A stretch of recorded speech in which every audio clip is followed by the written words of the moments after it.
Good evening. Welcome to the regularly scheduled Oxnard City Council meeting. The date is December 1st, 2020, and we'll have the city clerk take the roll, please. Councilwoman Basua. Here. Councilmember Lopez. Here. Councilman McDonald. Here. Councilmember Madrigal. Here. Councilmember Perello. Here. Mayor Pro Tem Ramirez. I'm here. Mayor Flynn.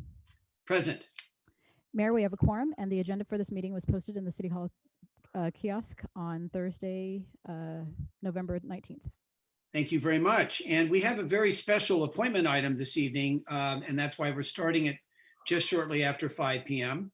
And that is a presentation of a resolution commending Chief of Police Scott Whitney for over 30 years of exemplary service to the city of Oxnard. And the way we're going to work that is I have a resolution that I'm going to read, and then we have three very special guests that would like to make presentations, and we'll call on them after we read the resolution.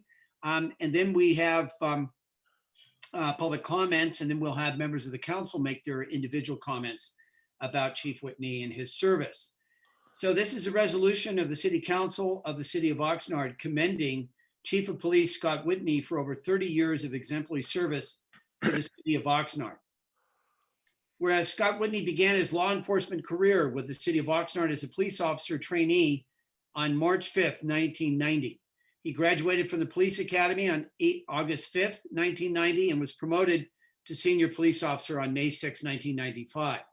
Scott Whitney has served the community honorably and with distinction in his advancement to police sergeant on December 14th, 1996, and then he was promoted to police commander on May 19th, 2001, and assistant chief of police on December 10th, 2006. On September 16th, 2016, he was promoted to chief of police. And by the way, everyone that's attending this meeting here this evening will be given a quiz on those dates. I hope you've taken notes. Whereas throughout his career, Chief Whitney has held a wide variety of positions within the police department, which included patrol training officer, Colonia storefront officer, narcotics detective, and special enforcement officer. Chief Whitney has been a member of the police command staff for over 20 years, and as assistant chief of police for 8 of those years, he led all 3 police bureaus: administration, field services, and investigations. Chief Whitney has been at the forefront of policing, with his efforts leading to a better trained SWAT team, the creation of the Ventura County Crisis Intervention Team, the Gang Violence Suppression Project, a youth mentoring program, alternatives to juvenile incarceration, and cultural proficiency training.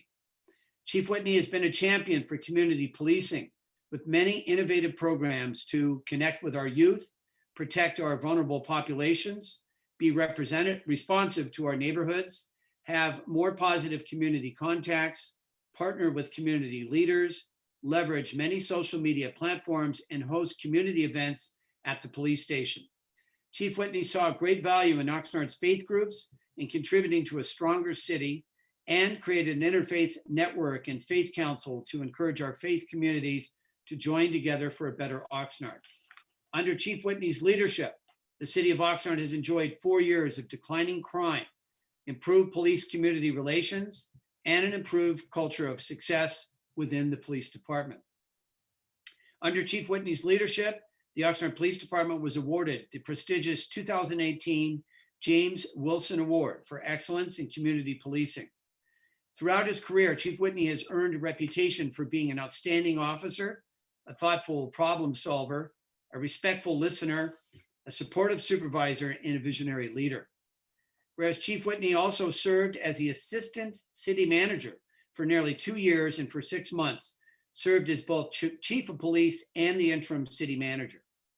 Chief Whitney has been outstanding in his contributions to wonderful causes in the Oxnard community, including community-based organizations, the Oxnard Port Hueneme Boys and Girls Club, the American Cancer Society, Oxnard Special Populations, the National Alliance for the Mentally Ill, the Oxnard Chamber of Commerce, and the Oxnard Police Community Foundation. Whereas Chief Whitney has received numerous commendations throughout his career, including the 2010 El Concilio President's Award for his work with local youth, the CIT Founders Award, the 2017 Ventura County NAACP President's Award, and the 2017 Knights of Columbus Distinguished Speaker, and 2017 Zambadas Installing Officer, and the 2018 Man of the Year Award by the Oxnard Chamber of Commerce. Through his positive interactions, Chief Whitney has earned the respect of his fellow officers and other city employees. He's a rare homegrown police chief that spent his entire career with the Oxnard Police Department. Chief Whitney has developed countless friendships and partnerships with our city. Now, therefore, I, Tim Flynn, Mayor of the City of Oxnard, do hereby resolve, commend, recognize, and extend its gratitude to Chief of Police Scott Whitney for over 30 years of exemplary service to the City of Oxnard, and extends best wishes for a well-deserved and fulfilling retirement with family and friends. And so with that resolution, which is not only one of the longest I've ever read, but one of the most honorable I've ever had a chance in partaking in. What I'm going to do is I'm going to start with the three guests that we have here this evening that are going to make presentations, and I'm going to call on them in the order in which I see them. And I'm first going to start with the Ventura County Sheriff, Bill Ayoub. Sheriff Ayoub. Well, thank you, Mayor Flynn and council members. It's an honor for me to be here to talk about my friend, colleague, Scott Whitney. I've known and worked around Scott for more than 30 years. And I think that anyone who has worked around and observed him for all those years was not surprised to see him become the chief of police. From early in his career, it was clear that there was something different about him. He had a maturity, his intellect, work ethic, his humility, and his perspective really set him apart from the others. Scott has been the chief for the past 4 years, and he was an assistant chief for 9 years prior to that. And you heard that he's played a key role in the management of the Oxnard Police Department for nearly 20 years. And he's helped guide and shape it into the outstanding public safety agency that it is today. Just as an example of how talented and capable Scott is, he was tapped to be the interim city manager, as you heard, for more than 2 years prior to his appointment as police chief. And that's no small challenge. We know that there were some challenges that he tried to negotiate during that time, and by all measures did a fantastic job in that role. And all of those who find their way into top leadership positions of public safety agencies want nothing more than to leave their respective agencies in a position to be successful in the future. And I know this to be true with Scott, and I'm certain he has done exactly that. I know he's developed some excellent leaders within his agency to carry on in his stead. And he's been very purposeful about building relationships within the community that are going to help guide the agency to be successful in the future. And as the county sheriff, working closely with Scott on our many overlapping public safety concerns, and certainly as the chair of the Ventura County Law Enforcement Coordinating Committee over the past year, I can tell you that Scott has been a leader amongst leaders. He never took a backseat on any of the issues that have challenged us, specifically over these last couple of years. And he always did what he felt was best for the citizens of Oxnard. Scott, I assume you're listening. You've had a fantastic career. You've led by example in your word and deed, and you've made our profession better. I'm proud to have served with you and to call you a friend, and I wish you and your family nothing but the very best in your well-deserved retirement. Thank you. Thank you very much, Sheriff Ayoub. And next on my viewer here is District Attorney Greg Totten. Thank you, Mayor Flynn, members of the council. I too am delighted to be with you this evening as we congratulate and honor Chief Scott Whitney on a truly remarkable 30-year law enforcement career. As district attorney, I've known Scott throughout the entirety of that career, and I've had a chance to watch him both as an officer, an investigator, and a law enforcement leader. And there can be no doubt that Scott has served the great city of Oxnard with tremendous distinction and character in every single position he's ever held. He really, from my standpoint, embodied the very, very best in the noble law enforcement profession. And for that reason, I think he is respected in the city of Oxnard. He's respected in his department, and he's respected in the larger community of law enforcement. And some of the things that I think have served Scott so well as a leader and as a peace officer is he is first and foremost grounded in the community he serves.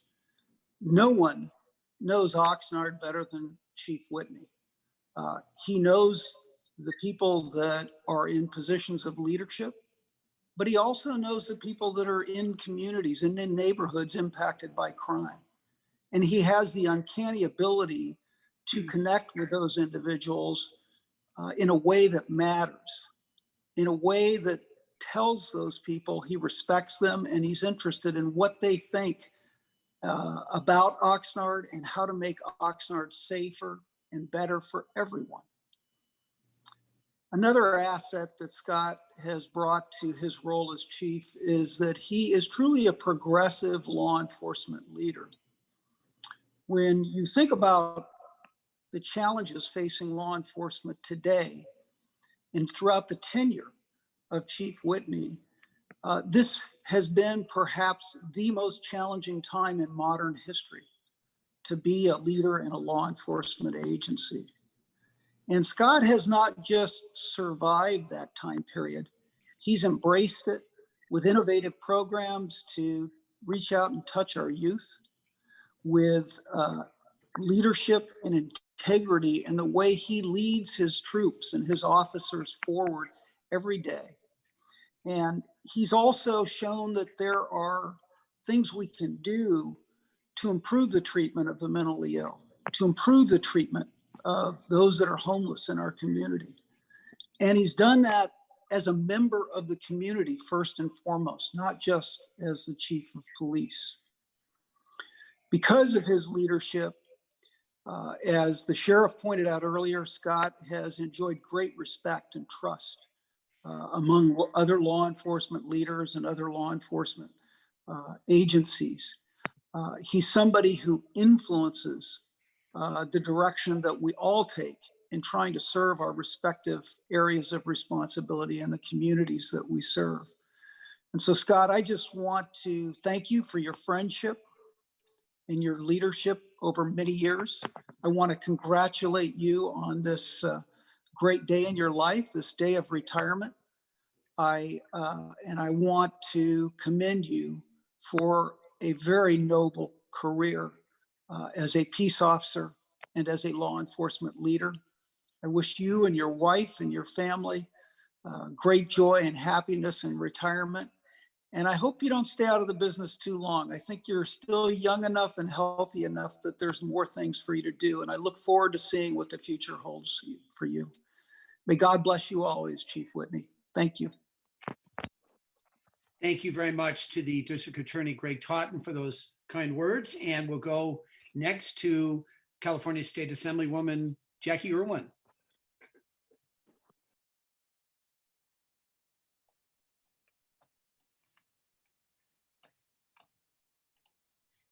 I guess I had to unmute myself there. Thank you very much, Mayor Flynn and City Council. It's really great to see everybody this evening. Thank you for the opportunity to speak tonight and congratulate Chief Whitney on his retirement from the Oxnard Police Department. While he's been a police chief for the past 4 years, as we've heard, he's had decades of service and experience with Oxnard PD. Known as a soft-spoken leader with dad qualities, Chief Whitney has built his career around helping others and taking care of the vulnerable. Being born and raised in Oxnard makes him unique in his role as a chief, not only because he's very well known around his community, but because he truly knows and loves this city. He has served with his heart which is reflected by the actions he displayed throughout his mentoring of youth and his staff, his volunteering on numerous boards. He served not just as a police officer, but as a member of this community. His goal to make the city safer and improve relationships helped lead to the formation of a network across local faith-based organizations that on a monthly basis took on the task of knocking on doors of the residents in La Colonia just to check in and say hello, something that my staff was fortunate to have witnessed and participated in. While we're sad to see him go, this is a well-deserved next step for Chief Whitney. Once again, thank you for serving, and I wish you the best of luck in your next chapter. I'm sure it will be filled with lots of adventures. Congratulations on your retirement, Chief Whitney. Thank you very much, California State Assemblywoman Jackie Irwin, for those wonderful remarks. And now we have several speakers that have signed up to speak on this item, and we'll call them first, and then we'll go to individual members of the City Council. And so let's start with Alicia Viñas, and to be followed by Walter Snyder, please.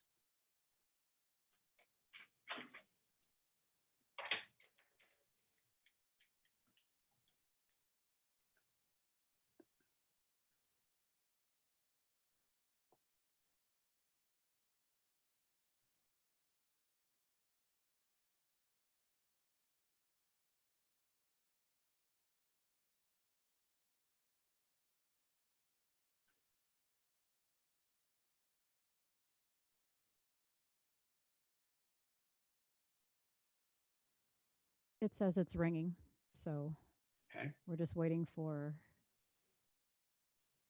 the call to go through.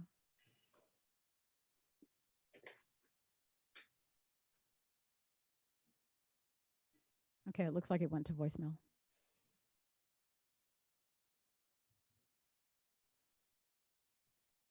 Okay.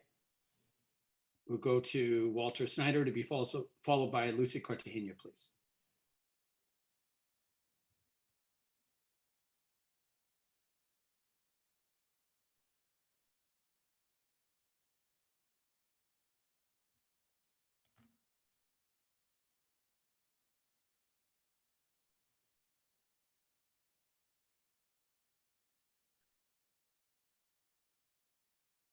Hi, Walter. You have 3 minutes. Please begin. Which item I'm talking on? This is the retirement of Chief Scott Whitney. Okay. Can you hold just a minute? I didn't know my clock is wrong. What time is it? It's Yes. My name is Walter Schneider.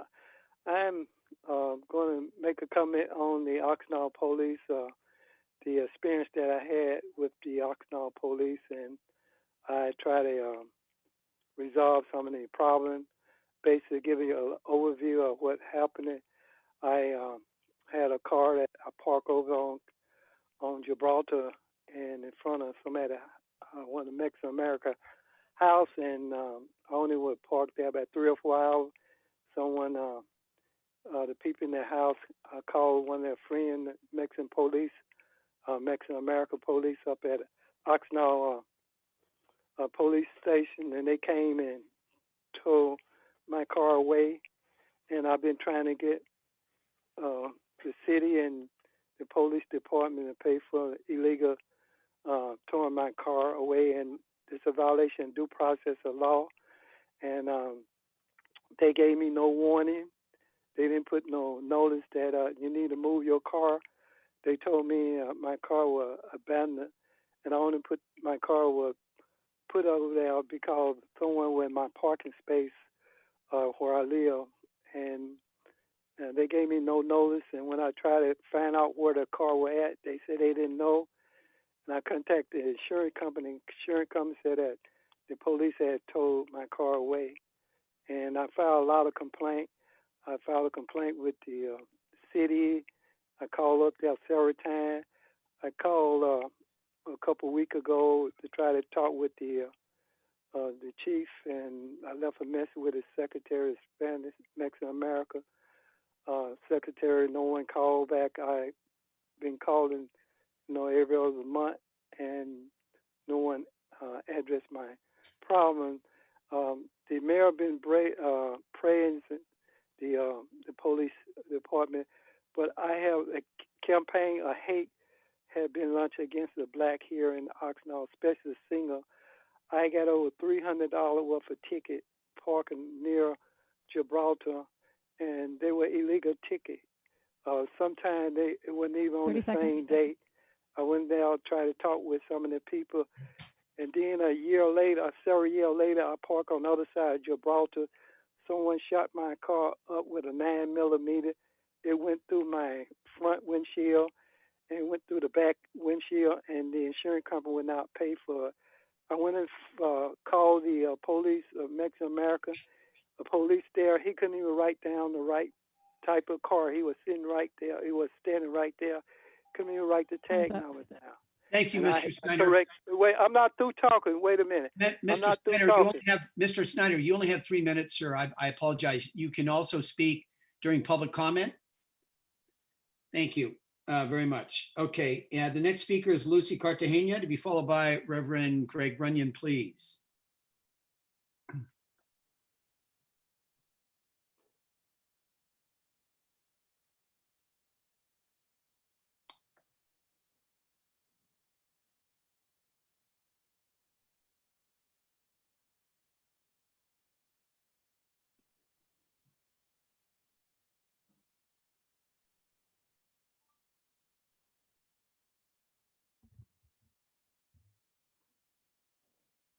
Hi, Lucy. You have 3 minutes. Hi. Please begin.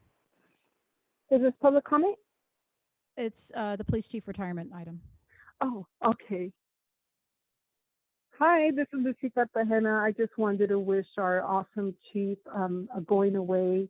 Thank you very much for being there for me personally and for my nonprofit, and for helping us read with the children during the summer programs. And you are going to be greatly, greatly missed. And I look forward to Chief Benitez coming up also, because I know he's still going to be working with our community. And I just wanted to personally let you know, thank you so much. And I look forward to still seeing you and your family out here. Thank you. God bless you and your family. Thank you. That was all. Bye-bye. Thank you very much. And the next speaker is the Reverend Greg Runyon, to be followed by Pastor Fernie Franco, please.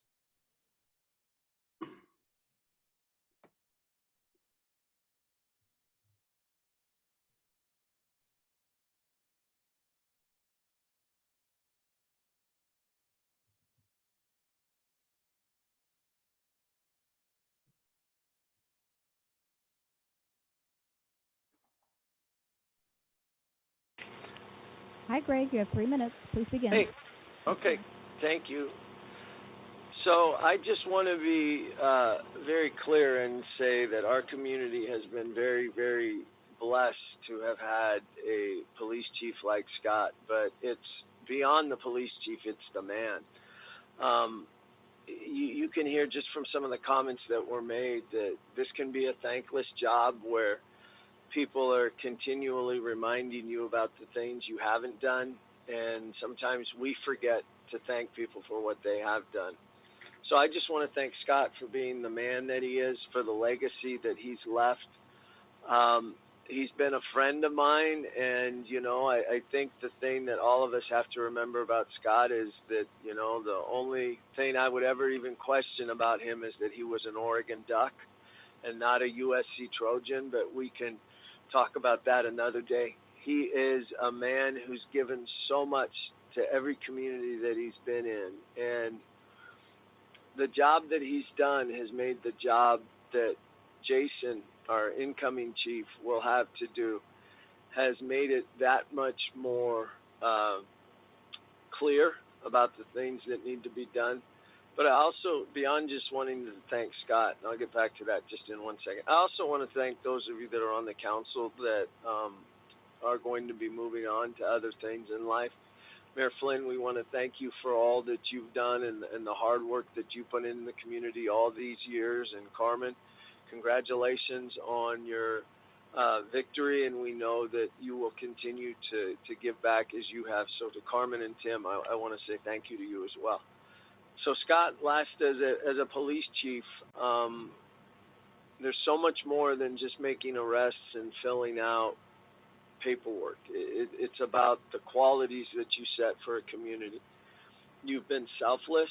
You've gone back and forth from different jobs and different assignments, and in every one of those, you have put the community as if we were your family.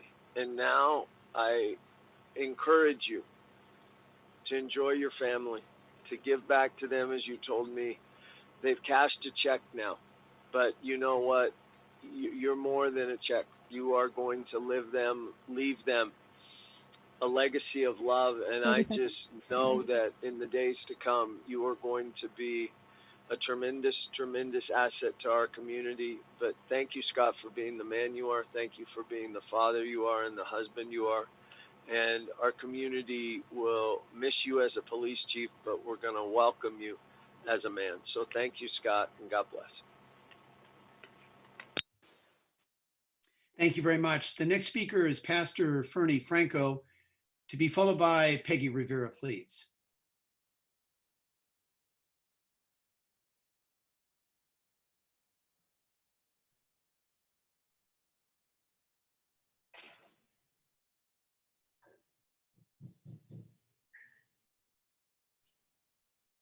Hi, Fernie, you have 3 minutes. Please begin.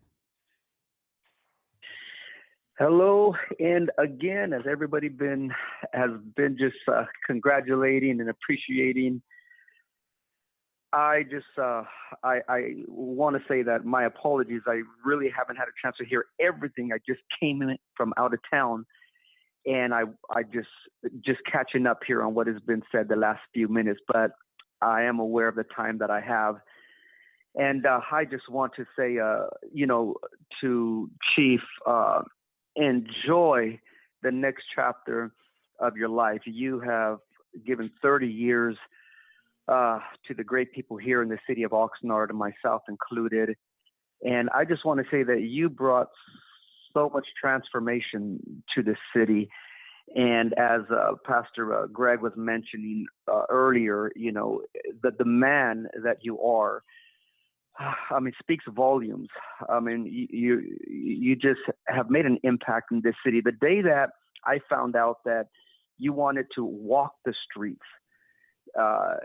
in the south side of Oxnard and get into that neighborhood and meet people, I mean, I fell in love with not just the position, but I fell in love with the man that you are. We walked together those streets, and I seen how you loved people, you cared for people, and it went beyond a badge for you. It went beyond a position for you. You really have a heart for the people in this city. And, you've done a great job. You're leaving us.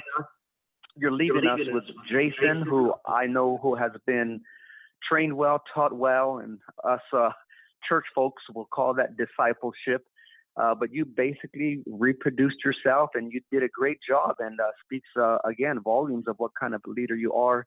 Looking forward to work with Jason, just as I have in the past, and we have in the past, all the way from Chief Hurd all the way to Art Lopez, Jerry Williams, and with you. And now I'm looking forward to just go along now with Jason and continue to make an impact in this city. But Chief, congratulations. Thank you.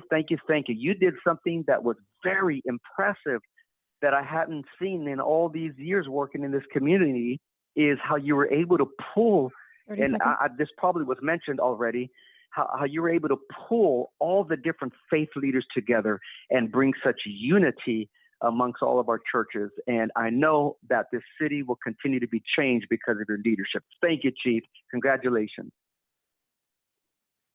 Thank you very much. And the last speaker is Peggy Rivera, please. Oh, and then we'll go right back to the first, Alicia, please. Try her again.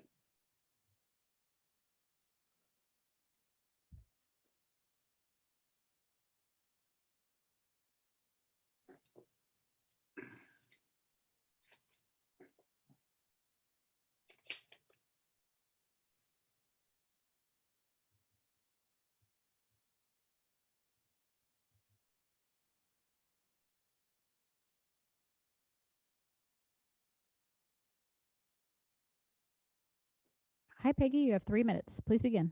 Thank you very much. Hi, Peggy. You have 3 minutes. Please begin. Thank you very much.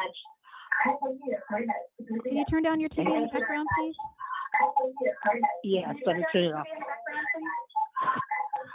Yes, I'll turn it off. I'm sorry.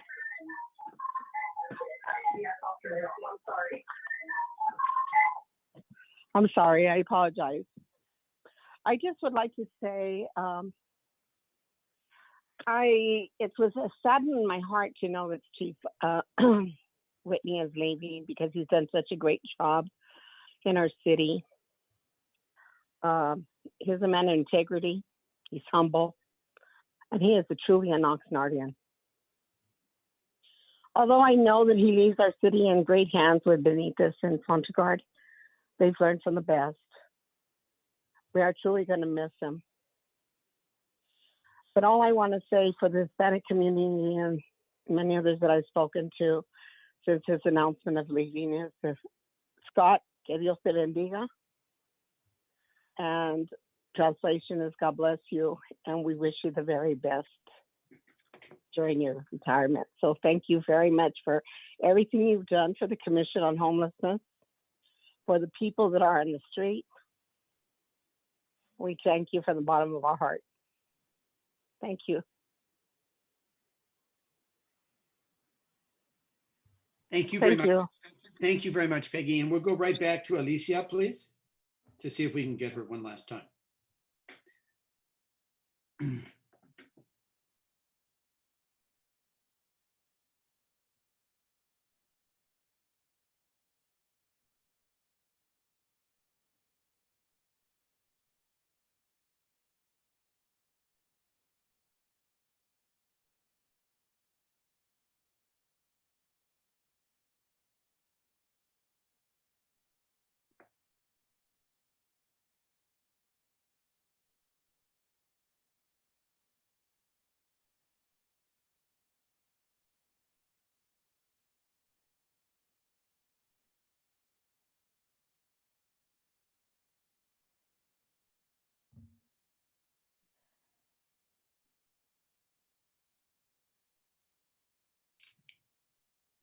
Yeah, the call failed again.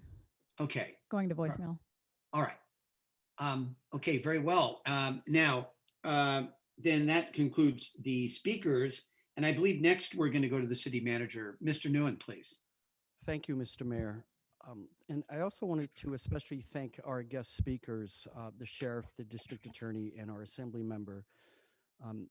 Between the language of the resolution, which I found was incredibly impressive and comprehensive, our guest speakers so far, and including the public commenters, have really humanized everything that was written in the resolution.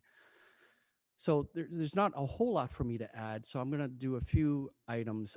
But first, I really want to say to Scott how much I regret the timing of this, having this retirement ceremony during a pandemic. It's just odd. We all know that if not for this pandemic, this council chamber would be standing room only. There'd be a line of people queuing up to thank our chief and to wish him well. There would probably be a lot of flowers and cake as well. All I found here was a banana. So, but I'm keeping that. So I'd like to, because I've only had, unlike most of you, I've only had the privilege of working with Chief Whitney for 2.5 years. But in that short time, I've gained the utmost respect for him and confidence in him, and hence also in the command staff and the entire department. But I would like to highlight two particular Scott Whitney characteristics that did not take me very long to learn.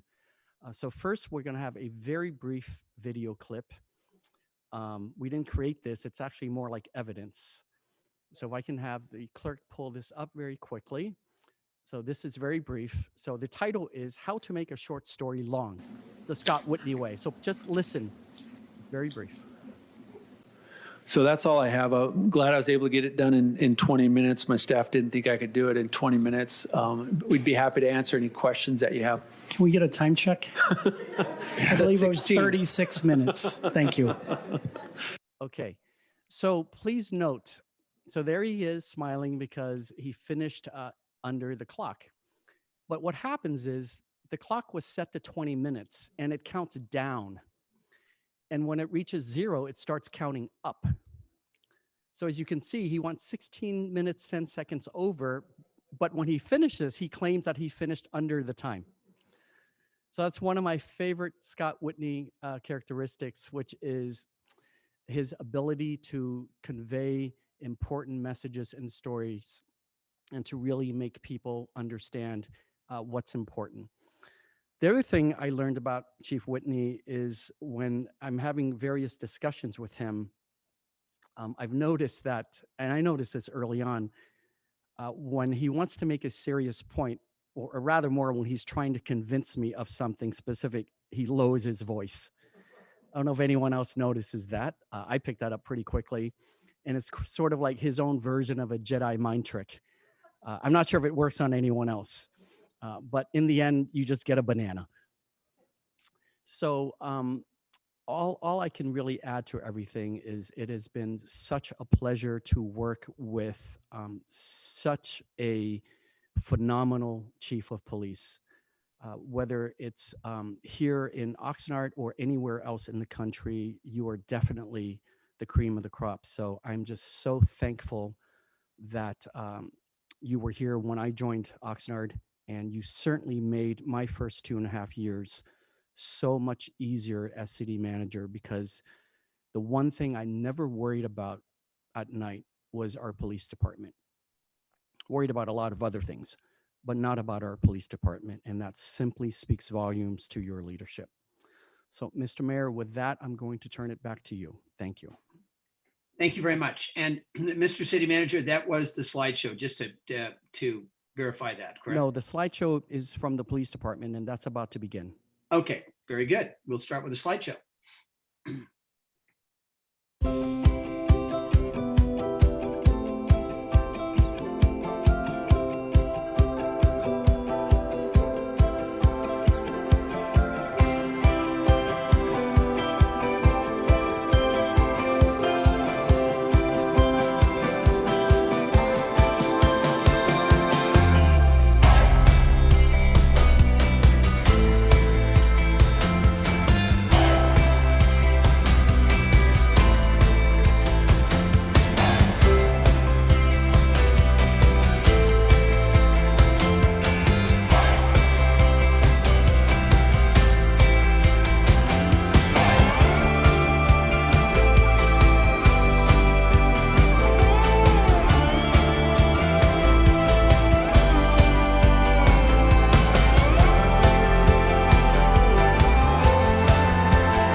Thank you very much. That was a wonderful slideshow. And now the man of honor is next, and then we'll go to members of the city council. Chief Whitney.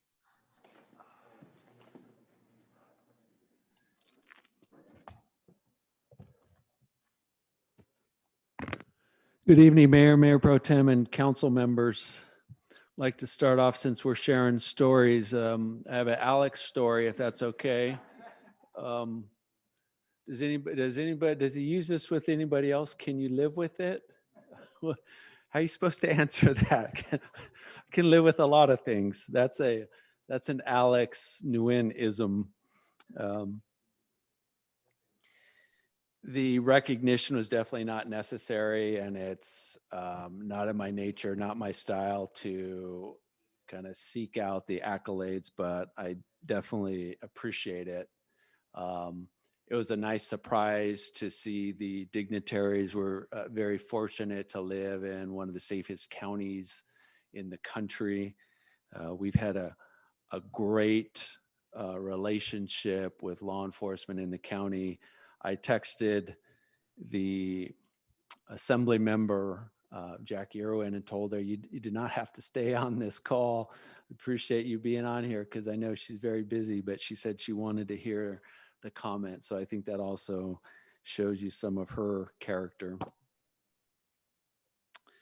So oftentimes we're all very busy in senior leadership within the city. The only time that my mom and my mother-in-law get to see me is when I'm standing up here. So my mom's birthday is at the end of the year. She's 60-year, end of this week, I'm sorry. She's a 60-year Oxnard resident. So I just want to say happy birthday, Mom. My mother-in-law, 65 years in the city. Also watching today, not happy birthday, but Yoli, hello. It's been a stressful few weeks since I announced my retirement. I love this place, still love the people, still love my job. Want to extend my deep gratitude to everyone that I worked with and everybody that advocates for the city of Oxnard. When I became the chief, I told my wife that our lives would be out of balance, that a good chief needs to be deeply involved 24/7, and that we would not have much of a personal life. But I also told her that it was for a finite amount of time. And as much as I hate to leave, I know that right now is a good time. It's the right time. Very grateful for my 30 plus years of service with the city. I was growing up as a kid. My dad worked construction, and it was always steady, except if it rained. And he never had the ability to get sick because there was no check if he got sick or if it rained. And when I hired on the city and I learned we got vacation time and we got sick time, and the city has never let me down. So I'll always be appreciative of that. When I got into policing, I had no idea what I was getting into.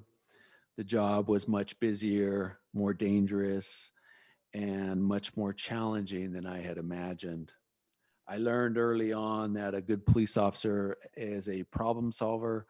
It's a person that has good common sense and interpersonal skills. I also learned, though, that the job is also much more rewarding than I could have ever imagined. Every single day, we have the ability to positively impact people's lives. Even with all the challenges, I never had second thoughts about my career choice. And in a second, I would not hesitate to recommend it to anybody that wants to make a positive impact on their community. I've been fortunate to have had great coworkers and bosses throughout my entire career. I remember my 4 training officers like it was yesterday. I also benefited from many mentors. While I don't have time to name them all, they do include Bob Camarillo, Rick Anderson, Doug Wiley, Bruce Reed, Chuck Hoekstra, Roger Whitney, Tim Combs, Gary Amar, Mike Matlock, Tom Cady, and John Krombach. They all had an impact on my career. I worked with 5 police chiefs from Robert Owens to Jerry Williams, and I learned something from each one of them. I greatly benefited from an assignment in 1992 working in our department's first police storefront. I got to see firsthand the importance of good community relations. I learned that everybody wants the same things for their families. They want a better future, they want their families to be safe, and they want to be able to trust their neighborhood police officers.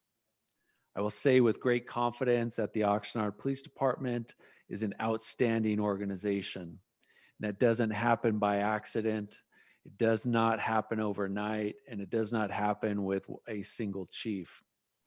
It happens in part by hiring great people that have a spirit of public service, hiring people of the highest character, and hiring people from within our community.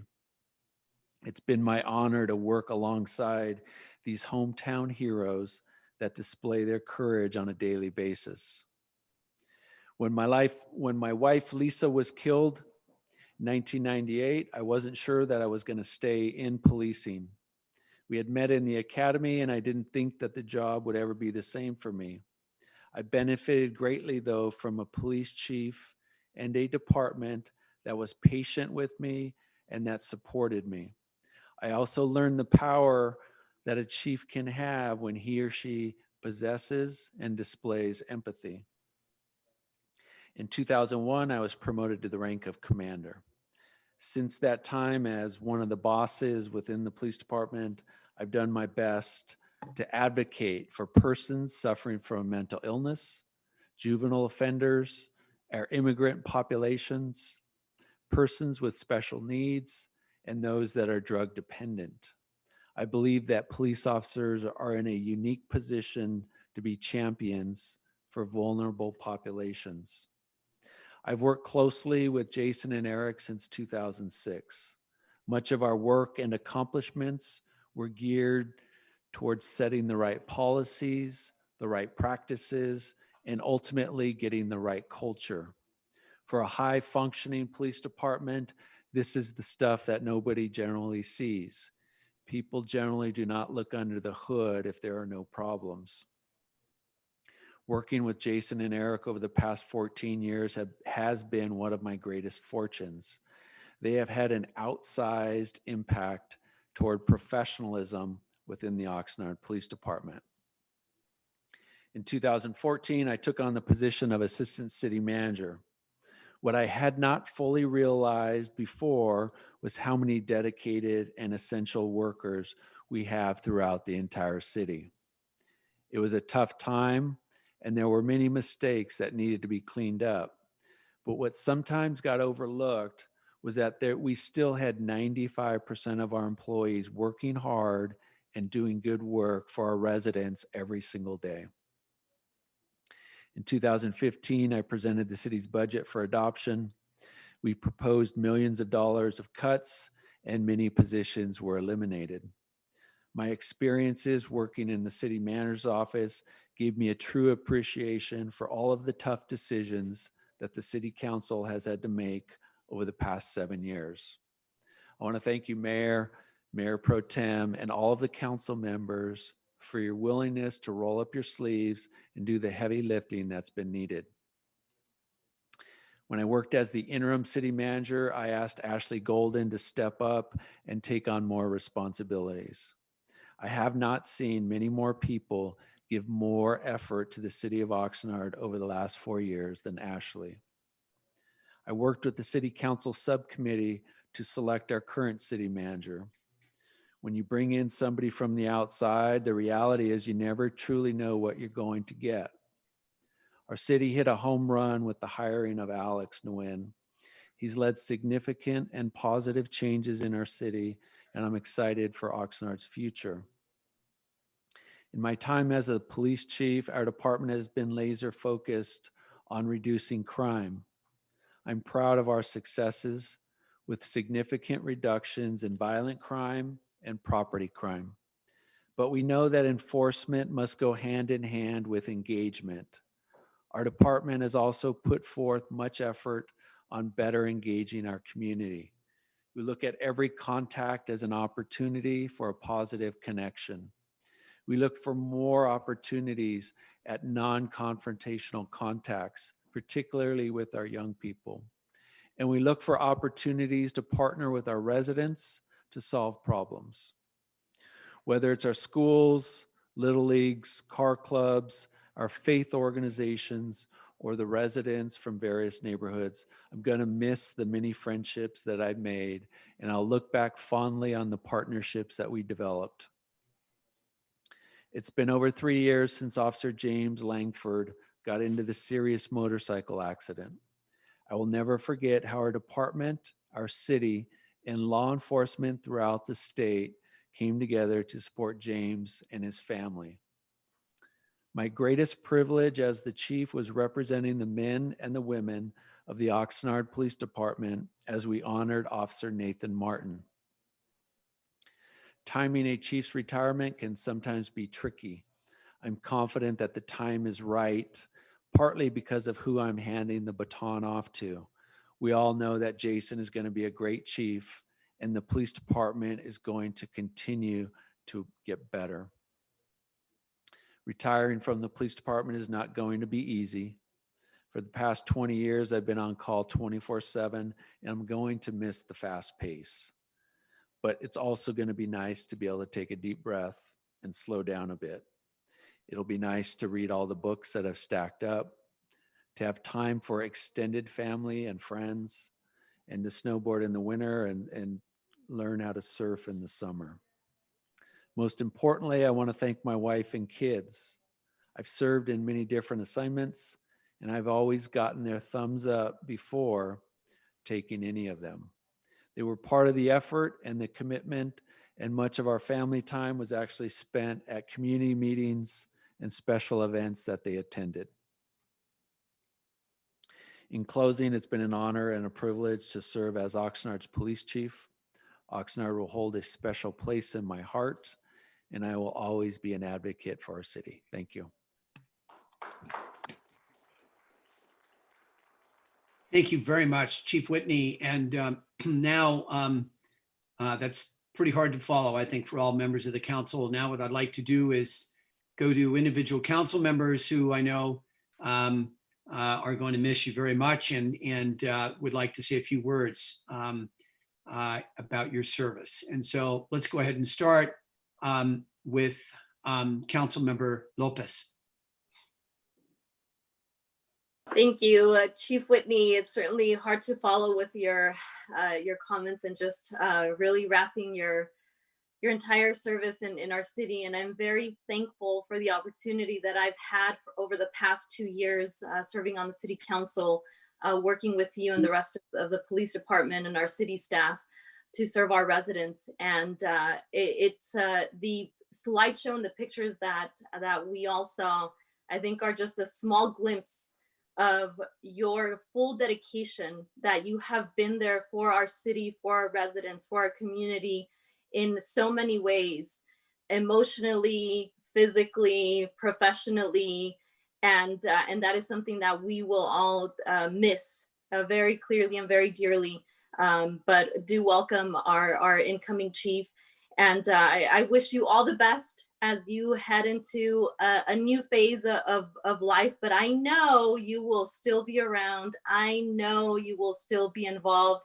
You may just not be wearing the uniform, but we will surely be seeing you around. Thank you for all that you have done and will continue to do for our city. Thank you. Thank you very much. Councilman Perello. Thank you, Mayor. Chief, just some notes. I want you to have the very best future in the next chapter of your life. It's going to be a long life, and you have a good time with your family and enjoy it. You've earned it. I'd like to just make some comments about things that, ladies and gentlemen, fellow council members, that I've come to know the police chief about. I cannot improve upon Pastor Runyon's comments. Things that I did not know growing up. I did not know the police chief or his family, but he's a hometown kid. And it was amazing as I would meet people in the city of Oxnard, how many people grew up with police chief attending school. You can't go very far without bumping into somebody that went to school with Scott Whitney here in Oxnard. I learned about Scott Whitney being involved when the busing program was in Oxnard and moved to other areas of the city. That was extremely interesting. The city manager made a comment with respect to not having to worry about the police department. Before I got on the council, I didn't have a lot of interaction with the police department. Grateful about that. But city manager is correct. The police department has done a good job. There's been things in the past that people continually will complain about, but under this man's watch and the people that he's been groomed by and the people that he has groomed, he's leaving the city in very good hands with our local law enforcement. The number of people, again, the number of people that when you go somewhere, it's like everybody knows him and it's on a first name basis. It's a handshake or a hug. It is amazing. He is, and one individual that spoke, one of the dignitaries said he knows, believes that he's respected. I know that this gentleman is respected in this community, highly respected in this community. A couple of things that, a couple of funny things. I do remember there was a vote that the city council took on putting the solar initiative, and when it was over, the chief talked to me for a little bit, and I was like surprised that he was really paying attention, and I didn't even realize how much he paid attention to that. And that is no shot, chief. That is no shot at all. Another one was an opening day of a Little League, and he was going to be the gentleman putting out the first pitch for the Little League. Ladies and gentlemen, when he took the mound and he had his warm-up pitches, all of a sudden it was a different guy. It was serious. He was going to do a good job, and he was extremely serious about it. Had a good time. Chief, you made a comment that the recognition, you don't need the recognition. For a person that's done the type of job that you've done and the quality of work you've done, you do need the recognition. A city that does not recognize you loses a tremendous amount of self-respect for itself and anyone coming in the future. You are well deserving of the recognition that you're getting. I recall recently there was a meeting where the city manager and yourself made a presentation at the Black Lives Matter. There was an event put on by some churches. That impacted me a lot. I remember what was said. I remember the heated questions you got. I remember how you stood the fire. I remember our city manager doing the same. But I remember you explaining to the public that the police department had taken care of the issues when there were officers that needed to be corrected or removed. I remember you sharing that with me. I was stunned. In the future, I hope we do a little more of that. Not changing, but just let the people know, because people get a perception and it's tremendously hard to change that perception. And it was mentioned that you gave Ashley Golden an opportunity. That's one thing I believe that you do, Chief. You see somebody that maybe has an opportunity to move up and you see something there and you gave a chance. And I want to let the council and the public know about this one. There was an opportunity that we knew at the very short period of time that we were able to get some potentially funding we were unaware of. We were told by a gentleman who worked for the county. There was an opportunity, and you placed Sherry Klima in charge of something called a red team. And you guys hit a home run. You were able to bring in tremendous amounts of revenue to help our city in a time when we needed really help. But the one that I will never forget to my day that I die, I recall our past city manager when he informed us that he was leaving. Just boom, around this time of year. And it was a very big surprise to this council member. And you stepped up and you acted as the interim city manager. You explained you had some, things that you were going to do. It was for a short period of time. You were not going to give up your position of police chief, and you did a hell of a job. And you stepped up when the city needed help. And you did a hell of a good job at it. I'm going to miss you. You're leaving the city in very good, capable hands. The city manager had a hard choice. You got two excellent individuals right behind you, and I believe they will both do a good job. And Jason, I wish you the very best. But Chief, enjoy the rest of your life. You got a lot of time to enjoy it, and you'll probably be a damn good surfer. Be careful on the snowboard, though. Thank you, Mayor. Thank you. Appreciate it. Thank you very much. Councilman McDonald. Sorry, I forgot to hit the button there. Thank you, Mayor. Chief, congratulations on your retirement.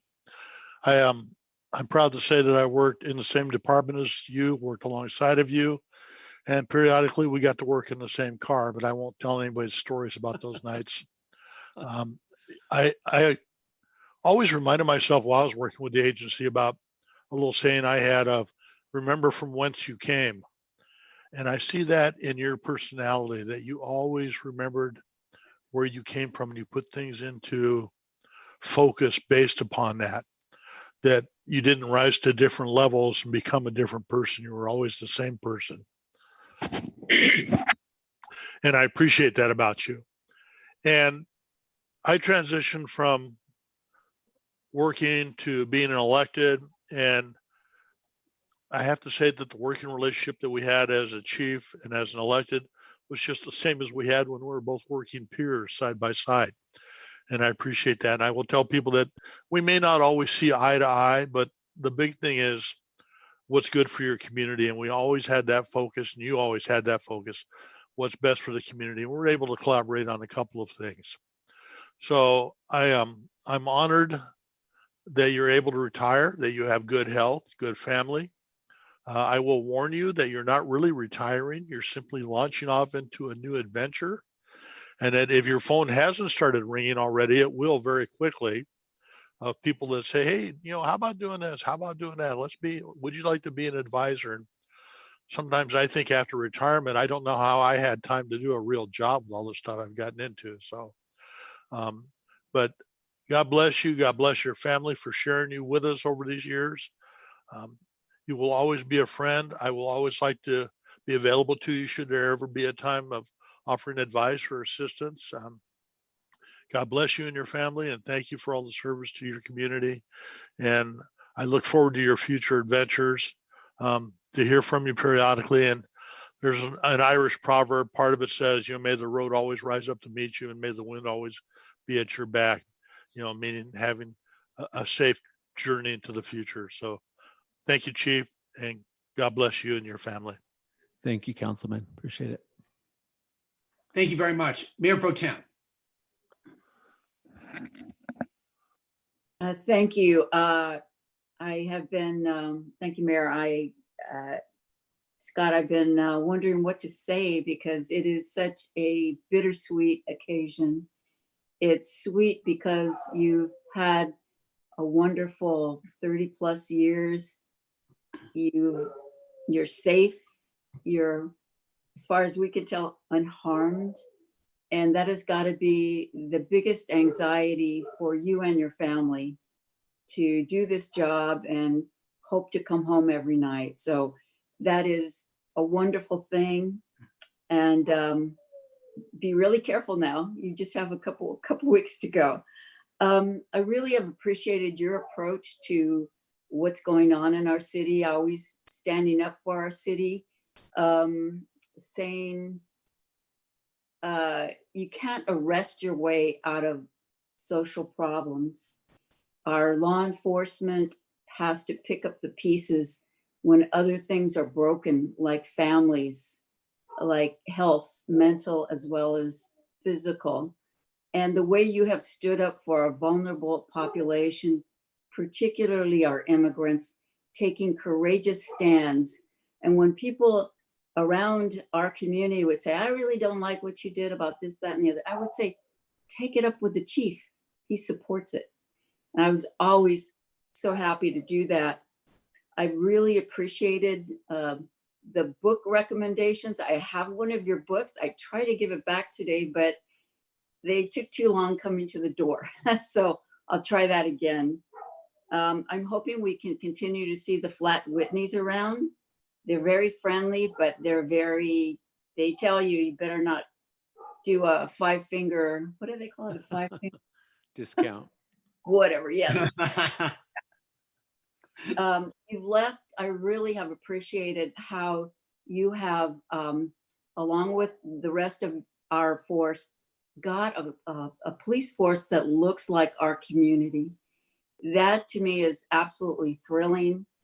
I know of other cities where I grew up, far from here, where people did not have the same kind of positive feeling about law enforcement. It was not necessarily a good thing. And I feel that I'm so proud to be part of this city and proud of our police force this force, under your leadership and the leadership of command staff and rank and file, make me very proud, and other law enforcement agencies should take a look. And I hope they do. Meanwhile, I want to thank your family. We will never know the sacrifice they made while you were keeping us safe. So thank you, Godspeed, and enjoy everything. Thank you. Thank you, Mayor Pro Tem. Appreciate it. Thank you very much. Councilwoman Basua.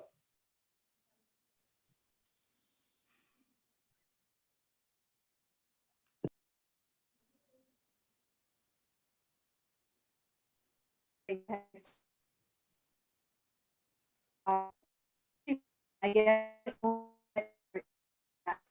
only able to for the past 2 years. I remember when I first met you, and you kind of really calm to people when you talk, and at least with our conversations, I've always been humble, and you have always been true to everything you have said. I wish you nothing but the best. Congratulations to you and your family. And I agree with Council Member McDonald that you are probably not going to retire, and you're probably going to be more busier than ever. So congratulations to you, and I'm sure we will be hearing a lot of things about you and many, many great things to come. And I hope to see you continue to be part of the community. Thank you. Thank you, Councilwoman. Thank you very much. Councilman Mavigal. Chief Whitney, what can I really say that my colleagues have not said already? Luckily for me, I'm one of the last ones, so I'll keep it kind of short. But please note that it is all coming from the heart. You have been a mentor to me the last 4 years, either as a police chief or as the city manager. Also, you've helped me out. I've grown because of you as a man and as a public servant. You have always been there to help me, and always willing to give me advice when needed. You are a great leader that has given so much to this city. I have always admired the way you communicate with the community. Your heart and leadership skills will be missed. Thank you for everything that you have done for our community, Chief. You'll be greatly missed. Thank you. Thank you, council member. Much appreciated. And so, Chief Whitney, I get the grand finale, and this is supposed to be the apex of your life and your career, 30 years of service as a public servant. Something tells me it's not the apex. Something tells me that you're going to go on to even bigger and better things. Something's not telling me that you are going on to bigger and better things. And it's going to start first and foremost with your top priority, which is your family. And that's where you're centered, and that's where you're rooted. I want to thank you first and foremost for allowing me to win 7 out of 10 elections. One of the reasons why I have I have a good record, and I don't want to sound like other people across the country about winning, but one of the reasons I have a good record is you decided not to run for mayor. So thank you for not running for mayor and allowing me to have a winning record in the city of Oxnard. But today and tonight, we're here to honor you as a public servant. But I would like to just say a few things that many people have alluded to about who you are as a human being. And I think that's where it starts. Your success as a police chief is, Scott Whitney, who you are as a human being. And a lot of times people don't know who the person is behind the uniform and the badge. But we've heard glimpses and many stories about who you actually are as a human being. And quite frankly, I don't know whether you should be canonized as a saint or lauded as a police chief, because who you are as a human being is so exceptional that it's made you who you are as a police chief. Your success as a police chief is because of who you are, and at the center and the core of your being It's who you are. And I have to say that if I could be like you just for 5 minutes, I would. I'll also go on to bigger and better things. I just think you, who you are, is why you've been able to be such a successful public servant. And I just like to share on a personal level with members of the council. Chief Whitney just a little bit ago alluded to the fact that he didn't know if he was going to be able to continue after his wife was killed. And I have to admit that I shared a very similar thought when my wife passed away.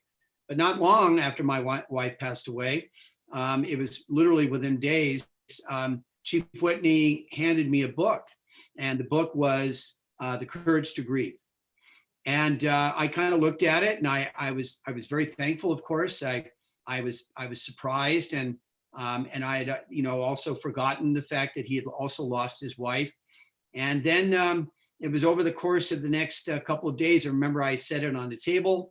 I kept looking at it, and finally I said, well, if Scott read it, then I should read it. And he handed it to me. So pick that book up and start reading it. And what I was able to do, and this attests to who Scott is as a human being, is that he helped me as a human being come to terms with, the greatest tragedy of my life. And I think the greatest tragedy of anyone's life, and that is losing a spouse or, God forbid, a child. And so it hit me right between the eyes. It did things for me that I don't know if anything else could have done for me. And it most importantly, in particular as a man, it allowed me to grieve. I didn't know I could grieve until I read that book. But that is a testament to just a small thing that you did. That's the tip of the iceberg, because below that, the ocean, below the sea, maybe the tip of the iceberg for me was that book, The Courage to Grieve. But below that surface, Chief Whitney is a human being that's so exceptional that it's made you the public servant that you are. And I'd like to just very briefly discuss your public service. Scott, you could have been a CEO of a corporation. You probably could have been a professional athlete. Some of us we will laugh and joke about what sport you could have picked because you're so talented as an athlete. And there's so many other things that you could have done in life, but you chose one of the most difficult jobs that anybody could ever choose. You made a conscious decision to serve this community and risk your life for the people of this city, to protect the people of this city from harm. And how you were able to do it, I don't know. I have no idea how you were able to do it, but you did it.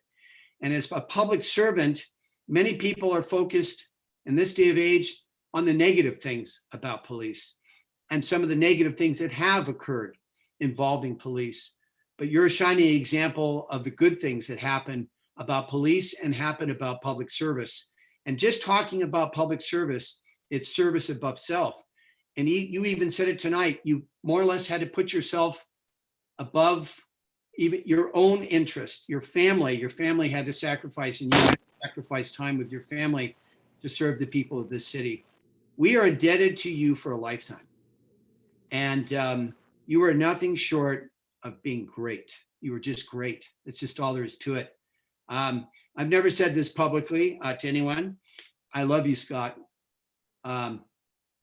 You're beyond, you're almost surreal for me. And you are going to go on to bigger and better things. We're going to see great things. Please just don't run against me if I were to run again. Give me a chance, Scott. And I'm just so happy for you, and I'm happy for your family. Your wife must just be tickled pink. Then again, I'm going to call her in a month and ask her if she's still tickled pink. And your kids are going to be just, I'm sure they're just so excited about getting their dad back. And you know what? In the end, it's not the fact that you're a police chief. It's not the fact of your great accomplishments. In the end, it'll be your time on this earth with your family and with your kids and your wife. And that's what you're going to be most remembered by. Scott, farewell. I'm going to be with you on that surfboard. I'll be right next to you because I'm resuming after a 40-year or about 45 years off the surfboard. I'm starting also. So I even have another board that I can lend you. And I might even have a wetsuit for you. So I'm looking forward to sharing some time with you in your retirement. But your family gets you first for at least 6 months. And stop and smell the roses. And I know you're ready to do so. So congratulations, Scott. We're all indebted to you for the rest of our lives. Thank you very much. Mayor Pro Tem and Council, I really appreciate those positive comments, and I think you might be onto something. My wife tells me usually after about a 4-day weekend, I'm getting into everybody's business at home, what they're doing, and giving out assignments. So she may be ready for me to do something else after a month. I'm not sure. So thank you. Appreciate it. Thank you very much. Mr. Mayor, I have a brief encore. I'm now going to present Chief Whitney with a City of Oxnard street sign bearing his name. Thank you. Okay.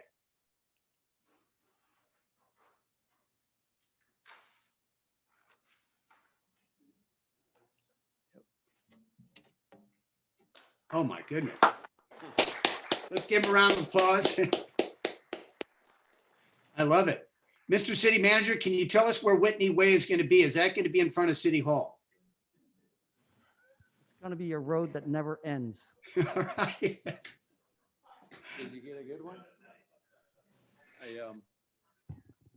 Mayor, I told when the city manager gave the fire chief the street sign, I said, that resolution is great, but that street sign is something else. So thank you. Appreciate it. Thank you very much. Round of applause, please. All right. Very well. So, Mr. City Manager, I believe that concludes this item. And make a resolution. And we have a resolution, yes. And so the recommendation is that the City Council then pass this resolution, and we'll ask for a motion, please. So moved. Second. And, okay, Madam City Clerk, we have a motion by Councilman Perrello and a second by Mayor Pro Tem. The vote, please. Mayor Pro Tem Ramirez. Yes. Councilmember Perrello. Yes. Councilwoman Basua. Yes. Councilmember Madrigal. Yes. Mayor Flynn. Aye. Councilman McDonald. No, I'm just kidding. It's a yes. Councilmember Lopez. Yes. The motion to approve carries 7-0. Thank you very much. And congratulations, Chief Whitney, and congratulations to your family. And we'll be looking forward to the stories that follow. Thank you. So now we'll go to the opening ceremonies. We're starting a little bit late, and it's justified, of course. And we're going to have a pledge to this great nation of ours, and we're going to stand for the pledge to the nation here momentarily. The tradition here at the Oxnard City Council is that we do have a moment of silence. And I was informed just prior to the beginning of this meeting from Councilman McDonald that one of our colleagues formerly on the Port Hueneme City Council, a man who served Port Hueneme for many, many years, passed away just today or this evening. And so what we want to do is we want to acknowledge his great service, and that is John Sharkey, that our thoughts and prayers go out to John, his family, and unfortunately we're seeing Santa Claus on the film here. Oh. Yes. And we go out, our heartfelt prayers go out to John, his wife, Beverly, and his family. And he was a dedicated public servant, and the people of Port Hueneme and of Oxnard and Ventura County will miss him severely. So all rise, please.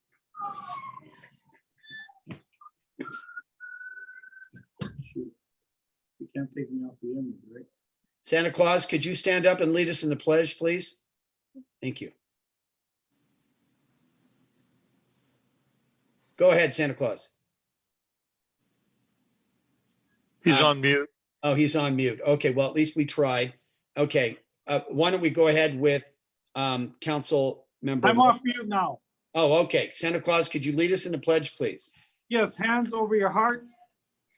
I pledge allegiance to the flag of the United States of America and to the republic for which it stands, one nation, under God, indivisible, and justice for all.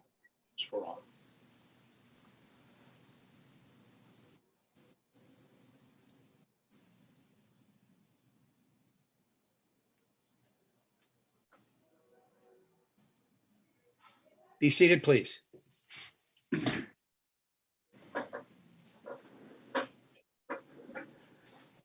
Okay, now on this topic of Santa, we have, ladies and gentlemen, a very special guest here this evening, and it's Santa himself. And oh my goodness, I heard Santa Claus. Hi, Santa. I now see you on the camera. Welcome, Santa. Merry Christmas. Good to see you, Mayor and council members and everybody else. And we're just excited about what's going to happen this Christmas. Feliz Navidad a todos. Feliz Navidad. Thank you. Thank you, Santa. And could you tell us, Santa, have you had any tamales yet? Actually, I'm waiting. I've been actually working real hard to lose weight this year so I can eat a ton of tamales. I'm hoping that Mayor Pro Tem will make some. I heard make some good tamales. Okay, that's a challenge. Yes, thank you, Santa. And Santa, do you have any special message this evening for especially the kids that might be watching tonight? Yes, I have a very, very important special message, and I want to show everybody that I don't have it on now because I'm on camera, but I have my mask that I wear all the time. And I asked Miss Santa to make me a big red one that'll cover most of my face. But I want to tell the little kids and everybody, wear your mask. Usen su mascarilla, por favor. Wash your hands. Lávense las manos. Don't touch your eyes. No se toquen los ojos. And keep your distance from everybody. Mantenga su distancia. Except for when you're parents. Because if you're naughty, don't run from them. Okay? Si te porta mal, no corre de tu papá y tu mamá. I think that's very important, Mayor, that we are very conscientious of what's going on, and that all the kids and boys and girls of all ages take good care of themselves and protect themselves. Y quiero que todo el mundo tenga conciencia de lo que está pasando y que se protejan de todo lo que está pasando allá afuera, que tengan mucha conciencia. So I think that's very important. I do have an announcement, but I'll wait for you to lead. Well, actually, Santa, I'm actually looking for you to lead. I've tried doing it before, Santa. I tried taking over the sleigh when you came into the council chambers, and the reindeer wouldn't fly. They just refused to do it. Yeah. But you know what? That's the problem. It has to have a special magic of Christmas. And part of it is the yelling. Ho, ho, ho. Feliz Navidad. You got to say it in both languages. Merry Christmas. But also I want to tell Chief Scott Whitney to thank you for his service. And I've been considering retiring too after 550 years, even though I've been 550 years for about 1,700 years, I've been the same age. Actually, for about 1,200 years, I've been the same age. But anyway, having said that, good news is for little kids and little boys, we're not retiring, and you're going to see us this year from the 14th of December all the way to the 21st. We're going to go around all the city of Oxnard on our big, beautiful, lighted up sleigh, Mayor. It's going to be exciting, but we're not going to do groups. We're not going to congregate in different places or do any stops. We're just going to expand our route so we can go to more places and see more kids and have more fun. So I did have something I want to share regarding that. Families, be careful how many people congregate. Be careful how many people you bring into your house. Always use the same precautions. Familia, tengan cuidado cuánta gente traigan a su casa cuando Santa Claus dé la vuelta desde el 14 hasta el 21 de diciembre. So it's going to be exciting, Mayor. Outstanding, Santa. I'm so excited. Could you tell us where Mrs. Claus is right now as we speak? Well, I'll tell you a secret. She's working on the tamales. Oh, okay. She's working on the tamales. Yeah, because what happens is there's only so many cookies I can eat. Oh, okay. So in my red bag, I carry a whole bunch of tamales. So when I'm on the sleigh, I just gobble one on the way there. Okay. Outstanding, Santa. And Santa, the last thing is, where are your little helpers, the little elves? I got them everywhere. Oh, my everywhere. goodness.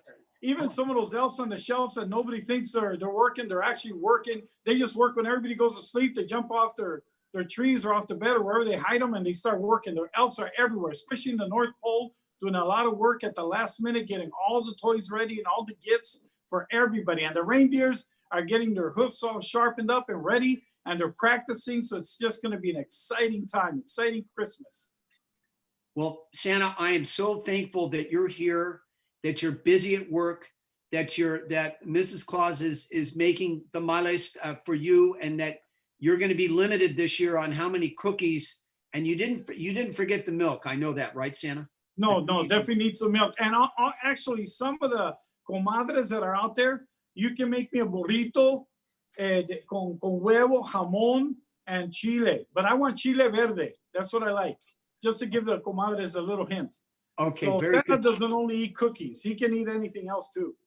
Thank you, Santa. I'm just so grateful that you were able to appear here this evening. And when did you say once again that you're going to be going about the city? We're going to go out on the 14th, starting the 14th, all the way to the 21st of December. And they can actually go to the website, my goodness, oxnardrec.org, oxnardrec.org. And also, you will see the date online of the tree lighting, which is not going to be for groups. We're going to do it virtual. So we're not trying to do any groupings or anything like that. So from the 14th of December to the 21st, when you hear those sirens and see those lights, that's me yelling, ho, ho, ho. You come out to the street and I'll give you a big wave and Merry Christmas.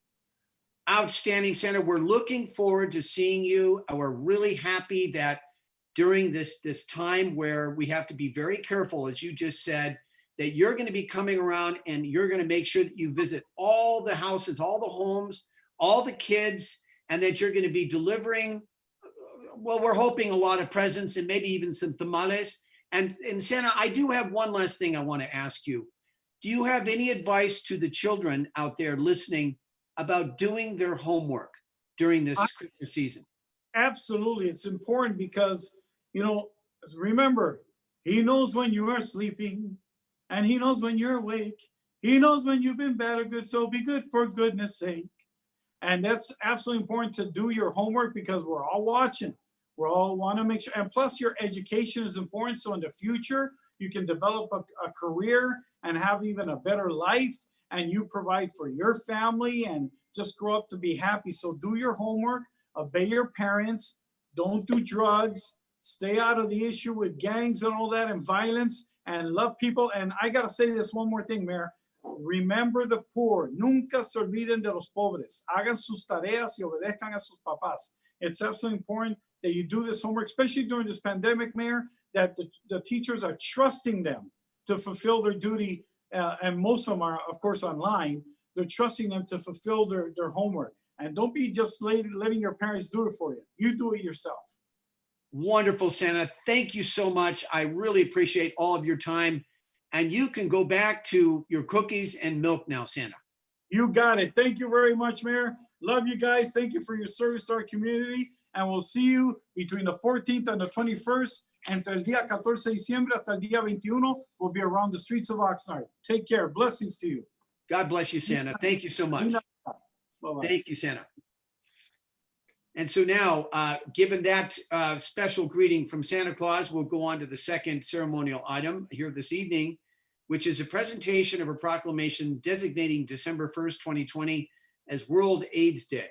And we're going to have Salvador Fuentes and Pedro Chavez. They're going to accept this proclamation. And so we hope that they're with us right now. Let me take a quick look, Aru here. And So Mayor, they didn't log in. Okay. So I'm trying to place the phone calls right now. Okay. We'll just wait momentarily.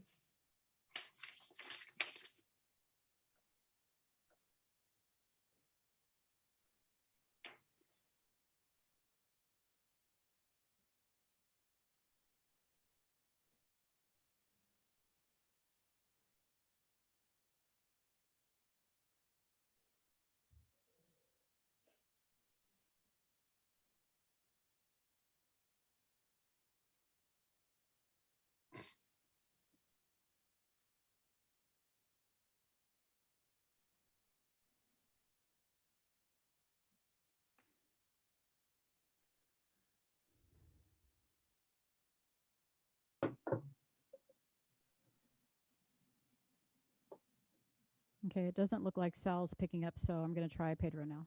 Okay.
Well, it's not officially dropped yet.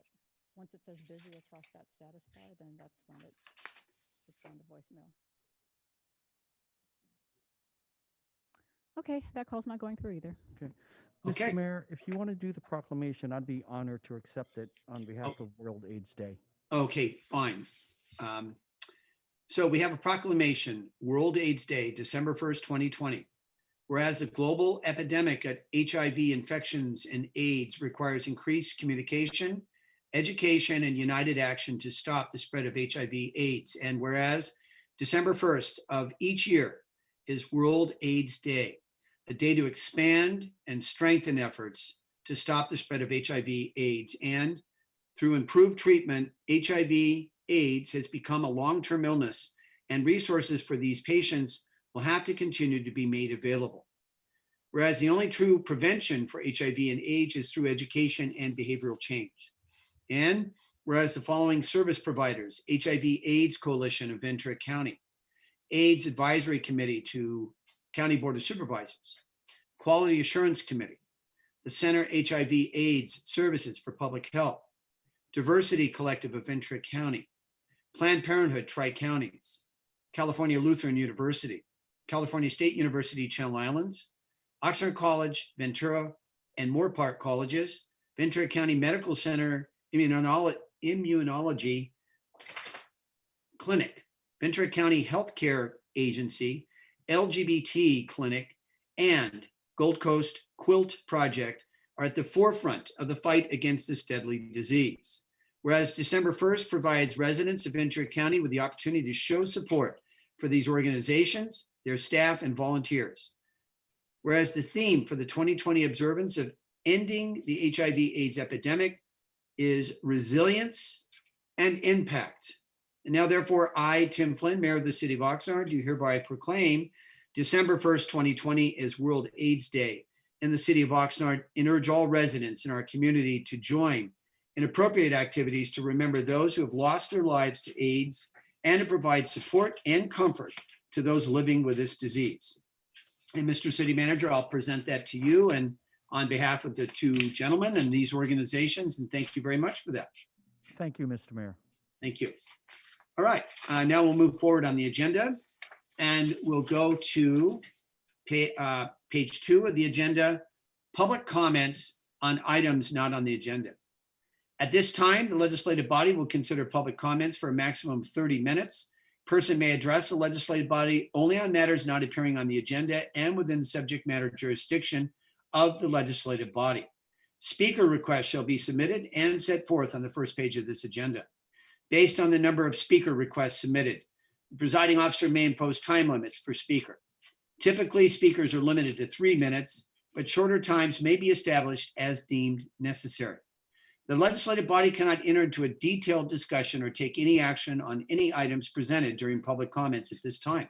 Such items may only be referred to the city manager for administrative action or scheduled on a subsequent agenda for discussion. Persons wishing to speak on public hearing items should do so at the time of the hearing. And so we will now go to those public comments. And let me bring it up here in a second. All right, So it appears that this evening that we have only two speakers. The very first speaker is Walter J. Snyder, to be followed by Lucy Cartagena, please.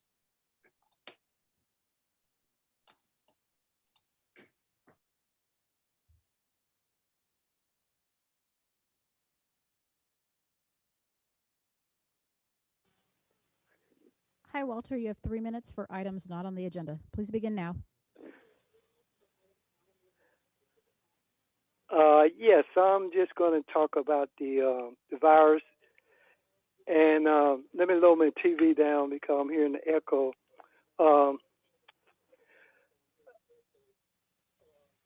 Number one, the virus is a very dangerous disease, and you need to wear your mask.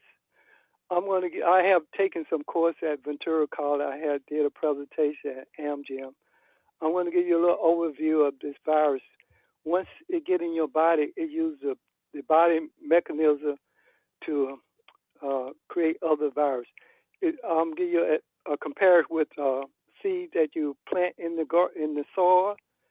The DNA is just like a seed, but you plant it into your body. In the nucleus each cell have a nucleus. So just like you put the seed into the soil, okay, the virus go into the nucleus. Once it get into the nucleus, actually use the machine to help produce other virus. That's why it's very dangerous when the virus get into your body. Most of the virus actually inject their DNA or RNA into a bacteria. So when that bacteria get into your body, the doctors have medical to kill these bacteria. But this virus that COVID-19, it have a mechanism it could get into your body, and then once it get in your body, it inject it's an RNA. You got two different viruses. You got an RNA and a DNA. Now the RNA and the DNA structure is a little different. If you look at the railroad track, you got two rails. The DNA is like that two rail. Those two rail, and then the wood in between is your what they call base pair. And then the rail is more acid-like, and they keep the container in there. But the RNA only have one rail, so it can interact with the environment. It can inject its RNA into bacteria.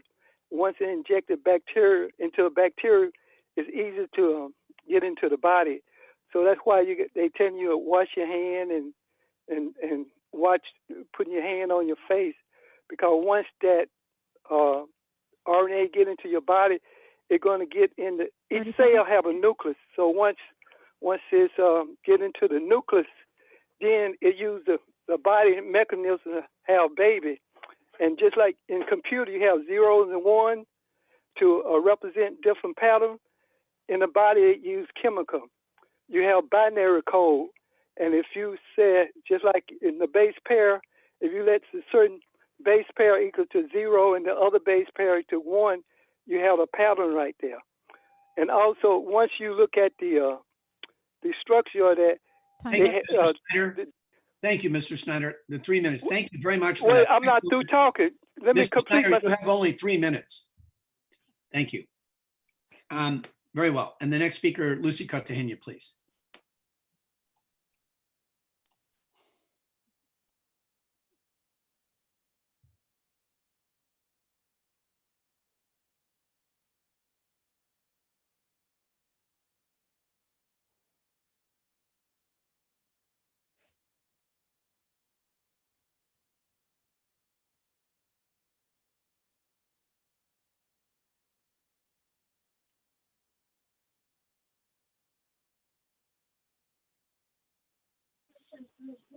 Hi, Lucy. You have 3 minutes for items not on the agenda.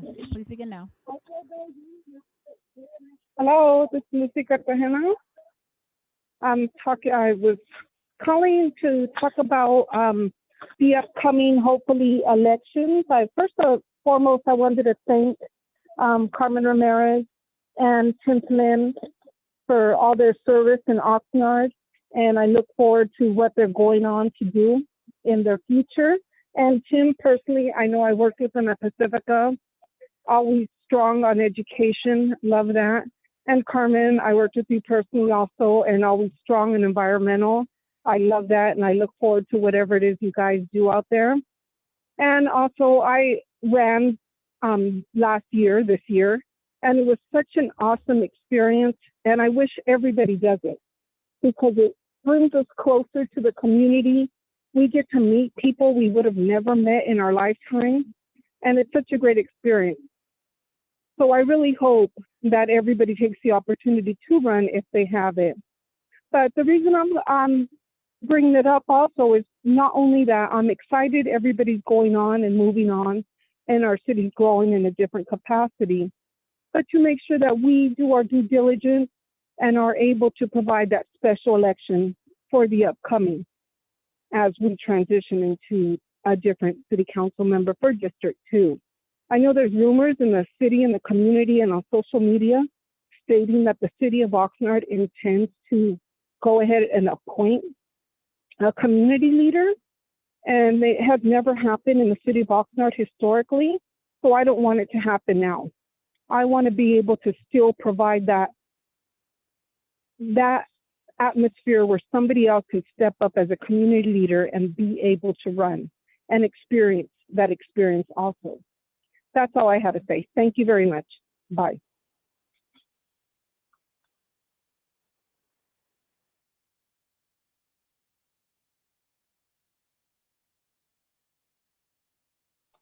Thank you very much. And that concludes the speakers on items not on the agenda.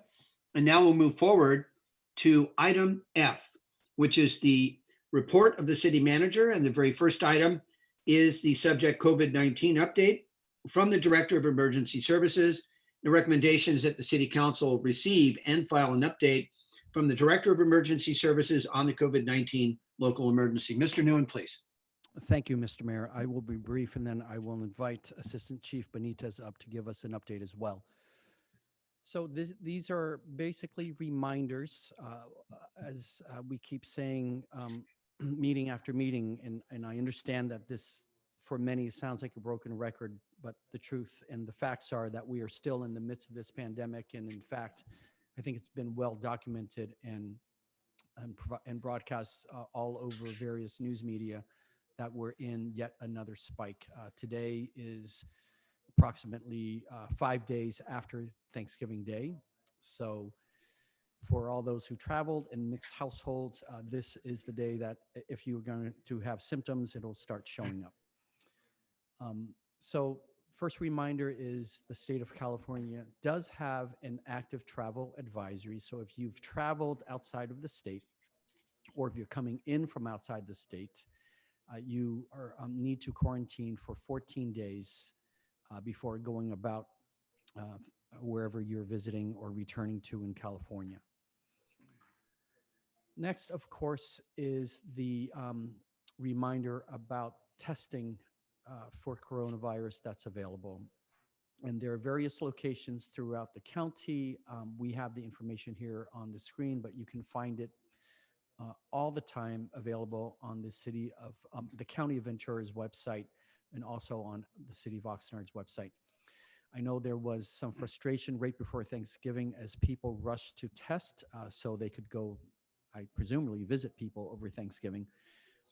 But the important thing to know is that the county is putting a lot of resources behind this. All of these facilities are continue to be available, and we strongly encourage people to get tested. Next step is, again, just the reminder that as we are in this, the things we know for sure, that if we continue to wear a mask, if we continue to practice the social/physical distancing, if we continue to wash our hands properly, thoroughly, and frequently, and if we avoid gatherings, this is the way, most assuredly, to prevent, excuse me, the spread of the virus.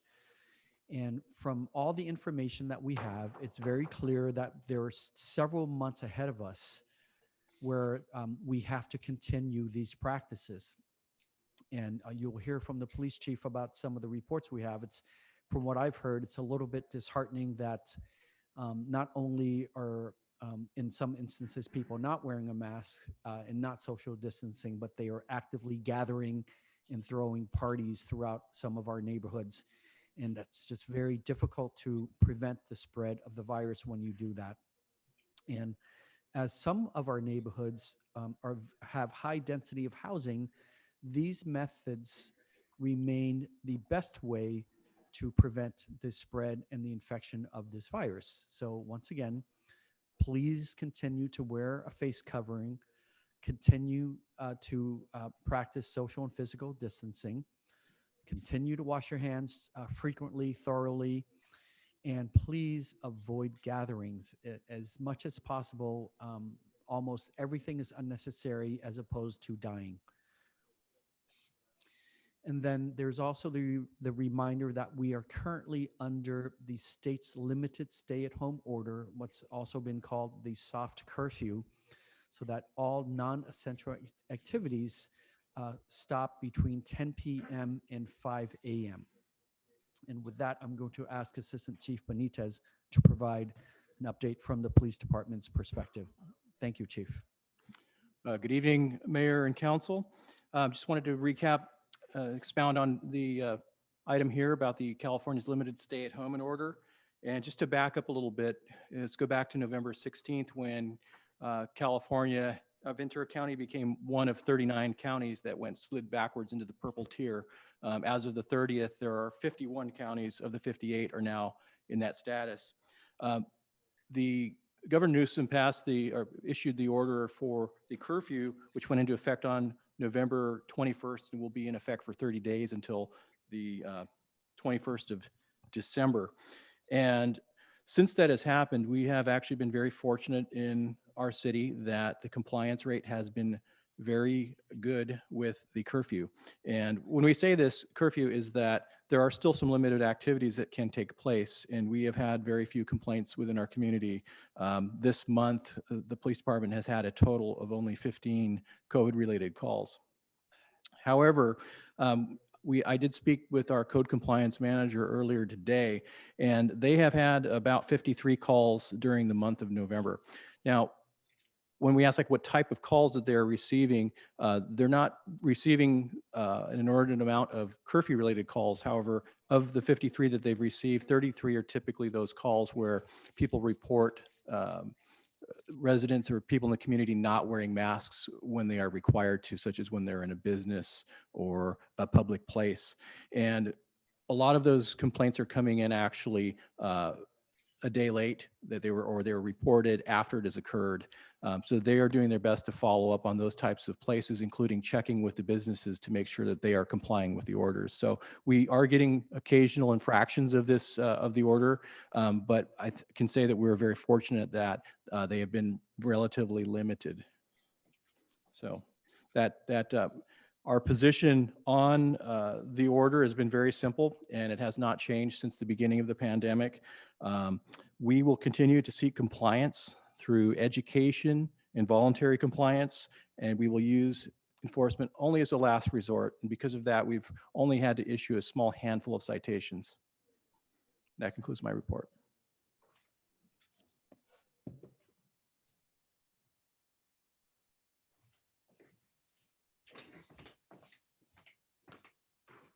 Now we're going to go to item 2 under the City Clerk's Department. Very well.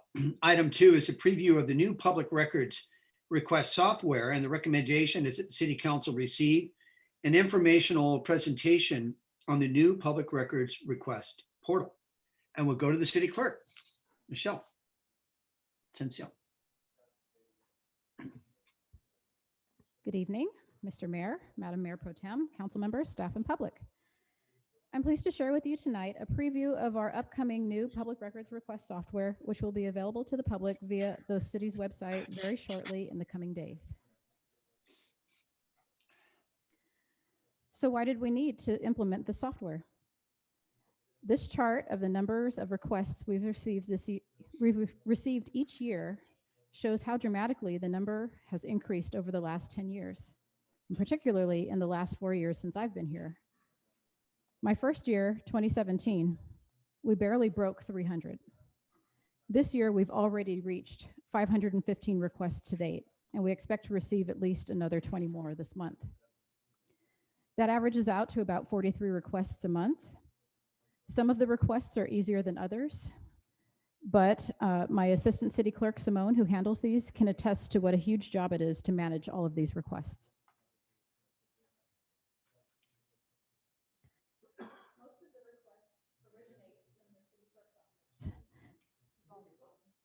No, it's still lit.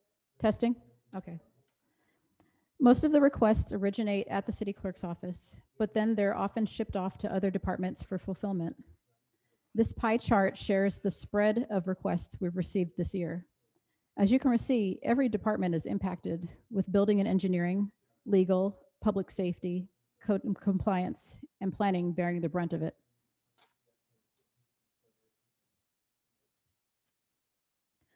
So how do these requests get completed from start to finish? Again, I have to give huge props to Simone, the public records queen, who coordinates all 500 of these requests via email and a spreadsheet. The emailing starts with the city clerk's office, goes to the department contact. Sometimes there are multiple departments involved in a request, and there's usually a good deal of follow-up as deadlines near. And then, depending on the nature of the request, it may have to go to the city attorney's office for review and possible redaction of restricted information, like people's personal contact information, before it can finally come back to the city clerk's office for fulfillment to the requester. And then the emails continue. 95% of the requests we receive come in and are fulfilled by email. But in between those first and final steps, there's a lot more emailing that's happening. The requester receives an email acknowledging that the request has been received by the city. However, if the request is vague or overly broad, that requires more emails requesting clarification or a narrowing of the scope of the request. Then after that, the requester may receive periodic status updates or rollouts of the documents until the final fulfillment of the requested documents. So if you follow this trail, you'll see that there can be dozens of emails associated with a single request. Multiply that by 500 plus requests per year, and that means we're getting buried in emails along with being buried by Public Records Act requests. So it was obvious that we needed a solution. We went through our normal procurement process of issuing an RFP, reviewing the proposals with a team of reviewers, demoing the top companies, and then ultimately selecting GovQA as our vendor. This Chicago-based company has been in business for over 20 years and serves over 100 of the top 300 cities in the US, as well as the top 35% of US counties. It's used by many cities here in California, including Carlsbad, Long Beach, Riverside, and Fresno, and numerous state agencies, including the departments listed on the slide. By implementing GovQA, the city of Oxnard is joining the largest cities in the nation to provide increased efficiency and transparency for the public. They've been great to work with through the implementation process, and we anticipate being able to go live with the public portal on December the 10th. There will be a link posted on the city's website once it's ready to go.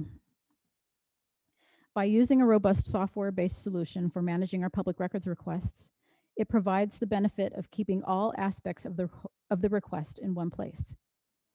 The staff members responsible for fulfilling requests will have an online dashboard that shows all of their pending requests, provides for redaction and compiling of documents within the software, and keeps all communication within the software rather than trying to keep track of hundreds of emails and responsive files. The public has many of the same benefits in that they can create a user account that enables them to access a portal with all of their requests, documents, and communications with the city, which should be easier to manage than multiple emails. I don't know about you, but I'm really excited to bring this software online. And I would love to take a quick minute to just show you a little bit of what we can do with GovQA. So let me just switch screens really quickly.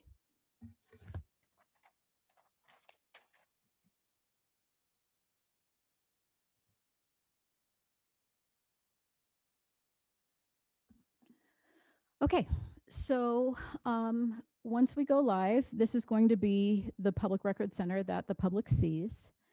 You can choose to submit a new request, or you can go into your personal record center with the user account that you can set up. There's also a couple of other options here on the side. Frequently asked questions, which includes a lot of the questions that we receive here in the city clerk's office. And we're also going to make this a lot more robust as more FAQs from the departments come in. But one of the questions we get on almost a daily basis is, hey, I was born in Oxnard. I need a copy of my birth certificate. So this is a link that'll let them know that they would have to obtain that document from, whoops, I didn't mean to click on that. Actually, good thing I did, because it shows the phone numbers, refers people to the phone numbers for the birth and death certificates and marriage licenses.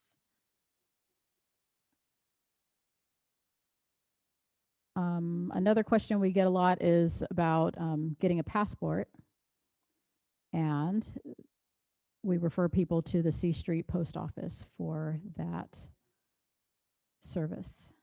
Okay, so I'm going to show you really quickly about submitting a request. So we wanted to set this up similar to online shopping, where you can either create an account with a particular store, or you can check out as a guest. Some of the benefits to creating an account are, like I mentioned before, you have all of your documents, all of your requests in one place versus receiving a bunch of emails cluttering up your inbox. But the emails still come, but you'll be able to keep a record of all the messages in your user account. Or you can submit a records request as a guest. It's the same process either way. It's just the matter of access. So I'm going to go ahead and show you really quickly my user account. Oops.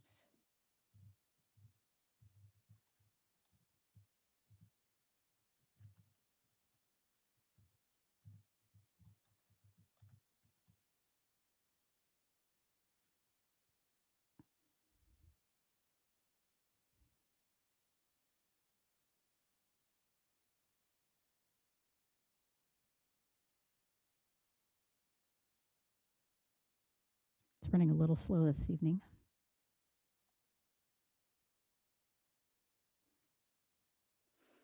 Okay, so you've got a handy pull-down menu to choose the type of request you want to receive, various departments, and other frequently asked types like maps. You can put in a date range, if it's a planning or a building document, put in the address, additional details about your request, and then the preferred method to receive the records. Very few people ask for paper copies because there is a charge for that, but most people will want to receive theirs via electronic fulfillment. So that's the default option for your requests. And then you just put in the CAPTCHA code and then submit your request. And then I want to show you what that will look like in your user portal.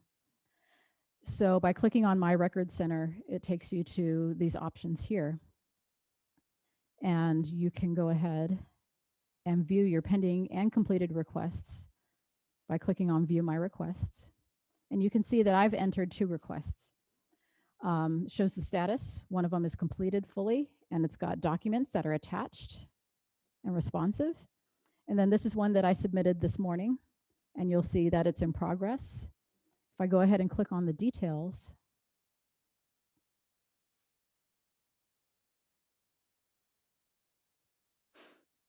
it shows a recap of what I entered as my request. So I selected city clerk documents, agendas, minutes, and meetings.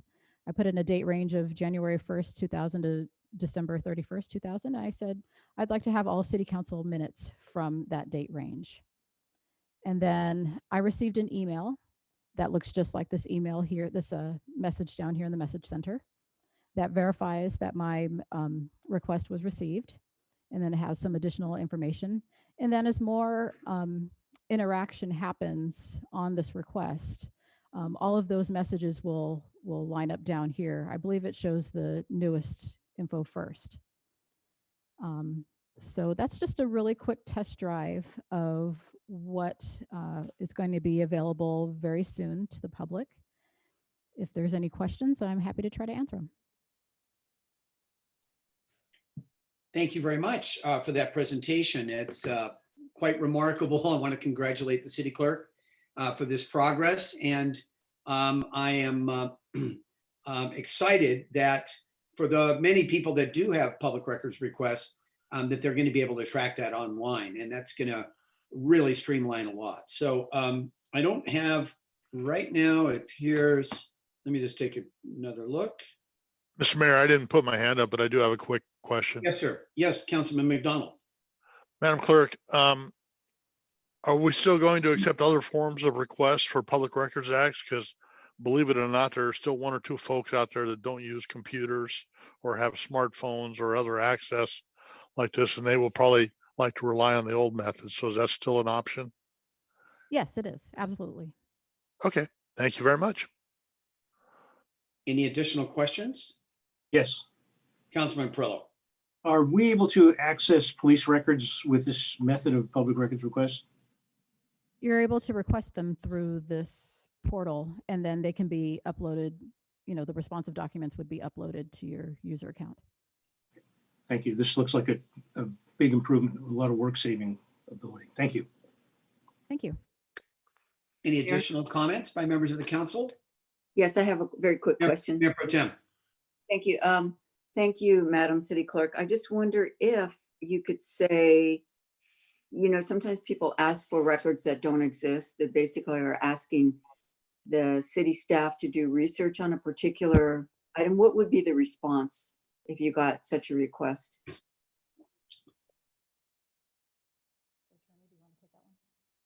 Perhaps that's for our city attorney. So you're saying the request is for research into a matter? Well, sometimes a question is asked, information is asked for information that would actually take, it would take research and study on the part of staff, rather not, it's not just a record. It's like, what is a comparison between this neighborhood and that neighborhood in terms of city expenditures, for example? That's, for example, something like that. Not to get too complicated here, but I know it's been an issue in the past. Yeah, so if the record is not asking for an identifiable record, but is requesting information that doesn't exist in a record that the city maintains, then we would usually instruct the clerk's office, if they seek our guidance, to let the requester know that there are no disclosable records that contain that information. That also may be where the clarifying questions come in, to try to, because the city has an obligation to assist the requester to make a request for identifiable records. So clarifying questions can help address that issue. Thank you. Okay, any additional questions or comments by the members of the council? Okay, I don't see any other hands raised. And with that done, we want to congratulate the city clerk. Mayor, there's one thing that I did neglect to say. I just want to give a couple of acknowledgements. Sorry about that. Okay. First and foremost, to Simone Seydoux, who was instrumental in implementing this, the assistant city clerk. Patricia Garcia from purchasing, who helped guide us along the procurement process. And then our department advisors, Nathan West from fire, Beth Ward from police, Sal Mancha from community development, and Andrew Gonzalez and Jason Zaragoza from the city attorney's office. Thank you. Thank you very much. And congratulations, Madam City Clerk. It's an enormous accomplishment. And congratulations also to your staff, Simone and others. Thank you. So let's go forward. We have one last item, and that's item 3 under item F, and that's a list of the city manager approved contracts. This is an informational item only. The recommendation is that the city council receive and file a list of city manager approved contracts for the period of July 1st, 2020 through November 19th, 2020, Are there any comments by members of the council on this list of comments, list of contracts? All right, it's an informational only. It's just to receive and file. There's no vote required. And now we'll go to city council business. And we'll start this evening with Councilman Madrigal, please. There was one speaker listed for public comment on this. I didn't see that. Let's see. Here we go. All right, I appreciate that. Councilman McDonald's.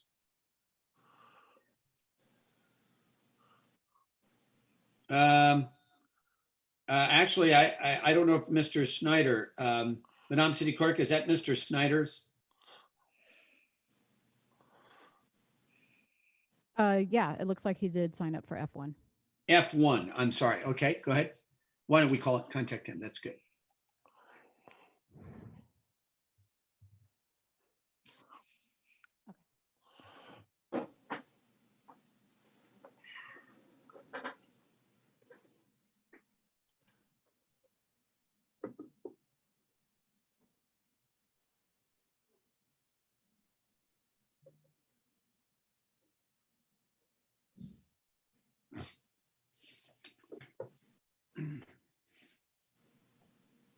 Hello, I'm here. Hi, Walter, you have 3 minutes for the COVID update. Please begin. Hello, I'm here. Hello, Yes, your time is starting. Well, ask them don't hang up on me. And what item we're talking about this time? This is for the COVID update from the Director of Emergency Services. Okay. Yes, my name is Walter Snyder. I'm asking the mayor not to hang up on me. I basically was just trying to express what I saw about the virus, and then I was expressing myself what happened to me with the police. I'm asking him the courtesy to not respect me. He violated my due process of law. I'm just basically telling my viewpoint what happened to me with the police, and I basically was talking about the virus, what I see, because he don't understand things, so he acting as a dictator, the mayor, and just telling them to hang up on me. I'm asking him to respect me. I was just basically explaining how the police treated me, and I called Mr. Scott, and his secretary may not gave him the message, but I called over 3 or 4 times with the police, and probably 6 times this year. And then I talked with a lady named Maria who handled the Colonial area, and she never got back with me. But I'm asking him to respect me. That dictator, you let all the other people, that discrimination when you hang up on me. I'm just explaining what happened to me and a lot of black here in Oxnard about the police and all the killing. You can't paint the police is so great, but I know that a lot of things happened in the past, but a lot of things happen in the present. If you don't deal with the police, you may don't have no police force because they got foreign missiles here. We almost in a war state. You may don't know what's going on right now. That virus may be a virus for the world, so you need to listen to people. I'm not doing nothing wrong. I'm just expressing myself. You got to respect myself. That dictator, when you tell somebody to hang up on somebody. Can you hold a minute because I'm trying to get another phone and get my note. I like to talk about the virus when I started. I was just explaining. I have taken a course at the junior college here in Ventura. I had did some biology, and we had to grow and inject virus in different bacteria. So I know what I talk about. If you don't understand it, that don't give you no right to tell somebody to hang up on me. So I'm going to try to explain it very briefly again. Mr. Snyder. I'm just trying to briefly. Let me get through talking. You could talk after I get through. Also, I like to set up a meeting with you, so you can't bring, and the city council, you can't bring up the Brown Act because it's going to be private between some issue with your with one of your agencies. So I want to set up a meeting with you next week. I will do that. Mr. Snyder. Okay, but just talk. Let me get through with the talking about the virus. Okay, I was just trying to give you a structure. Hold on, let me get through talking just a minute.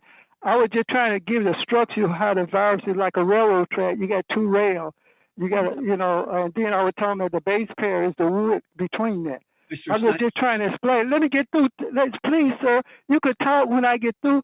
I'm just trying to explain. It's not going to hurt you.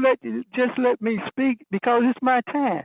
Mr. Okay? Snyder, everyone has a time limit, sir, and I will But you breaking in me before my time limit. Why you so rude? You acting like a dictator because you hung up on me when the police, and I'm trying to talk now. You trying to talk over me.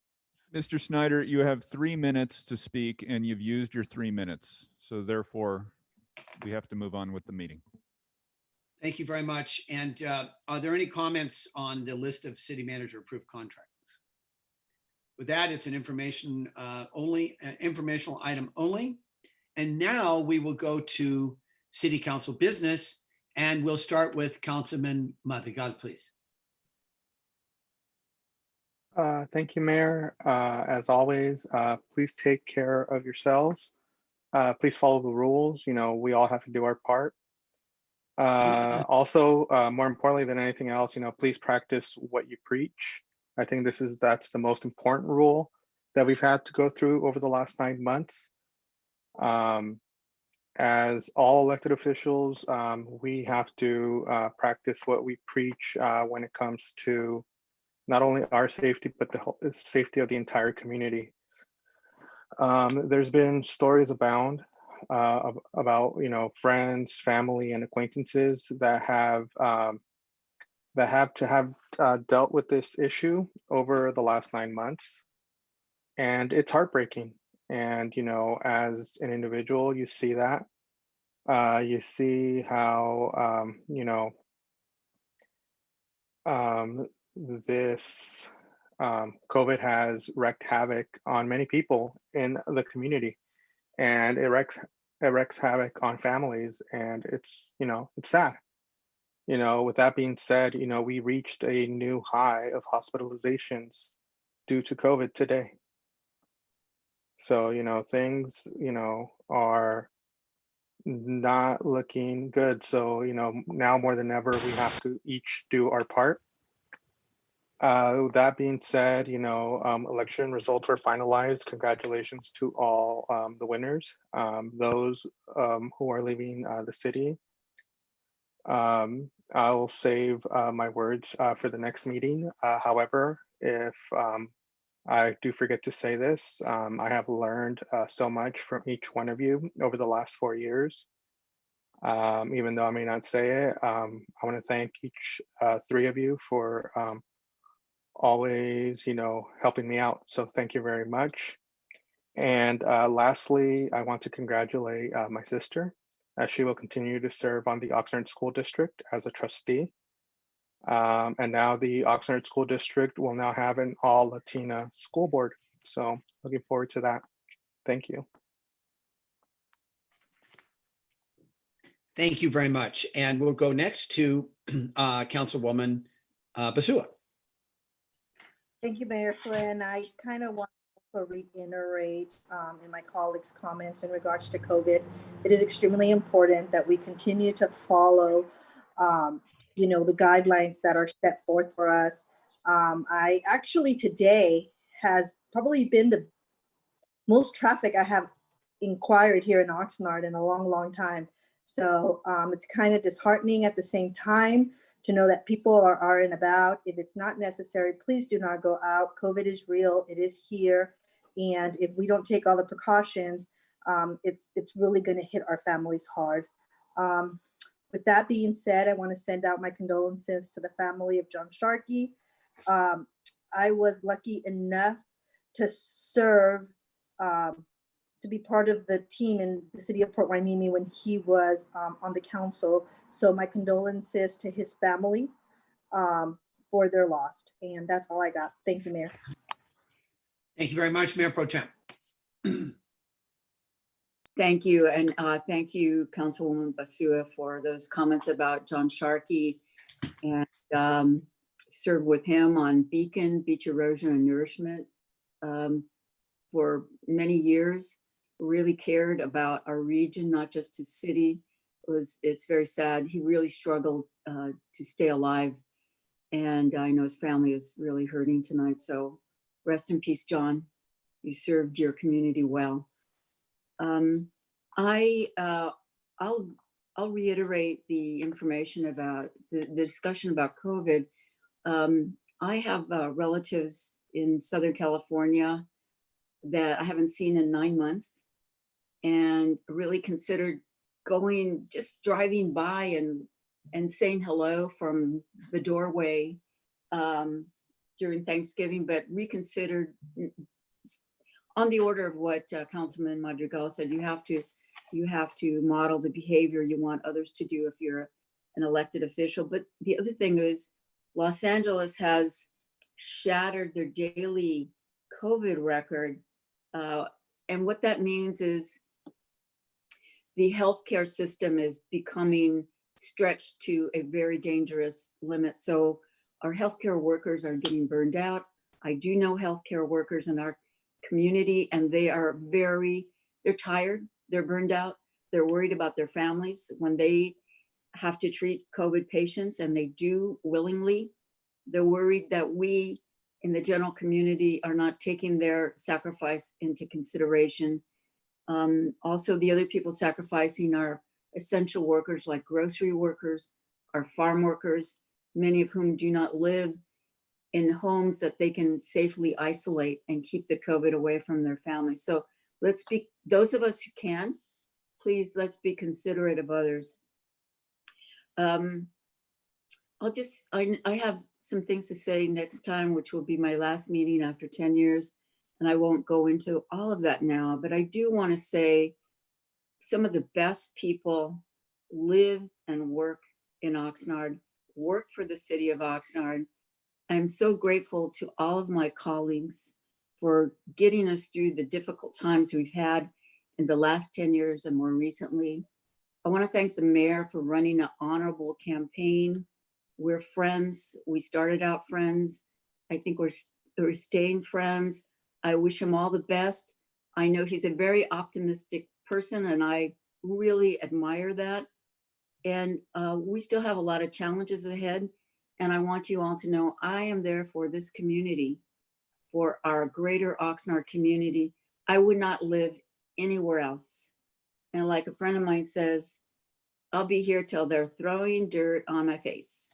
So, thank you. Thank you very much. Councilman McDonald. Thank you, Mr. Mayor. This week is my transportation week, so tomorrow I will have a Gold Coast Transit meeting, transportation meeting on the bus system. And on Friday, the Ventura County Transportation Commission, and I mentioned that specifically because there was a notice, public notice in the Ventura County Star today talking about somewhere in the neighborhood of, if you add it all up, about $85 million that are going to be sent to the VCTC, and it'll be subject of a public hearing. When you look at the agenda item that it's mentioned, that it references, it doesn't really say much on there. And I got more than one inquiry of what's going on here. Why are you hiding this 85 million? And I wanted to take a moment and explain it. We're not hiding anything. This is a requirement of the federal government, especially when you get transit funds that come out of a variety of pots, that we have to have like a 2-year game plan of what we intend to do with this money if we get it. And at this point, it's not even a guarantee that we get it. It will all depend on the Biden administration when they take over, whether they keep some of these programs in place or not. But a lot of these funds are generated by our local transit entities like MetroLink, Gold Coast Transit District, and other transit districts. And our policy of VCTC has been always that this money that is generated by those specific districts by law comes back to VCTC as the disbursement agency, the municipal planning organization, for lack of a better term, for transportation. And we're the ones responsible for disbursing that money. Well, our practice has always been, and I believe will always be, that we look at the amount of money generated by Gold Coast Transit as an example, and whatever money they generate into whatever fund, then when we get that money, we pass it back to the agency that generated it. We don't take a percentage off the top. We don't keep it. We don't use it for our own purposes. It goes back to the originating agency. And I think that's the appropriate thing to do. They're the ones that generated it. They should benefit by it. Same thing with MetroLink. But when you're talking about a 2-year period and a variety of different transit funding, it can be an astronomical figure, and it caught a lot of people's eyes. And they're saying, hey, there's no discussion what you're going to do with this. Well, most of it we're going to get back to the agencies that generated it. And so that's where it's at. And I encourage people, if you're interested in this, listen to it. We do have to come up with a potential spending idea for this money on Friday. We'll have a discussion about it. But again, this money is not set in stone. And should there be a change when there's a change in the administration, we may not even see some of this or all of this money. I'm sure we'll see some of it, but not, it's hard to say. So it's kind of a guessing game at this point. But please understand that we're working under federal regulations. The feds start their fiscal year in October. We start our fiscal year in January, and other people start their fiscal year in July. So we're, it's just a matter of trying to keep up with ourselves and make sure everything matches. So a lot of moving parts, not any, smoke and mirrors or anything else. It's just trying to get government to meld together and do the best thing possible. So thank you very much, Mr. Mayor. Thank you very much, Councilman Perillo. Yes, thank you. First, I want to echo all the concerns the council members have about being safe and being responsible, not just for yourself, but your family and the people you don't even know with respect to this COVID. I would also like to send my best wishes to those employees for the city of Oxnard that have tested positive and they may be ill. I hope we keep them in our prayers. There was a member of the public that spoke earlier with respect to running for office. I want to commend the 17 people that placed themselves as candidates before the city of Oxnard's electorate to run for the positions that were available. It takes a lot to put yourself in that position, and they are to be commended. And you don't, there's a winner, but there's a lot of second place. It is a tremendous experience, and I would recommend it for all that show any interest in doing public service, being involved, and especially if you are a critic and you have certain viewpoints and you feel they need to be expressed or they're not being expressed to your liking. I would like to congratulate Councilmember McDonald, Councilmember Madrigal, Councilmember Lopez, and Treasurer Molina on their victories. I would also like to wish the very best for Mayor Flynn, Councilmember Ramirez, and City Clerk Ascension in their future travels. I did have the opportunity to attend the Windsor North River Ridge Neighborhood Council meeting. The chair, Mr. Greer, put on a tremendous meeting. The City of Oxnard's traffic engineer, Mr. Bokum, tremendous presentation. There were quite a few people that attended, but there can always be more. And it was a Zoom meeting. Ladies and gentlemen involved with neighborhood councils, it worked very well. Maybe some handicapping or some assistance in how to set that up, but it looks, with what's going on with this virus and health concerns, that's going to be the method of getting information out to the neighborhoods in the future. And River Ridge Windsor North put on a heck of a demonstration of how to take care of it. The issue there was the intersection of Patterson and Vineyard Avenue. My condolences also to Mr. Sharkey's family. I had the opportunity to work with Mr. Sharkey as a member of the Ventura Regional Sanitation District. I can tell you, just the few years that I was on the board with him, he brought a tremendous amount of history, and he remembered.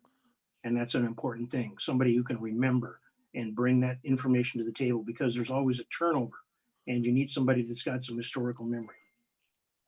With respect to the COVID, as people have mentioned, we just had a local high school, Rio Mesa, the football team. Apparently some people on there, parents and students, tested positive.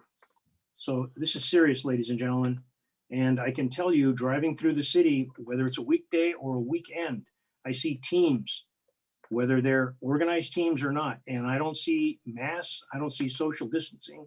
You're putting yourself and your community, your family at the minimum at risk. And I would also like to thank the volunteers in the city of Oxnard that are working to clean the medians. And that's my comments. Thank you. Mr. Mayor, if I can make a quick adjustment to your comments. Yes, Councilman McDonald. I got things confused and I apologize. The calendar year runs January to January and the fiscal year runs July to July.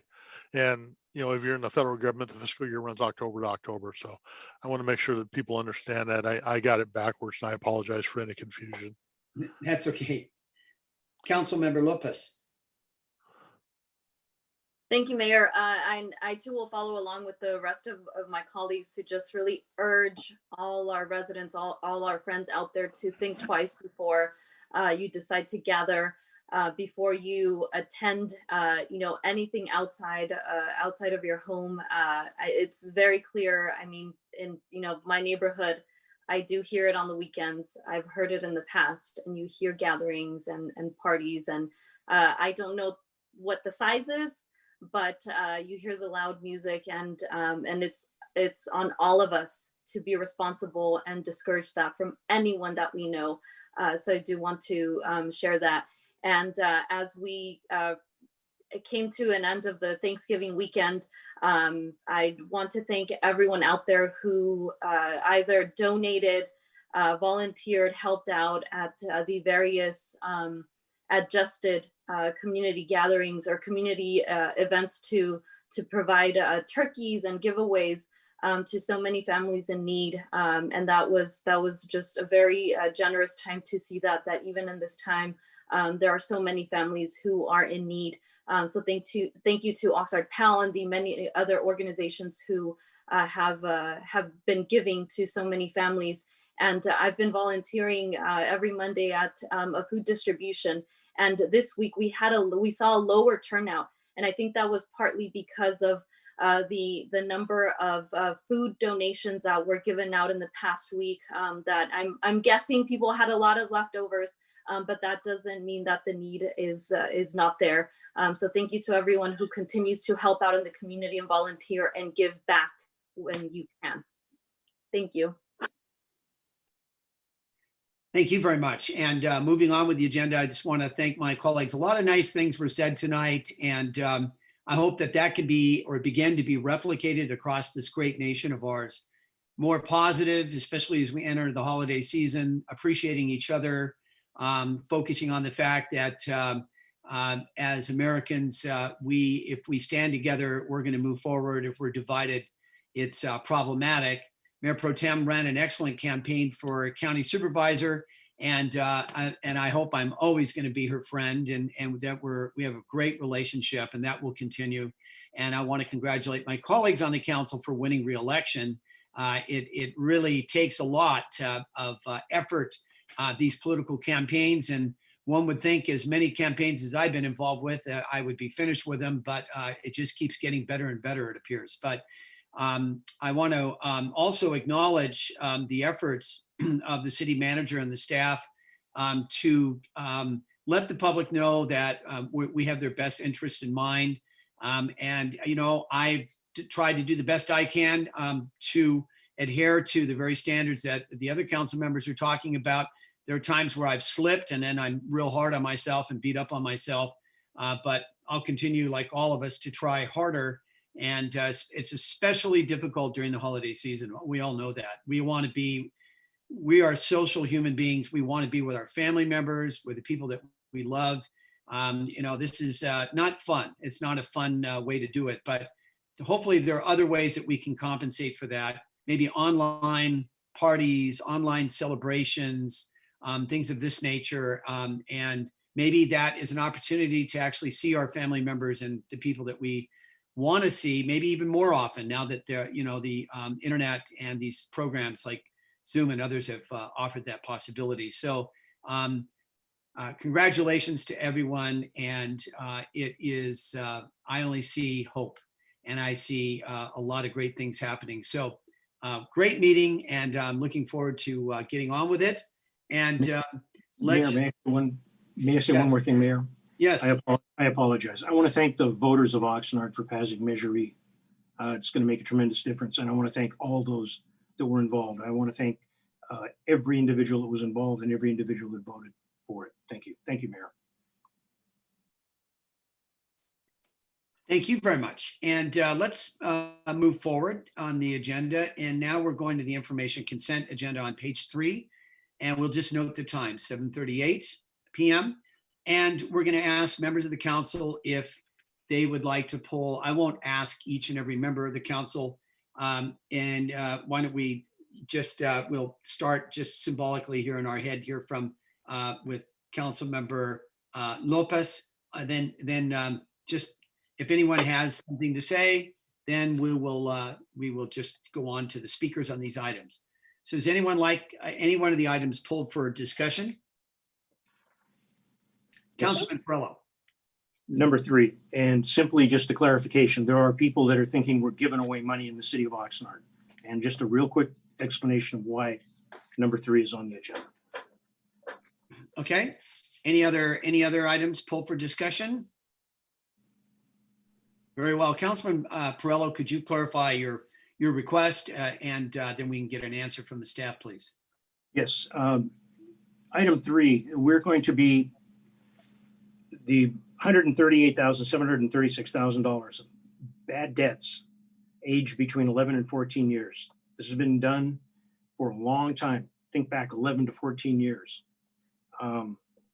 We have management, we have finance department, we have people in the treasurer's office, and we're looking to clean this up. This has been on the books too long, and with the city attorney's involvement, this issue is being cleaned up. But we do have some people that I would say are fringe that like to say the city is now giving money and we are not collecting our debts and we are not doing this. Just a real short, sweet explanation of why we need to take this action and what it will do for us, and just how, if the people that are complaining we're giving away money, how we would go about collecting it if it was possible. Mr. City Manager. Mr. Mayor, our CFO, Kevin Riper, is at the podium. Thank you. Councilmember Perrello, any organization that bills and collects hundreds of millions of dollars per year over the course of 20 years, the staff report makes clear that this accounts receivable review was over 20 years. The items being recommended for write-off that are over $25,000 each are 11 to 14 years old. Any such organization is inevitably going to have some bad debts that cannot be collected, that are past the statute of limitations, or it doesn't make sense to go to small claims court to collect them. The staff report says $684,000 over 20 years is being recommended for write-off, and that doesn't include utilities. That's not water, wastewater, and solid waste. That's everything else the city bills for. Impact fees, regulatory fees, building fees, transient occupancy tax, business license, business tax, other fees for services, code compliance, recovery damage to city property, fines, penalties. That all adds up to literally hundreds of millions of dollars. You aren't going to be able to collect every single dollar, and that's true of every unit of government in the United States, and it's probably true of every private sector organization as well. Thank you very much. And coming from a highly respected individual with your background and everything, I hope some of those people that don't seem to get it, that it kind of sinks in. Thank you. I appreciate it, Mr. Riper. That's all I have, Mayor. Thank you. Thank you. And with no other requests by members of the council, we do have one speaker on the information consent agenda, and that's Ray Blattel, please.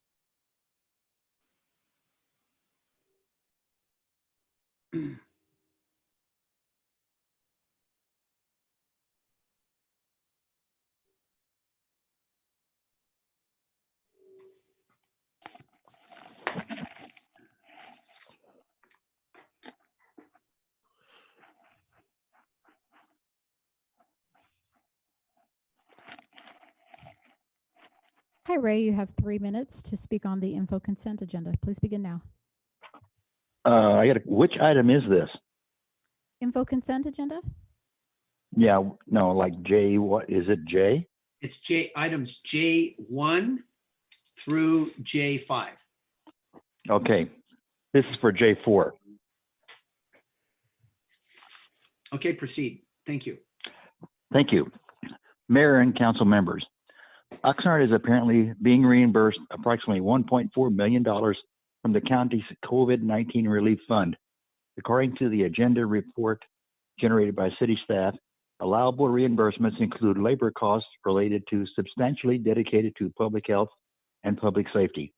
However, some very important language was omitted in the agenda report.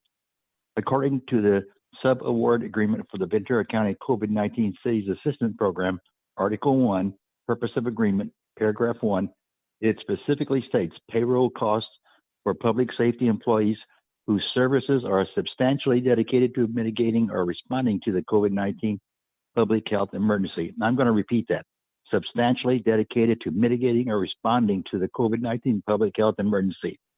What Oxnard apparently did was essentially submit payroll data for police and fire personnel for the pay periods of 8 May and 20 May 2020.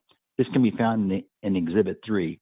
On the last page of Exhibit 3, there are 10 cells with names that are blacked out or redacted. And I wonder, why is this? Why are they blacked out?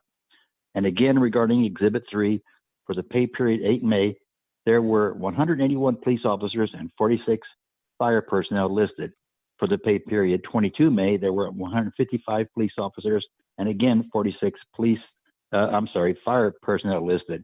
So my question is, what are these police officers doing relative to substantially dedicated to mitigating or responding to COVID health emergencies? What are they all doing? I find this hard to believe. Furthermore, as I already stated earlier tonight, calls for compliance enforcement have been minimal, yet well over 100 police officers are listed in Exhibit 3. And why are there no non-labor supplies listed which are also reimbursable? No face masks for police or fire personnel? No special PPE for the advanced life support team? It seems that Oxnard just took the easiest path and just pulled up police and fire pay salaries until they reached the target claim dollar amount offered by the county. If I were the person doing, if the city does receive this approximately $1.4 million in COVID relief money, the most noble thing to do would be to donate this money back to Ventura County hospitals, where the real battle against COVID-19 was and still is being fought. I personally don't believe Oxnard PD or Oxnard Fire Department had anything to do with substantially mitigating or responding to COVID-19 health, especially certainly not $1.4 million worth. Based on what I see in Exhibit 3, I feel you don't deserve this money. Thank you. Thank you very much. Mr. City Manager, the speaker you raised some questions, and perhaps a member of staff or yourself could respond. We'll respond. I didn't hear questions. I heard comments, but we'll respond. This is Mr. Riper again.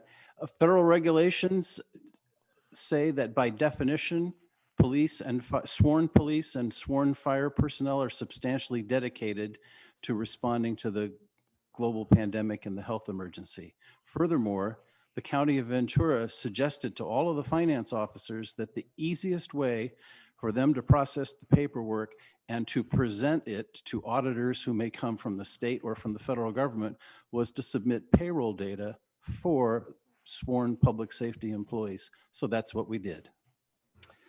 And in addition, our public safety, as well as many other frontline staff, are doing all kinds of work around the pandemic. We also we are tracking expenses for PPE and other items for everyone's protection.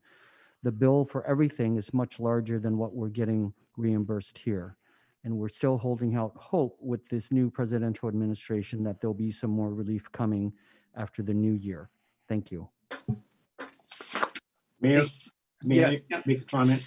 Yes, I appreciate Mr. Riper explaining what the county gave direction, and we're following the direction, and that may not have been in the staff report, but I really appreciate that, Mr. Riper, you explaining it.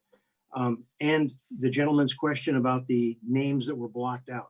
I had asked that at a committee meeting, I believe, or directly from the city attorney, and I was informed that of all the names that are listed, there are some people that are what are called confidential informants, and they work or they are undercover agents.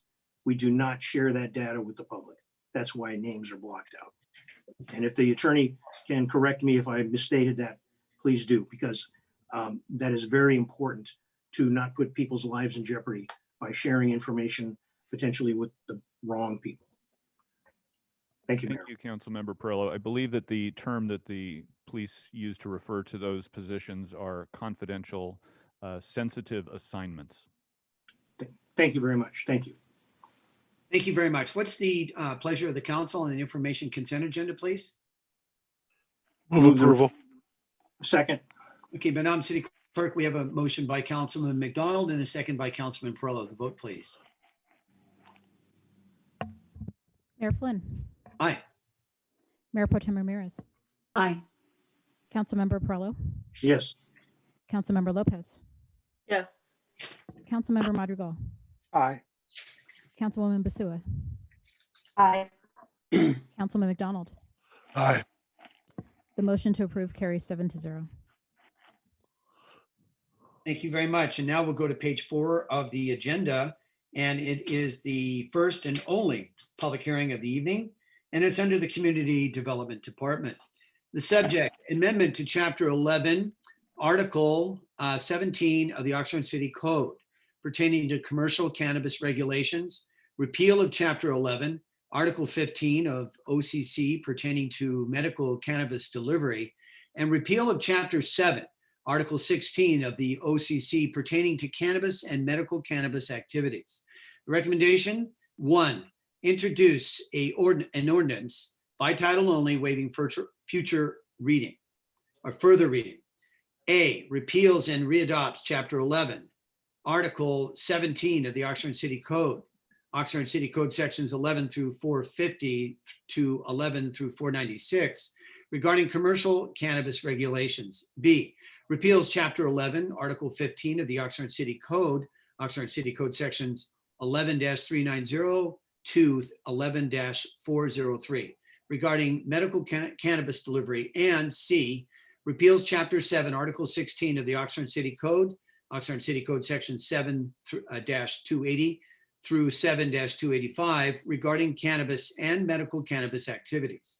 And 2, authorize the waiver of permit fees, phases 1 through 3, for the city's new retail cannabis and local equity retail cannabis program for those entities that participated in the city's prior retail cannabis and local equity retail cannabis program. And before we have staff give the presentation, we'll ask the city clerk for affidavit of publication and written communications, if any. Mayor, there was a legal notice for this public hearing published in the Ventura County Star on November the 21st. The city clerk's office has received 5 written communications on this item, which have been forwarded to the council prior to this meeting. Thank you very much. And now we'll have Kathleen Mallory give the presentation, please. Good evening, Mayor, council members. This evening, the mayor and members of council are asked to receive a presentation regarding readoption of amended Chapter 11, Article 17. My presentation this evening is going to principally focus on changes to the cannabis retail dispensary land uses. Over the past 2 years, council has made a number of decisions regarding cannabis regulations through adopting cannabis ordinances. The most recent council actions related to cannabis local equity as well as cannabis retail. Unfortunately, there were inconsistencies discovered in the city's code, and the form of rejection letters did not notify the applicants of their right to appeal. In the interest of fairness to the prior retail cannabis and local equity retail cannabis applicants, the city determined that it was necessary to immediately terminate the program. The city wants to get this right, and for those reasons, we're proposing a few modifications to the cannabis ordinance.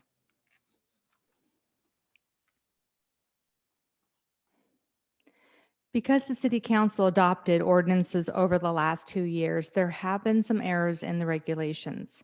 Our goal is to correct these. Council's action this evening would implement the city's local equity program. It would ensure consistency between the various ordinances that have been adopted. It would correct code citations in various sections of the ordinance. And importantly, it would update the city's appeal provisions.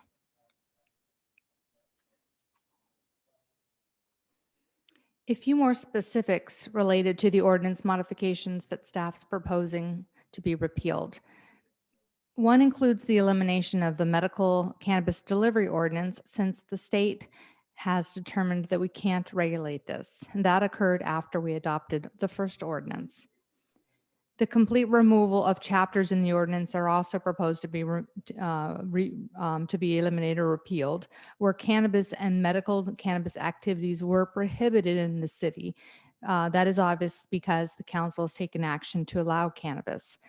Those are the 2 repealed ordinance provisions of the municipal code.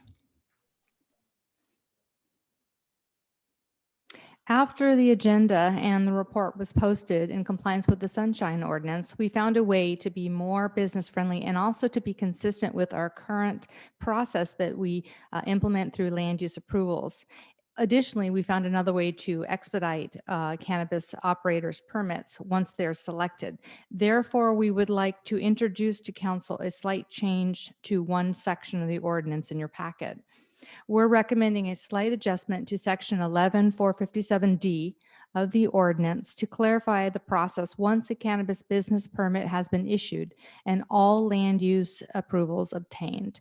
And that would be the modification that you see on the screen with the removal of the word or the body city council and replacement with the community development director. And no other changes are proposed to your packet this evening. Provided council approves the introduction of the ordinance this evening, we are dedicated to a new accelerated retail cannabis and local equity retail cannabis program. The new program would open December 4th and would close at 6 p.m. on January 7th, 2021. We're recommending issuing up to 16 permits, of which 3 would be reserved for local equity retail cannabis applicants, as now defined in the updated ordinance before you this evening. The following sections selected operators, following the selection of the operators, those operators would be eligible to apply for a special use permit. With that, staff's recommendation this evening is to introduce an ordinance by title only, waiving further reading that repeals and readopts Chapter 11, Article 17 of the Oxnard City Code, repeals Chapter 11, Article 15 of the Oxnard City Code, and also repeals Chapter 7, Article 16 of the Oxnard City Code regarding cannabis and medical cannabis activities. Additionally, staff's recommendation this evening is that council give staff approval to authorizing the waiver of permit fees for phases 1 through 3 for the retail cannabis applicants, and the city's new retail cannabis and local equity retail cannabis program for those entities that participated in that prior retail program be allowed to not pay the phase 1 through 3 fees. That concludes staff's presentation, and we're available to answer any of your questions. Thank you very much. And what I'd like to do now is open up the public testimony portion of this public hearing. And we do have an extensive list of speakers. Each speaker will be granted 3 minutes time. But given the fact that we have 20 speakers at a 3-minute maximum, that would be an hour of public testimony on these revisions to this medical cannabis or this cannabis ordinance here and ordinances in the city of Oxnard. So although each and every person is going to get 3 minutes, you don't have to use all 3 minutes. And I'll go ahead and read the total list of speakers. And if I mispronounce your name, I duly apologize. There's some very unique names here. And I was trying to review them just prior to this, and I'll do the best I can. So Shauna Marie Sesma, Lisa Slaughter, Violeta Aguilar Warwick, Jean S. Fine, Nancy Lindholm, Jim Gilmer, Tigran Kachaturian, Jessica Raven, Margarita Tsagyuk, Kirill Mikulov, Kevin Kravinsky, Ronnie Jenkins, Mike Sagian, Courtney Karen, Trevor Zirhut, Yvonne De La Rosa Green, Zach McKinnon, Vanessa Hernandez, Violetta, well, we have, Violetta twice, so that's not appropriate. And finally, Michael Chernis, please. So we'll start with Shauna Marie Sesma, to be followed by Lisa Slaughter. And we're asking individuals, given the time, not to use the whole 3 minutes if it's not necessary. Thank you.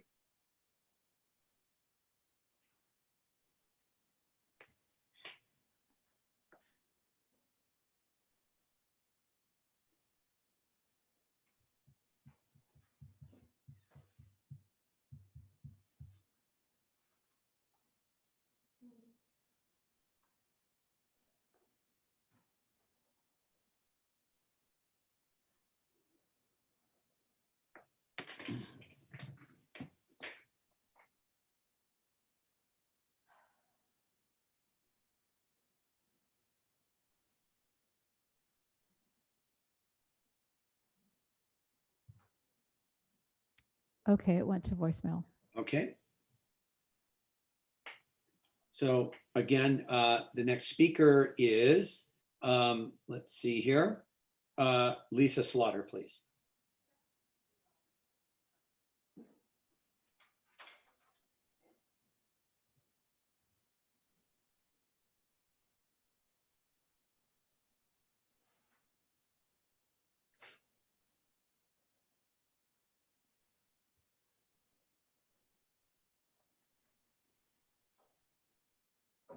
Hi, Lisa. You have 3 minutes to speak on the public hearing item. Your time begins now. Thank you. Good evening, Mayor and City Council members and staff. Thank you for allowing me the opportunity. Just very briefly, given the number of speakers, I did want to note that part of the process that I think evolved in arriving here to some change and appeals, et cetera, was the scoring process. And in many ways, the fact that the ordinance itself regarding local equity, for example, and the fees were promulgated during the application process itself. I would actually urge the City Council to wait, vet this ordinance more thoroughly rather than try to build an airplane while it's in the sky. I hope you will consider also really having the scoring process be more transparent in providing applicants with what the scores were, posting them as other cities such as Pasadena and the like have done throughout the process so that applicants understand where they stand and what the specific criteria is. Thank you.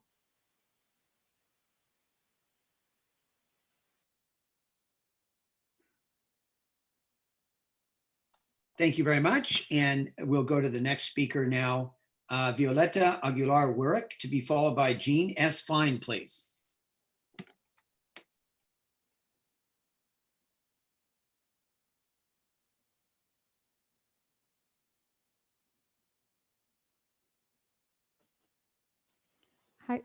Hi, Violeta. You have 3 minutes to speak on the public hearing item. Please begin now.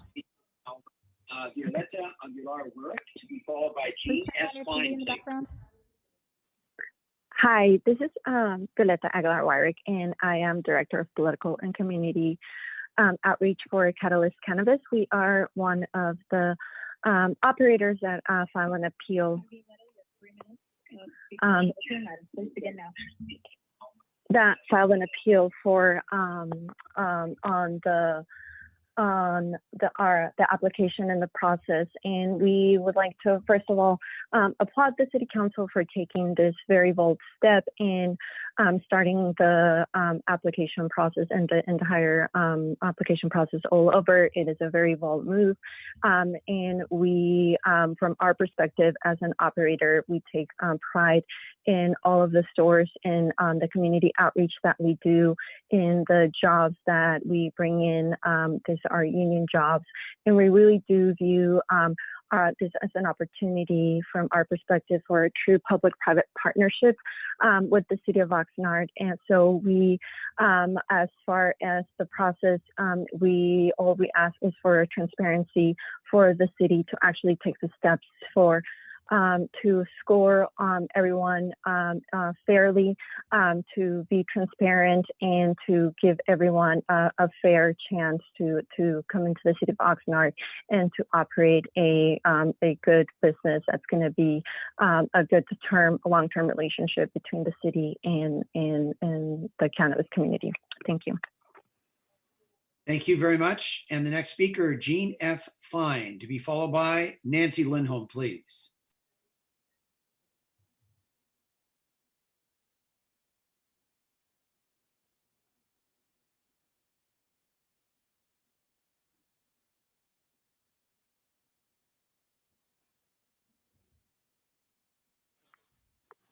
Hi, Jean. You have 3 minutes to speak on the public hearing item. Your time begins now. Great. Hello, can you hear me? Yes, we can. Please go ahead. Great.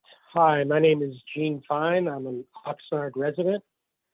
And first off, I would like to thank Chief Whitney for his wonderful service to the city.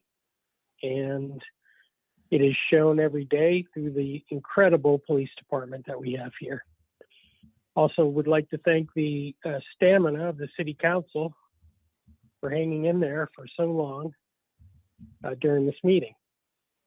Tonight, I'd like to talk about the situation with cannabis in Oxnard. Oxnard, as you know, is a medium-sized city. We need this tax revenue and would very much like and request that the applicants who were granted their permits receive their permits, and that the remaining 6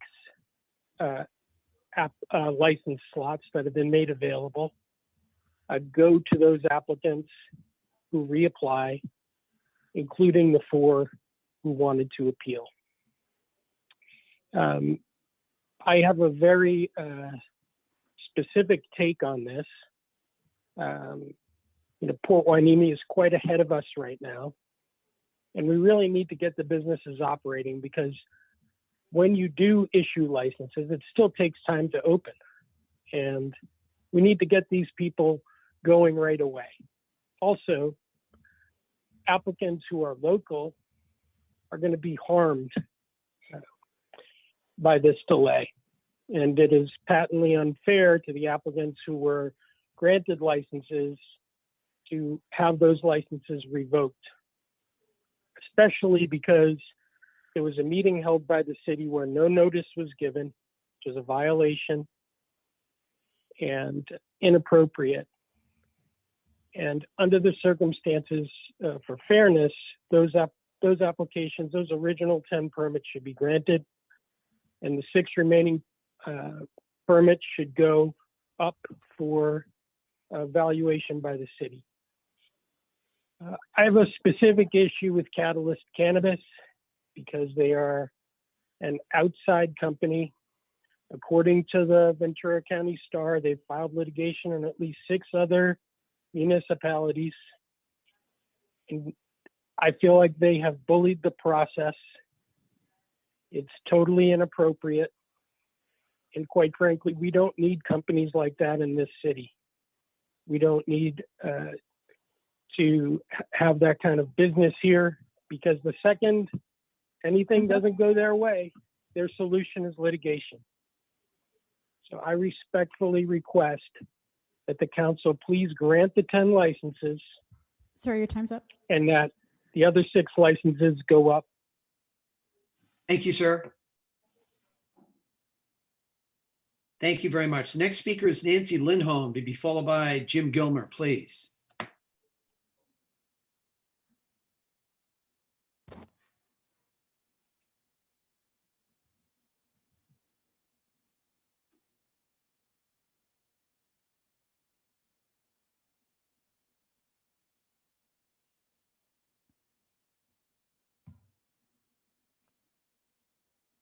This is Nancy. Hi, you've got 3 minutes. Please begin. Great, thank you. Hi, Nancy Lindholm, CEO of the Oxnard Chamber of Commerce. The Chamber is extremely disappointed with the developments in the cannabis application process. This has certainly tarnished the city's image as a business-friendly community. That being said, let's move on to what comes next with the new program. And I guess I have to start with a question of how is it humanly possible to accomplish in less than 90 days what originally took 9 months or so? Let me move on to our recommendations that we would like to see incorporated into the new program. First of all, to shorten up the SUP process to less than 6 months, the city should dedicate a staff position or hire someone to service the 16 successful applicants to expedite their permits. City staff should come back to the council before the 16 applicants are selected with a detailed plan on how the SUPs will be expedited. The process also needs to consider applicants' ability to change locations, since leases may have expired or options on properties could have been terminated.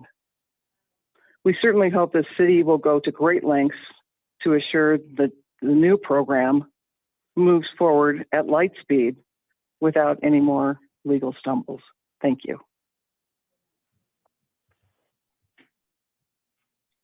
Thank you very much. And the next speaker is Jim Gilmer, to be followed by Tigran Khataturian.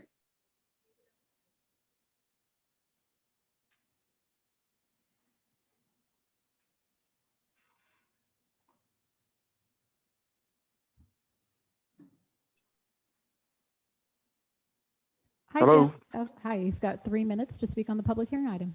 Begin now. Thank you. Good evening, Mayor, Tim Flynn, and City Council members. I'm talking tonight because I'm urging the City Council to have more transparency and fairness for all licensing applicants and the community at large. I sent you a detailed letter represented by approximately 17 Oxnard residents. And first of all, I do want to commend staff for Kathleen, particularly for saying that the city wants to get this right. In light of our nation, in light of the racial tension and social inequities in our nation, in our communities, this is one time I pray that the city will slow it down and really get it right.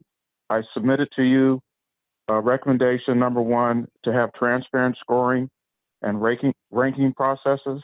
I submitted to you a model from West Hollywood, similar situation that Oxnard is having now. They resolved it by having more transparency in scoring, making the scores public, making applications public. I recommend that Oxnard does that. The second recommendation that I strongly, strongly recommend, you have local equity, but how do you define local equity other than 40%? So someone can move here, get an address, say they're Oxnard resident. There's no real certification of that. And so I would add social and local equity, because the whole purpose of social equity was focusing on the damage that the war on drugs did and marijuana prohibition did on disproportionate communities of color, which also had higher arrest rates. So if you really want to be true to social equity, let's get it right now. Let's not wait on that. Let's target women, minorities, veterans. Let's target and give priority to impacted neighborhoods like La Colonia, El Rio, South Oxnard, which had disproportionately high arrest rates for war on drugs, for marijuana.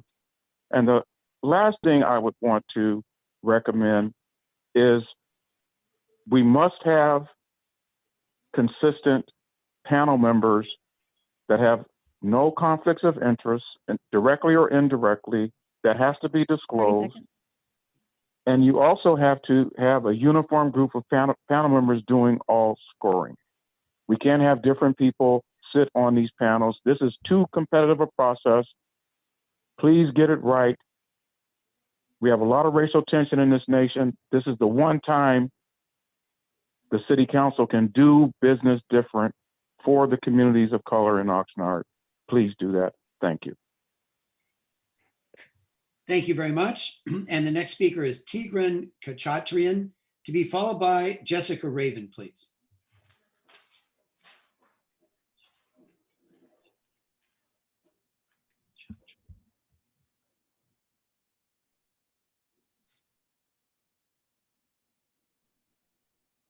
Hi, Tigran. You have 3 minutes to speak to the cannabis item. Please begin now.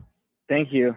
Thank you so much. I'm going to keep it short and simple. I am Tigran Khataturian, CEO of the Set Dispensary Group. I want to ask the council members and mayor to consider those applicants who have given up their leases. I, for example, gave up my lease after we were informed that we lost. My landlord won't release it to me, so we must find a new location. So please either give us enough time to find a new location or allow us to reapply without a location. Thank you. I'm done. Thank you very much. And the next speaker is Jessica Raven, to be followed by Margarita Salyuk.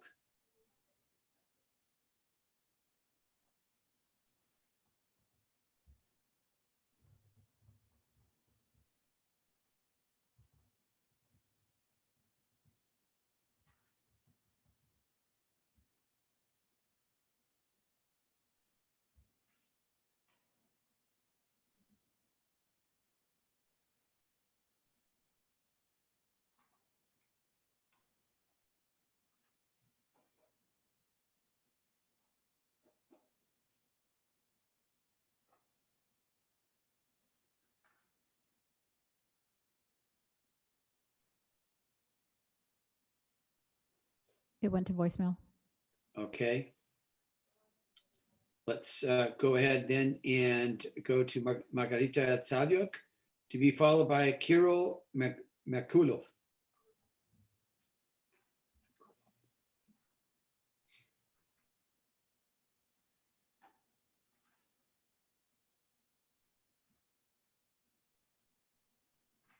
Hi, Margarita. You have 3 minutes to speak on the cannabis item. Please begin now.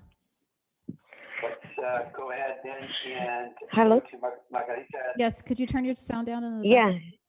Thank you. Yes, I did, and I believe that it just accidentally dialed me, not Jessica. But let me just first say, dear council members, mayor, and staff, thank you for giving me the opportunity to speak. I would like to start off by saying that Yuma Way CA continues its commitment of being a valuable partner to the city of Oxnard and helping to contribute to the success of cannabis program. We understand that city has been put in a very difficult position and trying to be fair to all 50 applicants. It has been very difficult time for all of us as well. I was listening to this meeting from the beginning. Every opportunity in this life is compressed in its moment. And it's very difficult to prepare competitive application. It's even harder to win. And even we think that our application is very strong, it is impossible to predict the outcome. It will never be the same. It won't. For example, we will never have Chief of Police Scott Whitney as our interviewer anymore. I specifically remember him carefully listening to our presentation. I know the city council are people with most integrity and want to do the right thing. Many of the winning applicants, including ourselves, face incredible hardship from this change because of certain contractual obligations to landlords and others that were triggered by the receipt of the award letter. The restart of the program will not help, as it will create even more reasons from all 50 applicants to appeal due to new rules, new applications, new locations, new requirements. There will be appeal from losing applicants, from winning applicants, and even from potential requests to refund application fees. The restart of the program will make current situation only worse. Let's review what we have on hand. There are only few issues identified in 4 initial appeals received by the city. It's inconsistencies in interview process. Nobody complained about application process. 30 seconds. Maybe just not very detailed scores and no clear appeal process. So let's solve what we have on hand. If we can grandfather winning applications and give remaining 6 licenses, or the grandfather applications and allow for appeal to the remaining all applicants, or we will restart the program, but only the part of the program with the regrading the interview with no modifications to any written submittals. It will certainly get us to a much better place. I appreciate everybody's help and allowing me to speak. Thank you so much. And the next speaker is, let's see, Kirill Merkulov, to be followed by Kevin Kravitsky, please.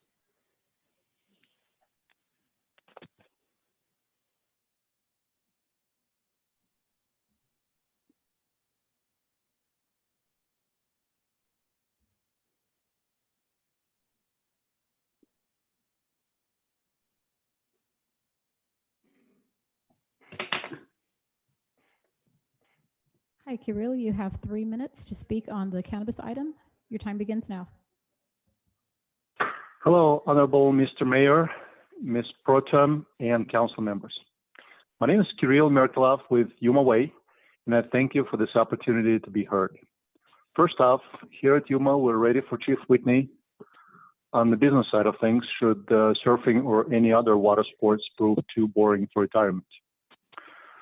On a more accurate note, as we embarked on this long and difficult journey of the application process, we were overwhelmed but excited to become a worthy partner to the city.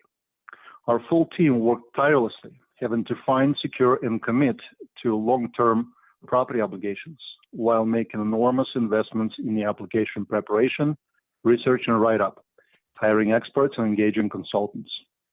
We're extremely overjoyed by the news of being one of the winning applicants and immediately started our preparations to move forward. We all know what happened soon afterwards and led us to this moment today. Many of the speakers here voiced numerous concerns we are all faced with. We very much appreciate the city's efforts for a more transparent process in striving to find a fair resolution to the situation at hand. However, I'd like to offer my humble opinion for your consideration, albeit as an interested party, as we were one of the winning applications. When we closely and carefully consider the situation at hand, the only concerns that are apparent can be broken down into two categories. One, concerns with the received scores, and two, lack of notification on appeals rights and denial letters. It seems that both of those can be addressed as additional process without having to restart the whole program.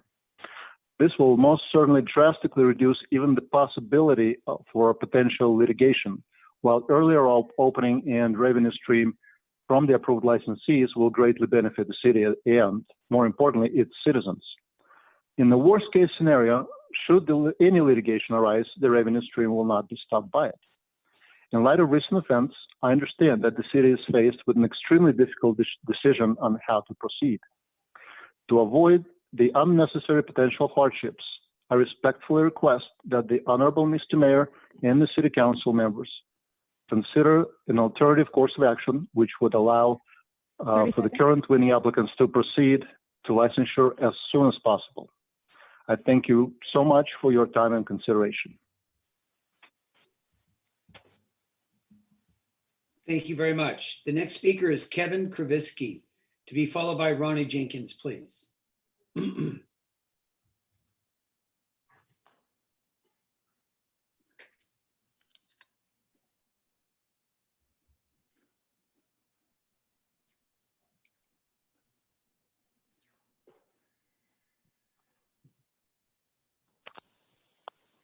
Hi, Kevin. You have 3 minutes to speak on the cannabis item. Please begin. Good evening, Honorable Mayor and Council members. My name is Kevin Kravitsky, family-owned applicant for Elevate Oxnard and Bloom Organics DBA Elevate Downtown Oxnard, both of which were notified on November 2nd, 2020, that we were selected as part of the city's top 8 retail cannabis applicants. On behalf of the Elevate family, we are humbled and grateful to have been selected as your community partners in this historic program. I would like to thank the City of Oxnard, City Manager, Community Development Department, and Ms. Kathleen Mallory, who've all worked tirelessly to manage the application process. Also worked towards implementing the program, vetted and ranked over 50 applicants, and ultimately selected the applicants that would best serve the residents of Oxnard. Over the past several months or year, my experience with the city has been pleasant, informative, and thorough. Despite the intricate process and expense, the application process yielded the best candidates to serve your community, which was its intent. We were thrilled to hear that we emerged as part of the top 8 applicants in the process, but our excitement quickly waned when we were soon after notified by the city that the program initiative would be rescinded. We understand the new program initiative would allow, amongst other things, clarity on applicants' due process rights, in addition to expanding the number of cannabis licenses the city would consider issuing under the new program. I would like you to know that Elevate is here for the long run. We are not discouraged by the delay of a few additional months that will take to implement the new program. We're confident in our standings and ability and look forward to ultimately serving you and the community with the same hard work and integrity and family values that the City of Oxnard provides itself on. We acknowledge and are considerate of the fact that the city did not intend nor anticipate issuing the November 2nd letters, only to rescind them a few weeks later. Doing the right thing isn't always the easiest, cost-effective, or the most convenient. However, integrity matters, and we commend the city on keeping the integrity of this process uncompromised. Staff extended a great deal of time and resources to narrow down the applicant pool, and we believe intended to begin issuing special use permits as the November 2nd letter states. Reopening this process is not without challenges or controversy, but rather will yield the best and most equitable result for the city and its residents. We support that effort. 30 seconds. With that said, we stand ready, willing, and able to provide the residents of Oxnard a safe, consistent, and respectful cannabis experience. The Elevate family looks forward to sharing our local operating experience, successful track record, and other community benefits with you. I thank you for your consideration and wish everyone a safe, healthy, and happy holidays. Thank you so much for your time. Thank you very much. The next speaker is Ronnie Jenkins, to be followed by Mike Sagian. Sagian.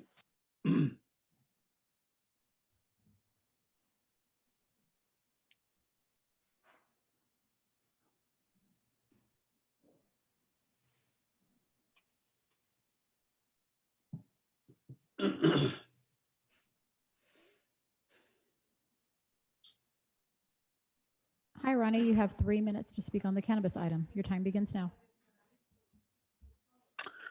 Hi, I appreciate you guys giving me the opportunity to speak. My name is Ronnie Jenkins. I'm the CEO of Advocate Society. On behalf of myself and my team, we'd like to congratulate Chief Whitney on an illustrious career, and myself looking up to him as an athlete. Obviously, he's from Oxnard High School, homegrown, went on to Oregon, but particularly his transformation from athlete to public servant that piqued my interest growing up as well. So I appreciate everything that he did, and congratulations to him and his family. In regards to cannabis, I'd like to say that, this was a very arduous process for myself and every other applicant. And it took a lot of time and energy and resources, as you guys know as well. So upon hearing the information via letter that we were one of the 10 to get our cannabis license and be able to open up for retail, obviously the entire team was ecstatic. Everybody was elated. But we're still finding it difficult, obviously, because of the situation that we're in right now, that the perceived inadequacies by the city should affect the people that got their award letter. It doesn't seem to me that, the minor issues that the city is having in regards to transparency or whatever it may be, really should affect the people that already have their license. It seems to me that the allotted 6 licenses that are going to come out, the city can still address everything that they want to, and just kind of have it as a separate issue, and that it shouldn't affect the previous 10 applicants who got the letter. So, my recommendation is that the 10 be able to maintain their ability to open up for retail, and that the additional 6 should be a separate issue, so that it's fair to everybody. Because even though some people may think that it's fair in order to open up everything again, the people who followed the rules, including Advocate Society and the 9 others, don't think that it's fair, because we did everything that we were asked to do. And we were very, very happy that we ended up being one of the victors. And so, I hope that the city will reconsider the negation of the previous 10 and just focus more on the additional 6, and to have the remaining applicants who didn't receive their license kind of duke it out, so to speak, for those. So thank you for your time.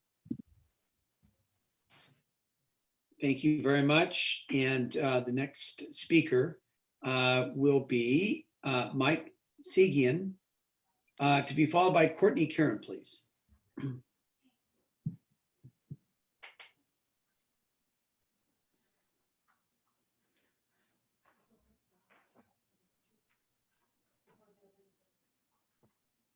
Hi, Mike. You have 3 minutes for the cannabis item. Your time begins now. Good evening. I am Mike Sagian, and I have been consulting cannabis businesses for over a decade. I've yet to see a city act the way Oxnard has. It is understandable that the city wants to ensure that there is fairness. However, it seems that in an effort to be fair to the losing applicants, the city is penalizing the winning applicants, even though all applicants played by the same rules. The achievements of the winning applicants should not be erased because of a technical issue in notifying the losing applicants of their rights to appeal. There is a simple remedy here, so I question the city's logic in their decision to scrap all of the good since there was only a little bit of bad. The bad can easily be remedied. Give the losing applicants an extended appeal opportunity. amend sections of the city code that are potentially inconsistent, all while allowing the winning applicants to move forward. There were no inconsistencies with the scoring criteria, so why does that need to be amended? It doesn't. Keep the rankings as they are, or else the city is going to tie up more resources to evaluate the new applications and defend lawsuits from aggrieved parties, which is just a waste of time. I am shocked that the city has overstepped their authority and violated state law in order to terminate this process. Currently, politics in America is at an extreme level of disarray. Municipalities should go above and beyond in making sure they are being transparent with their stakeholders. The city of Oxnard has done the opposite. On November 17th, the city council went into a closed session and decided to terminate the entire cannabis program without hearing any public comments. This was a blatant violation of the Brown Act's open meeting requirements. We are aware of the city's reservation of rights. All cities have that same reservation, yet it has never been used until now. Take Los Angeles, for example. They recently had a flawed application process, and they logically decided to not harm the winners. They allowed the winners to move forward while they amended and tightened their city ordinance. Oxnard should do the same since the application and scoring process did not have inconsistencies. I am imploring the city council to allow the winning applicants to move forward without any further interruption or delay. There is no need for the city to rush and put a new application process together. It would be smarter to allow the original winners to move forward while the city makes its desired updates for future applications. This will save the city time and money in its next round of licensing. It'll avoid potential litigation from the top scoring applicants and allow the city to quickly reap the benefits of tax revenue and the Cannabis Community Reinvestment Fund payments from current license winners. Thank you for your time, and I truly hope this does not fall upon deaf ears. Thank you very much. The next speaker, Courtney Karen, to be followed by Trevor Zirhut, please.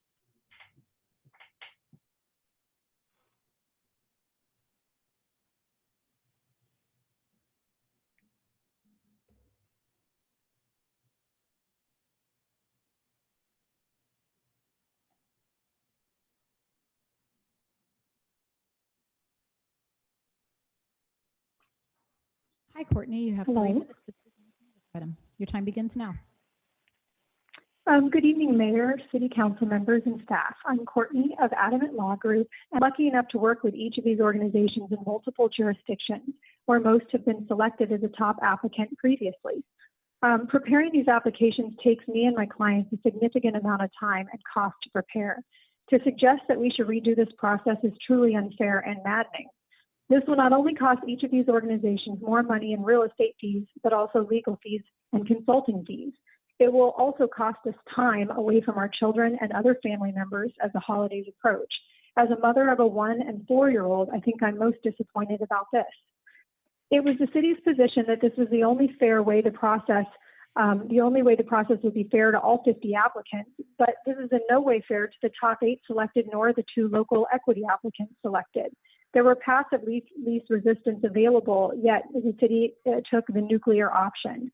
For example, the city could have released a new letter to those not selected and have provided them with the proper opportunity to appeal, even if this meant that the city council would have to hear each of those appeals. It should be noted that at least 2 of the organizations who filed appeals have made a habit of threatening litigation and appealing in each jurisdiction where they lose. Their ultimate goal is to squeeze a license out of the jurisdiction without having earned it through a fair and equitable process. It appears here that they have yet again used the same tactic, threatening litigation and forcing the hand of the city. If each of these organizations simply wanted the opportunity to appeal, why not give them that opportunity per their request? This ordinance went through several iterations before it was passed. Many of the cannabis applicants who applied had representation that was involved in that process. It's really baffling to me that this issue did not arise until after the process had concluded and was only raised by those who did not receive a license. Tonight, I urge the City Council to consider additional options that do not require cheating the top 10 candidates from receiving the permits that they not only earned, but that they were told that they were receiving in their award letters. Consider revising the appeals language and providing each applicant who is not selected the right to appeal that decision while keeping the original 10 intact. This is far more equitable than what is being suggested thus far. Thanks so much. Thank you very much. And the next speaker is Trevor Zerhut, to be followed by Yvonne De La Rosa Green, please.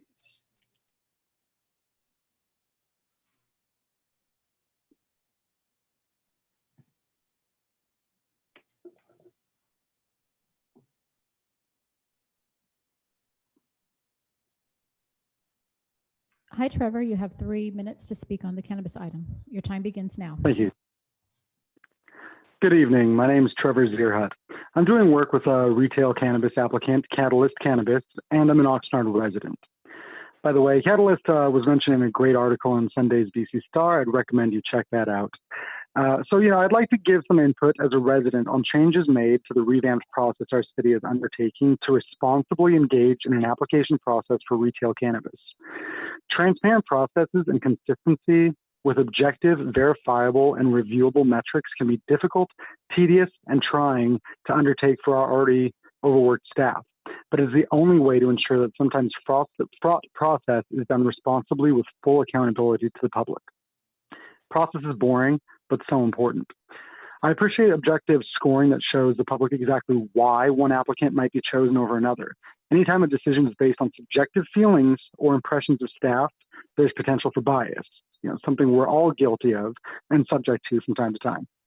Beyond concerns about process and consistency, I'd also like to urge the city, as it proceeds, to give significant priority to applicants' records of business success in the cannabis industry. A proven track record of success in this industry is the greatest indicator of success in business here in Oxnard. The comparative success of businesses we allow to operate in our city will directly benefit our city and the areas they'll be located in. A successful business will stand the test of time. A less successful one will result in another empty storefront. A successful business can and will give back to the neighborhood they're located in. A less successful one won't have the additional revenue to reinvest in the community. And finally, what we're also so excited about when it comes to cannabis, a successful business means more tax dollars for our city. A less successful one will have less sales, meaning simply less money for the city. Catalyst already has 5 successful locations. I know something that was knocked before, but that's a proven track record. They know this business and they can do it well. I'd also like to add that I'm always a proponent of engaging with and hiring unionized employees, despite some people's claims about higher costs. Catalyst already has an agreement with our local UFCW for their Oxnard employees to be unionized. Catalyst has been successful as it is, not despite union agreements, but in part because of them. So thank you for your time and have a good evening. Thank you very much. And the next speaker, Yvonne De La Rosa Green, to be followed by Zach McKinnon, please.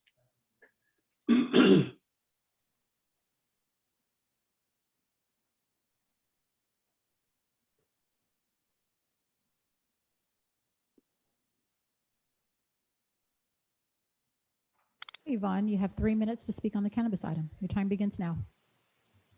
Okay, thank you so much. Good evening, Honorable Mayor and members of the City Council. Thank you so much for hearing us tonight. It's been a long night. And thank you, of course, to Chief Whitney for all his years of service.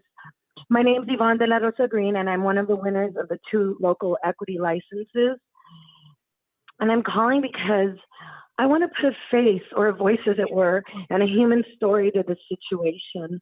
Although it's a huge disappointment to everyone that won and now risk losing these licenses to a local equity applicant such as myself, it is devastating beyond belief. When I won, I was so thrilled because 2 Latinas from Oxnard won this license.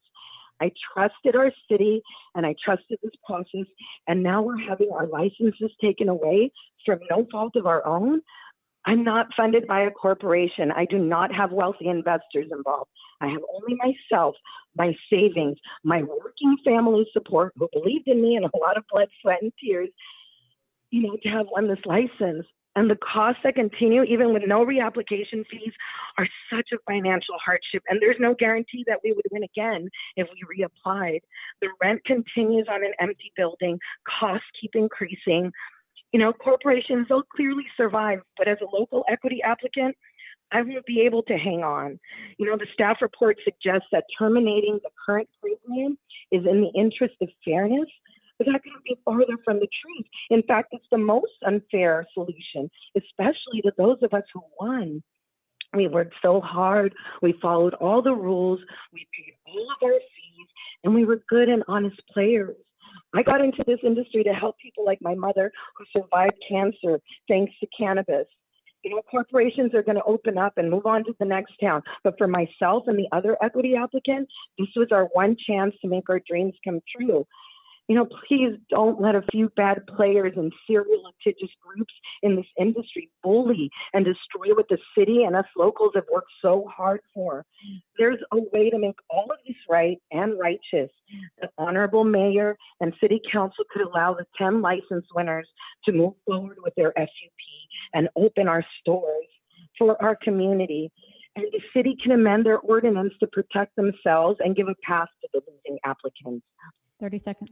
You know, for those of you on the city council leaving or terming out of office, I implore you and all of you to please make one of your last votes for the people of Oxnard, for the original winners, which include 2 Hispanic women who fulfill social and local equity, and to please not vote on the amendments tonight, and rather ask the city attorney and staff to come back with a more equitable solution that doesn't involve taking our licenses away. It is possible, and we need your help. Thank you all, and God bless. Thank you so much. And the next speaker is Zach McKinnon, to be followed by Vanessa Hernandez, please.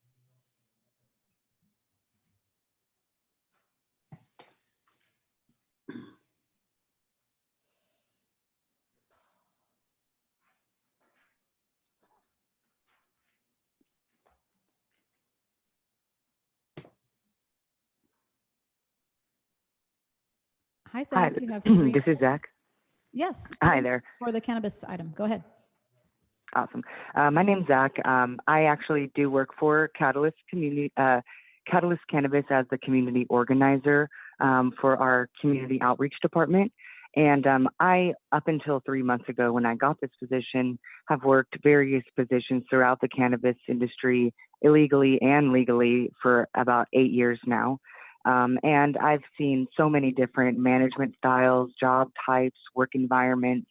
And because I just want to make very clear that because of the quick transition from illicit to legal, so many cities, unfortunately, have cannabis operators who do not have the management skill and structure to benefit their workers, nor do they have the best interests of their workers in mind.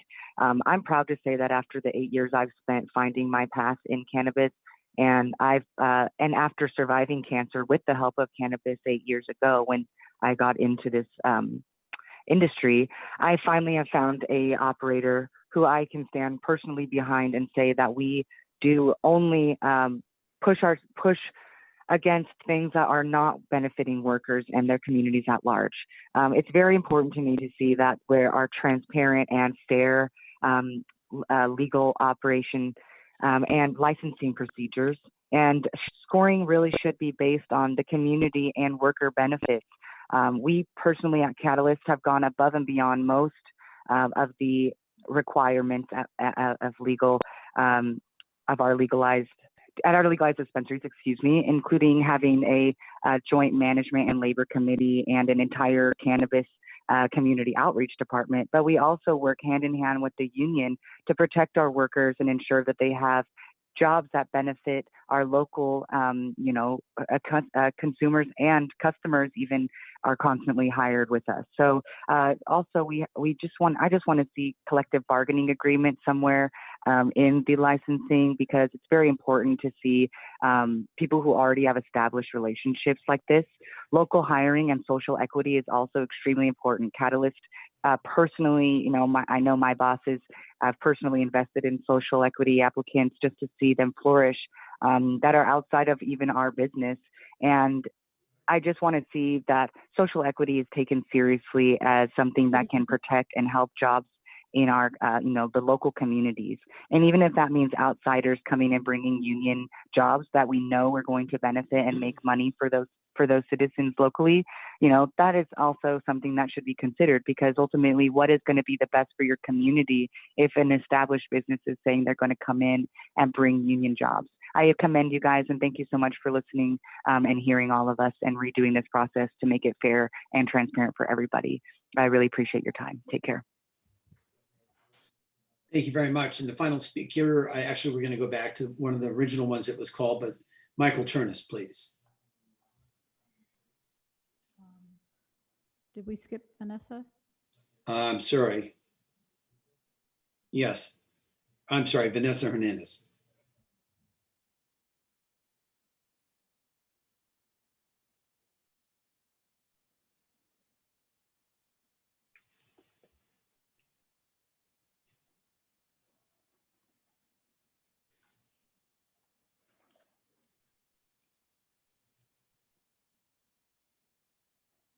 Hi, Vanessa. You have 3 minutes. Please begin now.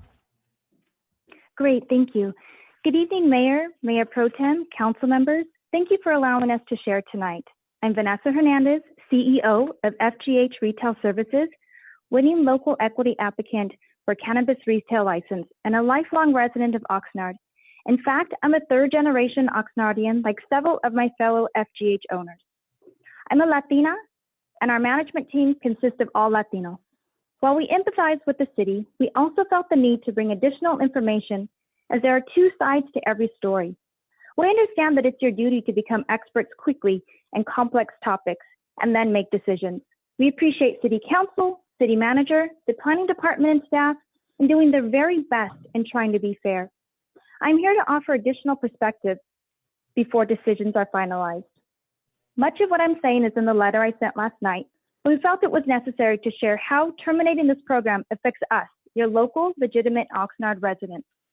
For example, instead of devoting our time to nonprofits in our community, we are now back to reevaluating our application.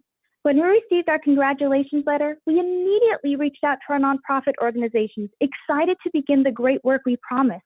But now this is on hold. Our local employment efforts are also on hold. And of course, our plans of renovating our location and commencing operations are on hold.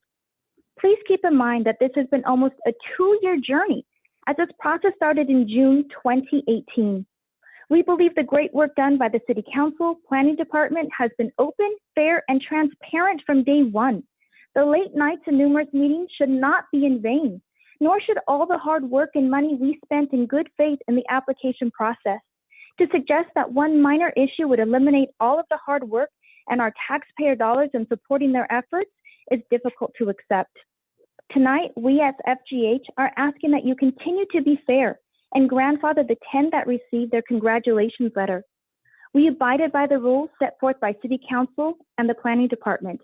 We respected the process and we played fair. Thank you. And on a side note, Chief Whitney, you will be missed. I remember the time we were at the food distribution event and a young mother was struggling to walk back home with her children. You buckled everybody up and drove them home. You have the biggest heart, and we always thank you for keeping our community safe. And Chief Benitez, congratulations. We know you'll be a great chief. Thank you. Thank you very much. Michael Chernus, please.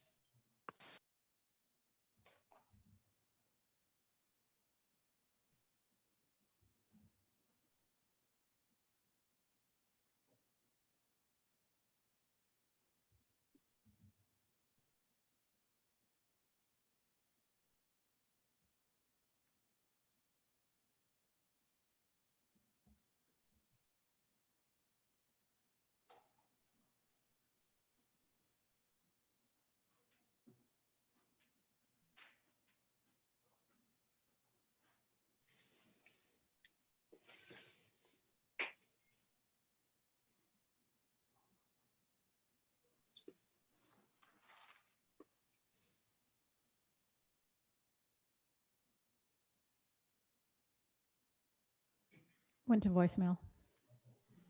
Okay. Do we want to try the first, what was it, the one that we missed before, the first one? Is that what it was?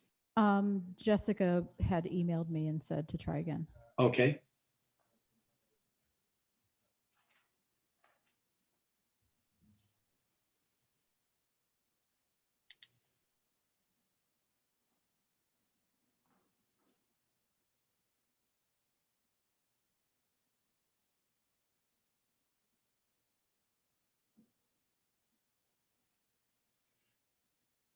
Hi, Jessica. You have 3 minutes for the cannabis item. Your time begins now.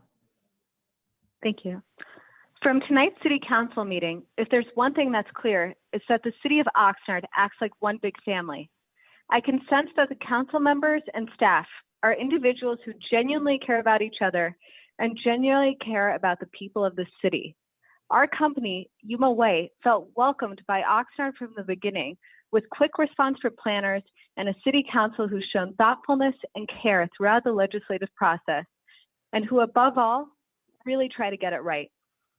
I know the city has faced a lot of pressure to produce a different outcome, and I know the city is doing its best now to try to weigh two very important interests: to make things fair for all applicants and to avoid litigation. What I'm concerned about is that the new program the city has designed won't achieve either of those goals. The delays in implementing the new program produce hardships to all applicants, and particularly those who have already won and invested into building new businesses in the city. Some of us will lose locations, employees, and contractors. All of us will lose considerable money and time. We hope that in your wisdom, you can come to an equitable resolution. We propose that you grandfather the existing winners and you extend the appeals process, or open a new program only to existing applicants with no changes to the application and just a new interview. Let the stakeholders participate and delay making any decisions on a new program until we can find a solution that we can all feel good about. Thank you so much for your time. Have a great evening. Thank you very much. And we'll try Michael Chernus one last time, please, Madam City Clerk.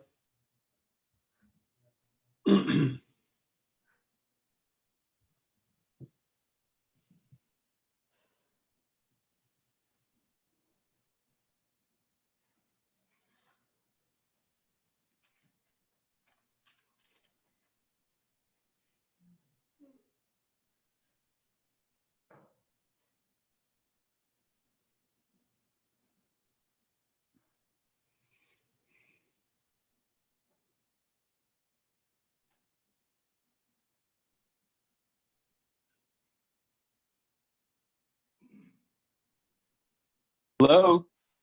Hi, Michael. You have 3 minutes. Please begin. Thank you. City Council meeting. If there's one thing that's clear, Your time is running, and if you could turn down your sound. Family. I can sense that the council members and staff are individuals. Hi, this is Michael Chernus. Thank you, Mr. Mayor, for taking my call. Good evening, council members. I'm sure you're glad to know that I'm the last speaker of the evening. I am an attorney of 25 years, the last 10 focused on representing cannabis clients. And I speak tonight in support of FGH Retail Services in the hopes that the City Council reconsider the actions it took on November 17, effectively revoking the permit issued to FGH and the other winners. I helped prepare the FGH application for over a year. Having litigated against other municipalities and participated in other competitive processes, I can honestly say that the Oxnard process was a model of fairness and transparency, owing in large part to the efforts of Kathleen Mallory. She was always available for questions, her and her staff, and always responded to questions by email or phone. The city got it right the first time and doesn't have to try to get it right again. It can't, because to do it again would cause serious and perhaps irreparable harm to FGH and others. The 4 appeals filed by the losing applicants does not change the fact or necessitate a total do-over. There are losing applicants in every city and appeals filed in every city, and even lawsuits. Never before has a city done what Oxnard is proposing to do now. There was no inconsistency in the Oxnard Code about appeal rights. It provided for a de novo hearing by the City Council. There's just no inconsistency about it.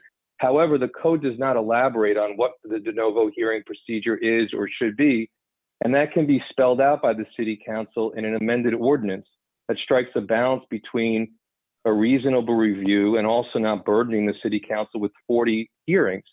You have the power to streamline the appeals process and give new notice to all losing applicants. But a right to appeal does not mean a total do-over. It's literally throwing out the baby with the bathwater.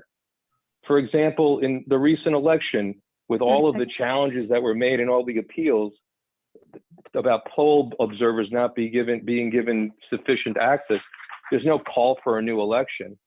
Otherwise, you're penalizing FGH and the other winning applicants for very harshly for succeeding, and that's likely to invite more suing from other people as well. So if the goal in terminating the program was to avoid litigation, I don't think you will accomplish that goal.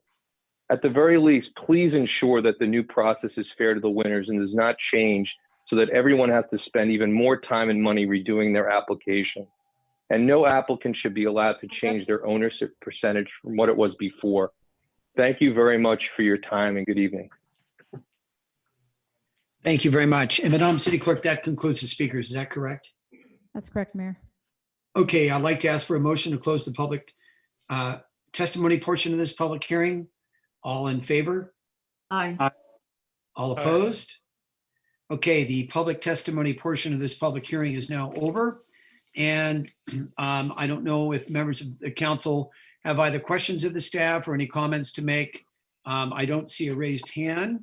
I'm looking here again. Are there any members of the council that would like to make comments of any kind?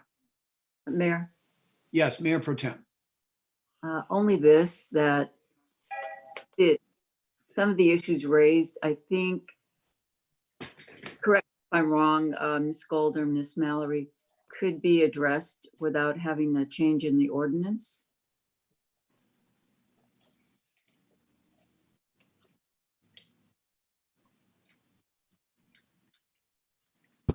Okay, go ahead. Sorry.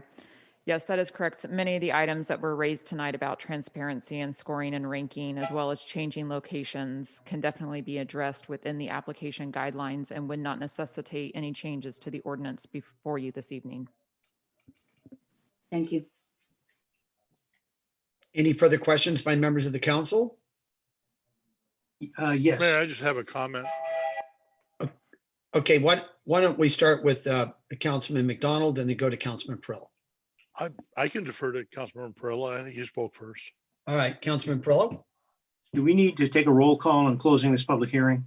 Because I couldn't hear everybody's voices and I want to make sure we do this. Yep, that was the public testimony portion of the public hearing. Do we need a roll call to close it? No, well. Can we ask the attorney? No, you don't need that. If anybody said no, then make that known. We heard consent among all the council members. Did anybody abstain? That is different. Did anybody abstain? I request a roll call vote on this.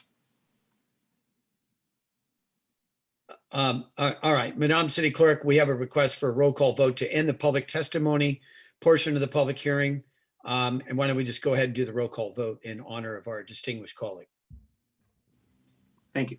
Councilmember Lopez, Yes. Councilwoman Basua. I'll come back to you. Mayor Pro Tem Ramirez, Yes. Mayor Flynn, Aye. Councilman McDonald, Aye. Councilmember Perlo, Yes. Councilmember Madrigal, Aye. Councilwoman Basua. Looks like we lost her. So, Yeah, closing. now- Yeah, now we hear we you now. can. Thank you. She's back. Thank you. Yeah, so it's unanimous to close the public hearing. All right, very well. Councilman Perlo, do you have any further questions or comments? No, thank you. Okay, Councilman McDonald. I just was going to comment that no matter which way we go, it's going to have impact on somebody. I would just ask staff to be conscientious of trying to do the remedy, whatever it turns out to be, as quickly and expeditiously as possible. Thank you. Any further comments by members of the council? And I'll just conclude. I think Councilman McDonald stated it clearly. We want to make sure that it's evermore, it reaches the highest bar of transparency, and that given the mistakes that have been made, we're just trying to get it right. And that's the bottom line on this. And so what is the pleasure of the council on this item? Move the recommended action. Second. Okay, Madam City Clerk, we have a motion from Councilmember Lopez and a second from Councilman Perillo. The vote, please. Mr. Mayor, real quick before we do that, Yes, sir. I believe there was a change recommended in the slide program about taking it from City Council to Development Services Director for hearing. Is that included in that motion? I believe so. Yeah. Yes. Okay, Madam City Clerk, the vote, please. Councilman McDonald, Yes. Councilmember Perillo, Yes. Councilmember Lopez, Yes. Mayor Flynn, Aye. Councilmember Madrigal, Aye. Mayor Pro Tem Ramirez, Aye. Councilwoman Basua. Aye. The motion to approve with the correction carries 7-0. Very well. We'd like to thank those who participated in the public hearing. And we'll now go to the last item of the evening, actually the second to last item, because we do have a closed session at the end of this meeting, and that is under reports. And this is page 5 of the agenda. Fire Department, subject ambulance services feasibility study. The recommendation is that the City Council receive a report on the findings of the ambulance valuation and feasibility study conducted by AP Triton LLC and adopt a resolution directing the city manager, number 1, to assert the city's statutory right to provide emergency ambulance and medical services pursuant to California Health and Public Safety Code 1797.201, and 2, provide the city's notice of intention to withdraw from the joint powers agreement regarding countywide ambulance services to all pertinent parties. This did go to the Public Safety Committee. It was approved 3-0. And we'll have the interim fire chief, Alexander Hamilton, provide a presentation, please. Chief Hamilton. Thank you, Mayor Pro Tem, and council members. Thank you for the time this evening. And if this is my last opportunity to address Mayor and Mayor Pro Tem publicly, thank you for your many years of service on this council. The fire department appreciates your service and support. So, as the slide illustrates, we provided this presentation to the Public Safety Committee, and ultimately the background is that we believe that the current service being provided is not in the best interest of our residents. It represents 50 years of ambulance service with very little innovation, and so we have a desire to look to improve that service delivery. And one of the things that we have noticed is that the service has really diminished particularly in the last 10 years. So we asked AP Trident to do a system evaluation, and there was 2 basic objectives to that. One was to see if Oxnard could enhance the service to our residents compared with the current level of service, and if it can be done in a sustainable way. And very briefly to talk about the consultant that produced this report, AP Trident is a subject matter expert here in the US and indeed here in California. AP Trident was responsible for creating the first ground emergency medical transport reimbursement mechanism, and they're currently actually working with state and federal authorities to develop a replacement to the ground emergency medical transport reimbursement based on legislation that was passed earlier this year, which is AB 1705. And so one of the issues that we've struggled with is local control and accountability, and indeed having flexible staffing for when we anticipate an increase in call volume. An example of that right now for the fire department is just this evening we've been working on additional staffing for the anticipated wind event that will be starting tomorrow, but really picking up Thursday, Friday. And so currently the exclusive operating area 6, which covers the city of Oxnard, there is 4.5 ambulances assigned, 4 24-hour ambulances and 1 12-hour ambulance. The exclusive operating area 6, though, also covers not just Oxnard, but El Rio, Port Hueneme, unincorporated areas of Ventura County and PCH all the way down to the county line. Additionally, these ambulances are also used sometimes for what is known as intra-facility transfers, or IFTs. And that's where you're moving in a non-emergent way, you're moving a patient from one facility to another. Now, this could be taking an ambulance out of 911 response capabilities to move a patient from St. John's to VCMC, but it could also mean taking that same ambulance to take a patient from St. John's to, say, Bakersfield, which is obviously a long time to be out of service for 911 responses. One of the things that we've found in the last few years in particular is that now that there is a single ambulance company that controls 6 of the 7 exclusive operating areas, that increasingly the 4.5 ambulances that are assigned to exclusive operating area 6 and the city of Oxnard are often moving to other areas outside the city. It's not uncommon for ambulances from Oxnard to be responding to calls in Thousand Oaks and Newbury Park.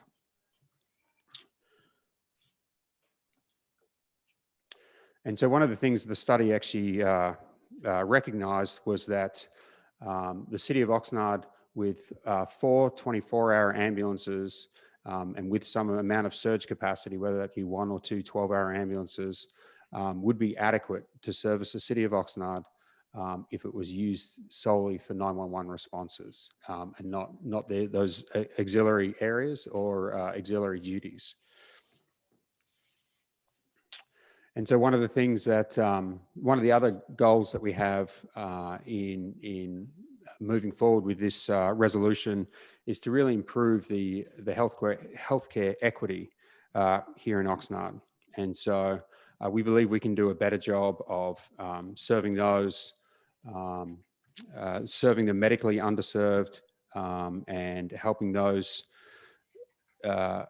helping improve healthcare advocacy and healthcare literacy using community-based programs to improve health literacy and empower residents to become advocates for themselves. We can also do a lot of good work in helping hospice care patients and families improve patient experience and basically be an intermediary to spot issues or gaps in care, and with the ultimate goal of reducing readmissions. The state recently passed legislation AB 1544 for community paramedicine projects and alternate destinations. The state recognized the unique nature of these programs, and so public agencies that were actually given the first right of refusal to provide these programs, as there isn't a lot of money in community paramedicine. Since becoming an agency that provides paramedic services, as we did in November of 2018, we've started providing community-based projects. Our antibody testing through this pandemic is one great example of that. And then the other piece about that AB 1544 legislation was the alternate destinations, which is something that is sorely needed. Currently, ambulances basically only transport patients to an ER, whereas with this new alternate destination, there is an opportunity for folks that need to be transported to a behavioural health facility or substance abuse facility, that can be done without the need to go first to an emergency room. So we are looking to establish other community-based projects in the near future.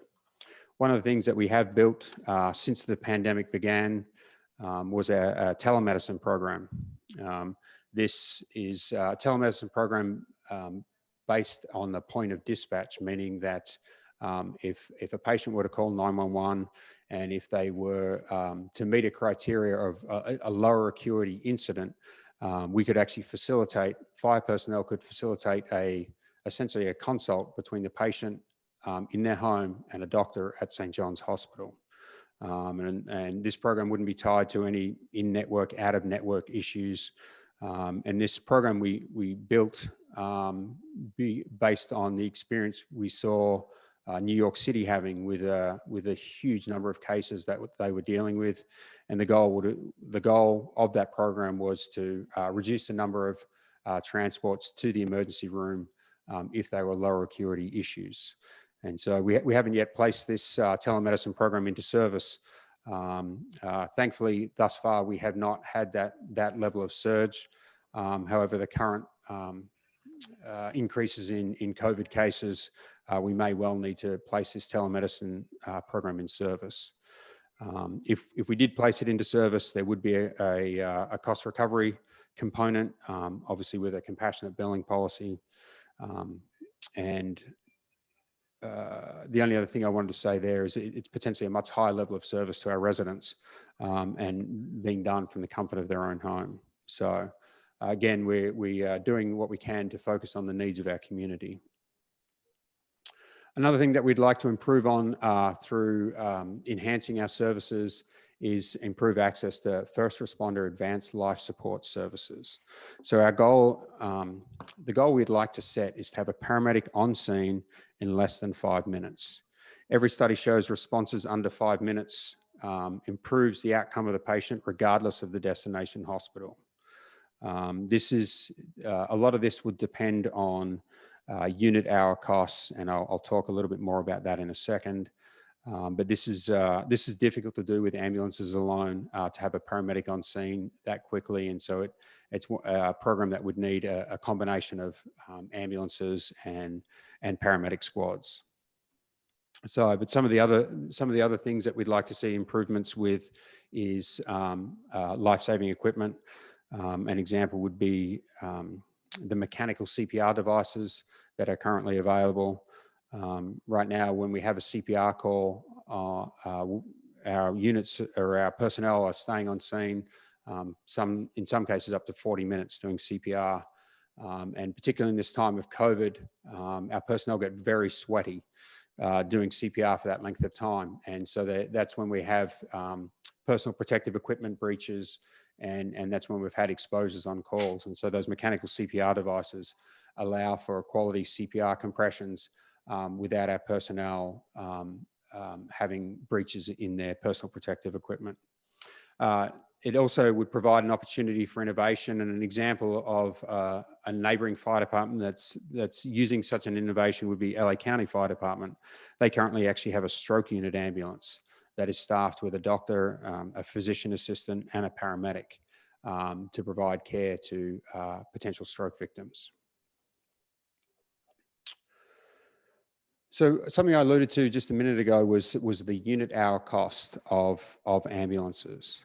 And so this slide, the cost there that's represented, that was based on the self-reported financials of the ambulance company to a consultant report that was completed for the Ventura County EMS agency.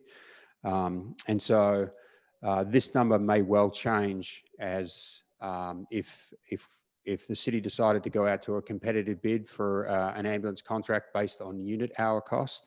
It would be likely that this unit hour cost would drop.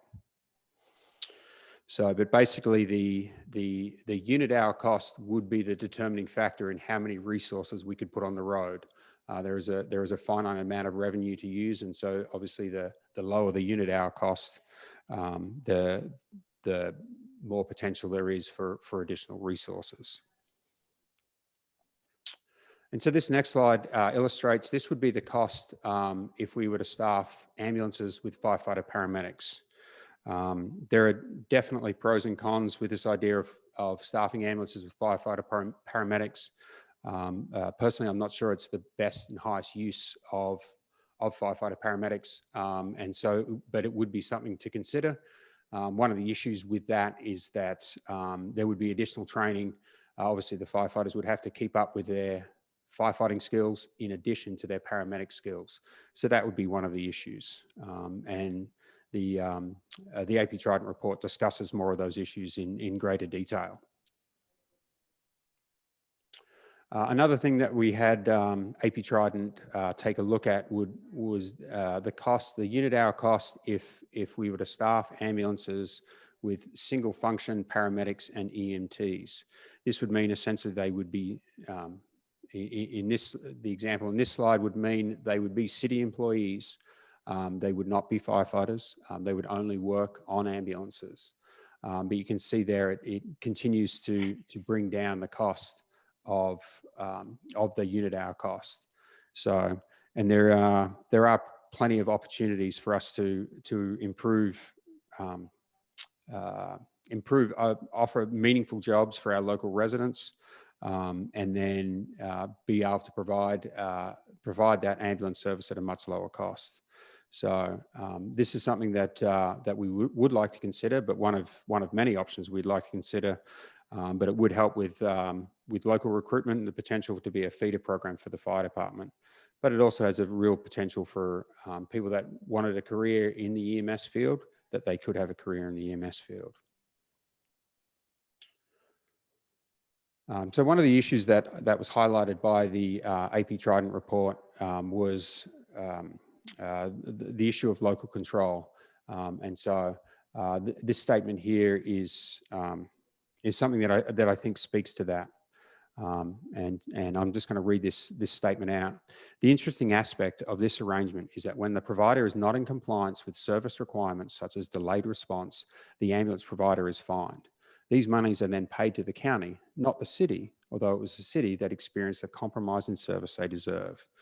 And so this is one of the issues that that we've been struggling with in terms of local control.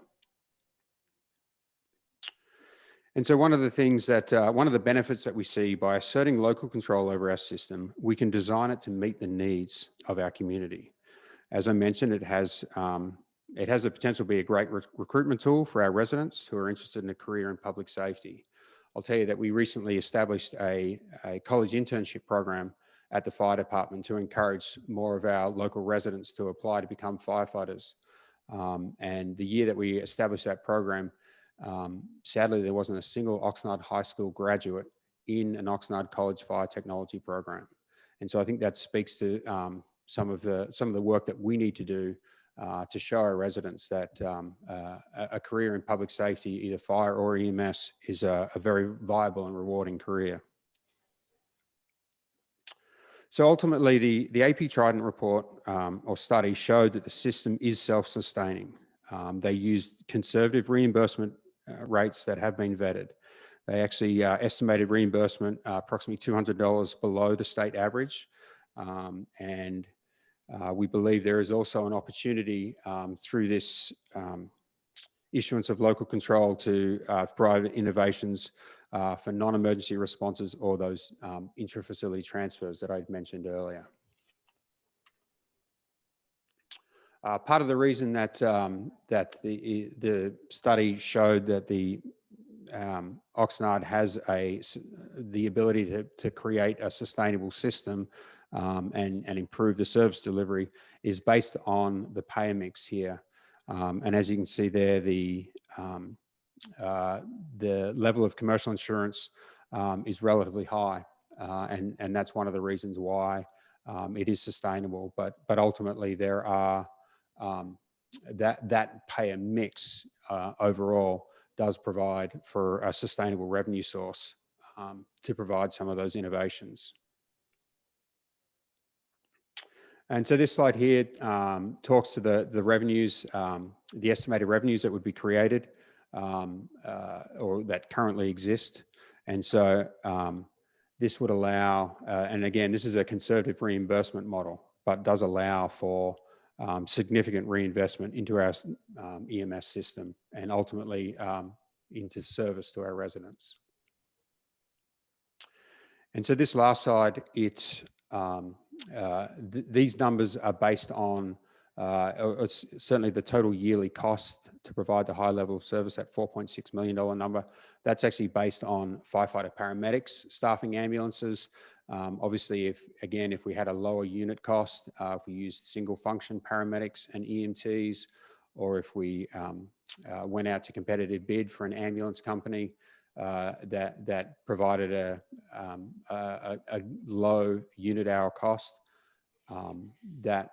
that total yearly cost number would obviously drop. And so it's important to note too that if we were to go out to bid for a unit hour contract with an ambulance company, certainly the council could set certain parameters in terms of minimum wage and things like that, similar to what we do with prevailing wage in public works contracts and that kind of thing. And so tonight's action is to provide the ability for us to assume local control, to leave the JPA that we've been a part of since 1976, so that we can build a system that meets the needs of our residents. And we would, if the council agrees, we would come back to this body with system design options for the future. And so with that, I'll open up for questions, and I wanted to let the council know that Scott Clough from AP Trident is also on the line to answer any questions if needed. Thank you very much for that presentation. And we do have a number of speakers, and I'd like to call on those speakers first, and then we'll go to questions and comments by members of the City Council. The very first, well, let me read the list. Ray Blattel, Tony Norton, Pat Brown, Daniel Shepard, Nancy Lindholm, Jeremy Shoemaker, Steve Carroll, and Trevor Zerhut. We'll start with Ray Blattel and next Tony Norton, to be followed by Tony Norton.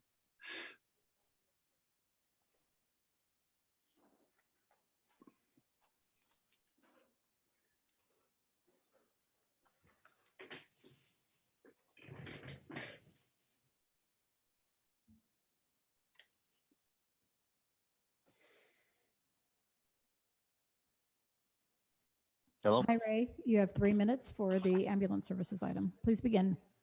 Thank you. Good evening, Mayor and council members. I've spoken on this same subject twice already, and if those points didn't hit home, there's not much else I can do. I've already mentioned that I don't believe the AP Triton feasibility study did due diligence when it was supposed to evaluate at least 4 candidate solutions to the EMS delivery problem in Oxnard. To me, it certainly appeared that the study was biased to begin with. I understand what the Oxnard Fire Department is trying to do, and the objectives are all good. However, the processes and relationships with the vendor, AP Triton, is what bothers me. Most disturbing is the high probability of quid pro quo, which means you give me something that I want and I'll do something for you in return. Or in other words, a favor or advantage granted or expected in return for something. In this case, maybe future money. Specifically in the actual scope of services for the vendor, it reads, in the event that Oxnard Fire Department is selected as the preferred provider for ambulatory services, the vendor will receive $72,000 per year for 3 years. Now, giving this overt amenity, which way do you think the vendor might lean? Isn't this a carrot at the end of the stick? What is? Like I said, the goals are admirable. However, the entire process and the vendor relationship are surely suspect. Thank you. Have a good evening. Thank you very much. The next speaker is Tony Norton, to be followed by Pat Brown, please.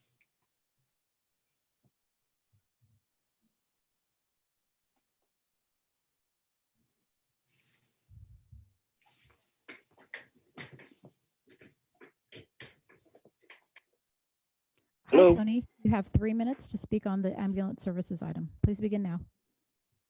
Good evening, City Council, Mayor. Tony Norton, long life resident of Oxnard. Worked for Gold Coast Ambulance for 39 years, 34 of them as a paramedic. I just want to make one point that right now is that this really isn't an issue of field personnel.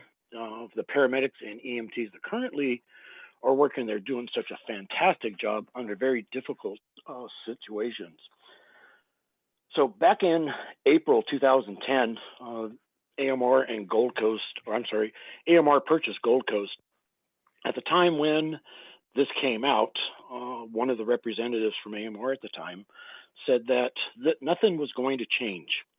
And in the first 2 years, we lost our billing department, our CFO was lost. Vehicle maintenance and repairs were lost. They went to the corporate area, which really kind of hurt me because for many, many years, we built up such great relationships with all of our companies that we dealt with, and they just went to the wayside. The community spirit for all patients, it kind of was lost as well.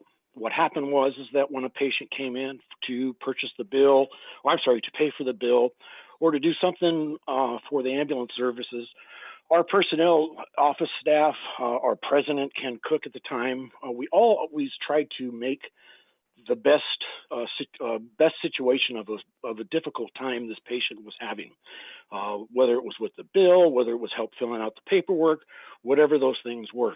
And that seemed to us lost as well because The billing department went to an outside agency, and we just lost that community spirit part. We also lost our dispatch center that moved to Lancaster. We lost six dispatchers, many of whom had 15 years or more. As far as response times, I went back out into the field tail end of my service, and many times I would come in on shift, and almost immediately I was sent out to other areas, not seeing my station for time, sometimes at 16 hours. So it was very difficult to watch the ambulance responses going back into Oxnard from outside agencies. When my loyalty was to the citizens of Oxnard. 30 seconds. Many times we would see the units coming in, and even today or recently, I have an app on my phone that shows that almost daily, 2 or 3 times a day, you see ambulances from outside the area covering Oxnard calls. I look on the screen, and there's only there's usually 1 or 2 Gold Coast ambulances that are not even on call, so I don't know what's going on with them. Thank you. So, thank you, Mr. Norton. I'm sorry, your Thank time, you. 3 minutes. Thank you very much. Next speaker, Pat Brown, to be followed by Daniel Shepard, please.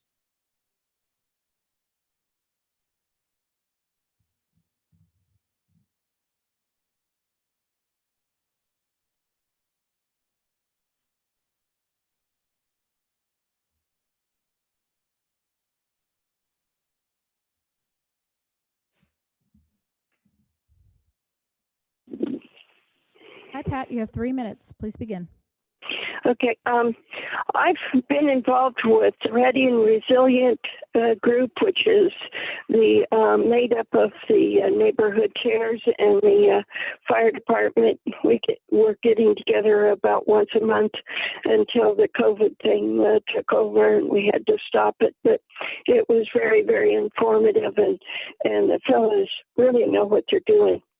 And emergency preparedness for earthquakes, etc. And we even had a big earthquake up on the desert, one of our last meetings, which was just before one of our last meetings. Anyway, I'm very sensitive to all of this because I've known these guys for a long time, a lot of these firemen. And I experienced a situation with the ambulance in the middle of the night at 4 o'clock in the morning, called, and they were here in 5 minutes, and I was just totally dazzled by our Oxnard people being able to do this. This was years ago. I really understand both sides of this, and I don't know which way to go because there's good and bad in both. And I'm just really concerned about this because the bads could be really bad and the goods could be really good. And how we're going to work this out, I don't know, but somehow or other we gotta find that happy medium between the bad things that can happen and have happened and the good ones that we want. And we want the morale to be up on the fire department. Absolutely. That's an absolute must. It's got to be that way, because if they have to start worrying about a dollar here and a dollar there and whatnot, then the whole thing falls away, because it can't be precise and do that at the same time. So you got to be have to have lots of trust and faith in everybody, and then it'll work well. So I don't know what they're going to do. I really question what you can do, because either way there's good and bad. So I'm interested in seeing how you work it out. Thank you very much. Bye. Thank you very much. And the next speaker is Daniel Shepard, to be followed by Nancy Lindholm, please.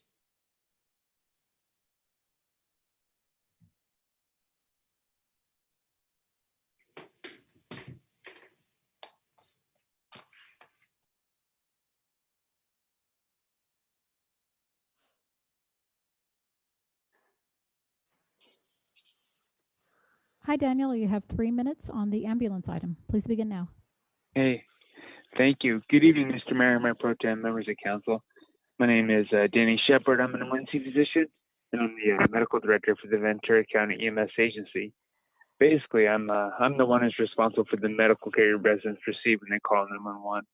A lot has been said about the agency the last few meetings, and I appreciate this opportunity to provide some insight into the issues that have been raised.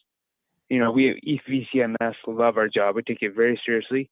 I grew up in Ojai. My parents live in East Ventura, and the majority of our hospital providers, agency staff live here in Ventura County. We at VCMS strive every day to ensure that all residents in the county get the best pre-hospital emergency care possible. Our system is based on science. We use evidence-based treatment protocols that are tailored to the patient's complaint or condition. And my goal as a physician is that the EMTs and medics will treat the patients as I would in the emergency department, you know, as if I was standing right there on scene. I must admit that, you know, at the last meeting, I took offense with Chief Hamilton's inference that we would put a price on mortality. Everything I do is intended to limit morbidity and mortality. I've done nothing in my 4 years here at VCMS to justify such an accusation. I think that Ventura County has a long reputation of collaboration.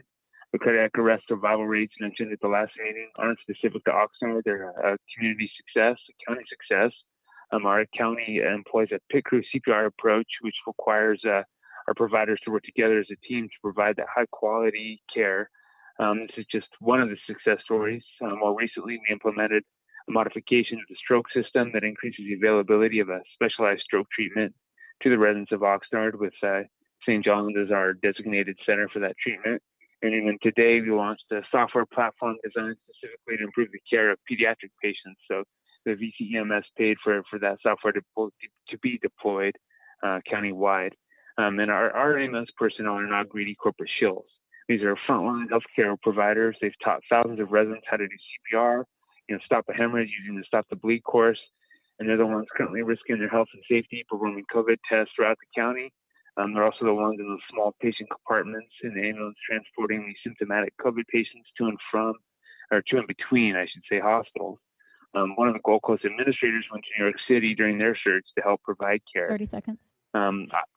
Thank you. I was disheartened to hear that Oxnard had such deep concerns with our system. To be honest, you know, I was blindsided. No one from Oxnard brought this to my attention in formal or casual conversations, which we have all the time. Given the collaborative culture of VMS in Ventura, I would have expected that, and I still think that conversation needs to happen. My recommendation is that we all take a deep breath, come to the table as colleagues with a common goal, and have those discussions and see if we can come to an agreement that benefits everyone. Thank you. Thank you very much. Next speaker, Nancy Lindholm, to be followed by Jeremy Shoemaker, please.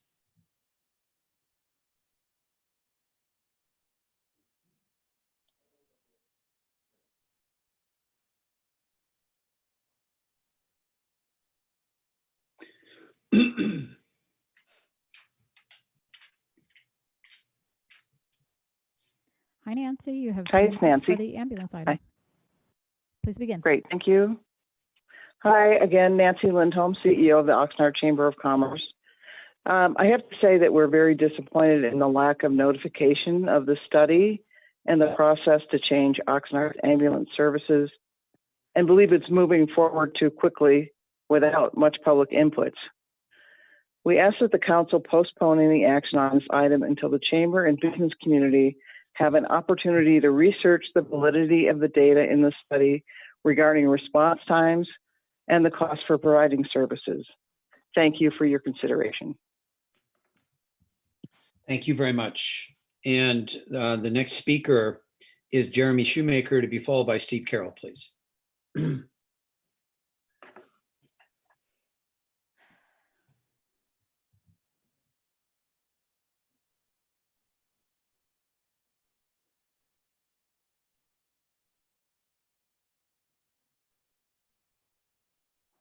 Hi, Jeremy. You have 3 minutes to speak on the ambulance item. Please begin. Thank you. Good morning, Mayor Flynn, Mayor Pro Tem, and council members. My name is Jeremy Shoemaker. I'm the Regional Director of Operations for Gold Coast Ambulance, which is part of AMR.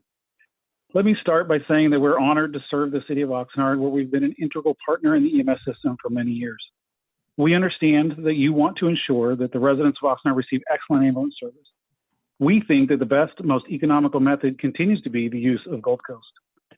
It is clear that the fire department has recently taken a different view than this, and we remain committed to working through their concerns once we are afforded an opportunity to do so. Unfortunately, over the past couple of weeks, the council has been presented with information about Gold Coast and our performance that is false. You were told in order to reach our response time requirement of 90% that we must rely on exemptions and that our compliance without these exemptions is 78%. This is false. In 2019, we responded to almost 15,000 requests for service in the city of Oxnard, arriving on scene on time without exemptions 92.34% of the time. In fact, our average response time in Oxnard is about 5 minutes, far below the industry standard. AP Triton's analysis presented this evening would have you believe that our cost per unit hour is $274 and that the fire department could provide this service much cheaper than us. This is false. The truth is that as a private company without any public pension liabilities, our cost is just a fraction of that number. It should also be noted that our service is provided at zero cost to the city. All of the financial risk associated with providing the ambulance service lies with us, not the city, as we are at risk for collections from payers and patients. Additionally, AP Triton provided a revenue evaluation of the system that, in our opinion, is inaccurate and inflated. You were encouraged by AP Triton to believe that private ambulance companies should not be trusted and that we hide revenue and then cry poor. I can assure you that this is not the case. A simple Google search will reveal that terms such as contractual allowance and uncompensated care are common, widely acceptable terms used in the healthcare industry to represent revenue that was never received. Additionally, government payers such as Medicare and Medi-Cal reimburse less than the cost to provide these life-saving services. It's not clear to me where AP Triton sourced their information, but all of the facts that I've provided to you can be verified by contacting VCEMS or the county CEO's office. I ask that the council vote no on this resolution tonight for the reasons I've pointed out, as well as the legal reasons pointed out by our attorney in the letter that you each received yesterday. I encourage you to take the time to thoroughly research this critically important decision. I want to make it clear that we are committed to continuing to serve the city of Oxnard, and we are committed to meeting and exceeding the expectations of this council and the Oxnard Fire Department. I look forward to working with Chief Hamilton to discuss how Gold Coast Ambulance can best serve the citizens of Oxnard. Thank you for your time. Thank you very much. The next speaker is Steve Carroll, to be followed by Trevor Zierhout, please.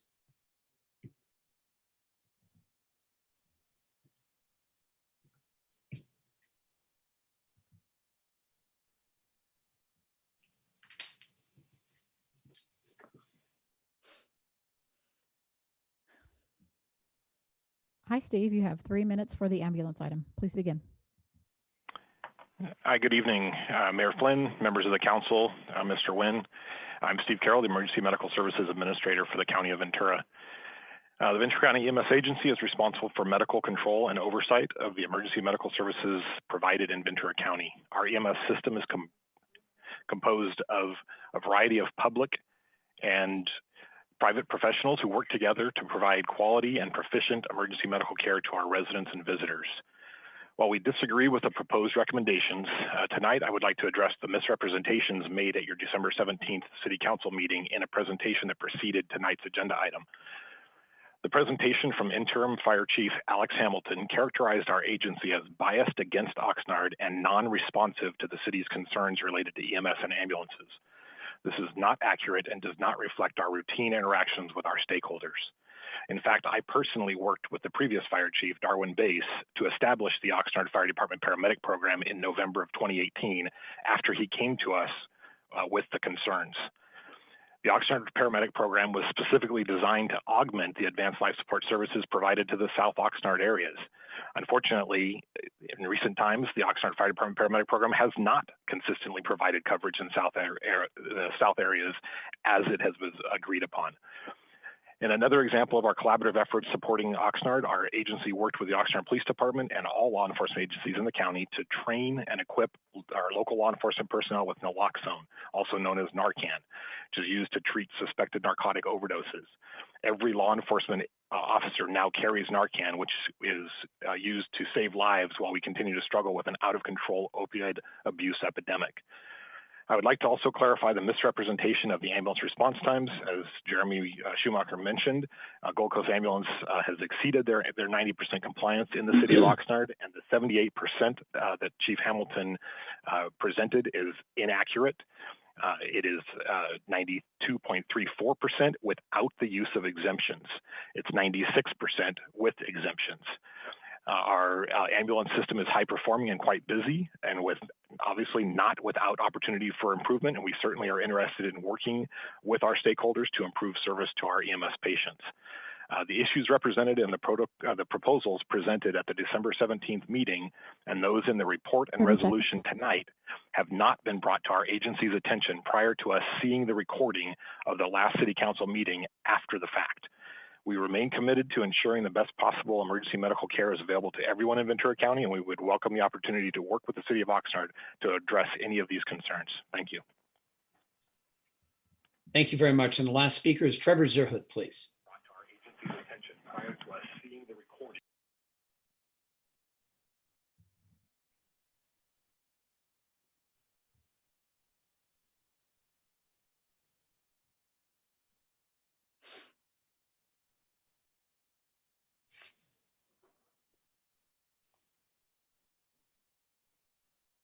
Hi, Trevor. 3 minutes on the ambulance item. Please begin. Thank you. Good evening again. My name is Trevor Zierhut. I've done work with AMR and Gold Coast Ambulance, and I'm an Oxnard resident. I urge the council to vote no on this resolution for a couple of reasons. To begin, the process by which this has been carried out is completely antithetical to the principle of transparent, responsible governance. Gold Coast, who is one of the key stakeholders in this issue as Oxnard's sole ambulance operator, was excluded from every single step of the process that went into it. I love this city, but we have a crummy record in the past of poor governance that you're all working diligently to fix, and we need to hold ourselves to a higher standard. Then, ironically, we hear similar claims from the city department, from fire, frankly, that EMS system carried out at the county level was flawed because it didn't involve input from the city and Oxnard Fire as stakeholders. This just isn't true. All stakeholders, including Oxnard Fire, were invited to provide input and were actually interviewed as part of the official review. A full copy of that review can be found on the county's website, and we strongly encourage all of you to review it. Unfortunately, this just reeks of bad governance, a bad look that we really can't afford. Additionally, do we as Oxnard residents and you as our elected representatives really think that this is what we should be taking on at this point in time? Oxnard voters give the city a real lifeline, second chance for our future when we voted for Measure E last month. We voted to tax ourselves to help our city be better and do better. We voted yes to fix our parks and roads, to fund our libraries, youth programs, public safety, and to support our city's civil servants. We did not vote for Measure E to pay for more billable hours for attorneys and more lawsuits that we know are inevitable with this, given that this action challenges state law. Shouldn't you, our city's leaders, be focused and carry out your responsibilities better? You shouldn't be opening a new front in a never-ending war between the city and the county. A new round of lawsuits is the last thing we need right now. And despite the biased information that has been fed to this council and the public, Gold Coast does a great job serving our community. That's not just my opinion. All of the performance metrics can be reviewed and verified with the county. So this is absolutely not the time to be taking on new roles, responsibilities, and departments that the city has no experience with. Tighten your focus. Fix the things that need fixing. Choose your battles more wisely and do what you promised to do for your constituents. And with any time I might have left, I'm just adding, that I'm appalled that this process has been executed so poorly that the medical director of the EMS agency, the representative of the company itself, Gold Coast, and Steve Carroll, the county EMS director, have each had 3 minutes to give input on this issue, and that's the only involvement that they've been allowed. Time's up. While the interim chief and a clearly biased consultant were given hours to present to the council. This is just truly appalling. Mr. I hope Zerhat. that all of you vote against this, if for no other reason than because Mr. of Zerhat, I'm sorry, your time has expired. Okay. All right, very well. Okay, so we've had the speakers then present. And I think that before we go to council questions, Mr. City Manager, I think we should have some explanation for or to the response or responses to some of the comments that were made by some of the speakers. And I'm wondering if either you or Chief Hamilton or whoever you designate could maybe address some of those statements that were made by the speakers. Absolutely. Chief Hamilton will start. Thank you, Mayor. To address some of those concerns, Dr. Shepherd is correct when he says that we haven't communicated with him. We had actually communicated with Steve Carroll, the EMS agency administrator, and Jeremy Schumacher as the representative for Gold Coast Ambulance. We've made many representations expressing our concerns over the last 2 years, dozens of times, either in emails, phone calls, or in-person meetings. I know most recently I attended a meeting, I believe in October of 2019, where we expressed our reservations about the latest plan that the ambulance company had for how they were going to move ambulances around the county in response to calls. We expressed some deep reservations about how that would impact Oxnard. None of those reservations were taken into account, and that plan, move-up plan as it's known, was implemented. That's just one of many examples where we've expressed concerns and they haven't been addressed. And so I welcome the opportunity after this evening to continue a dialogue. What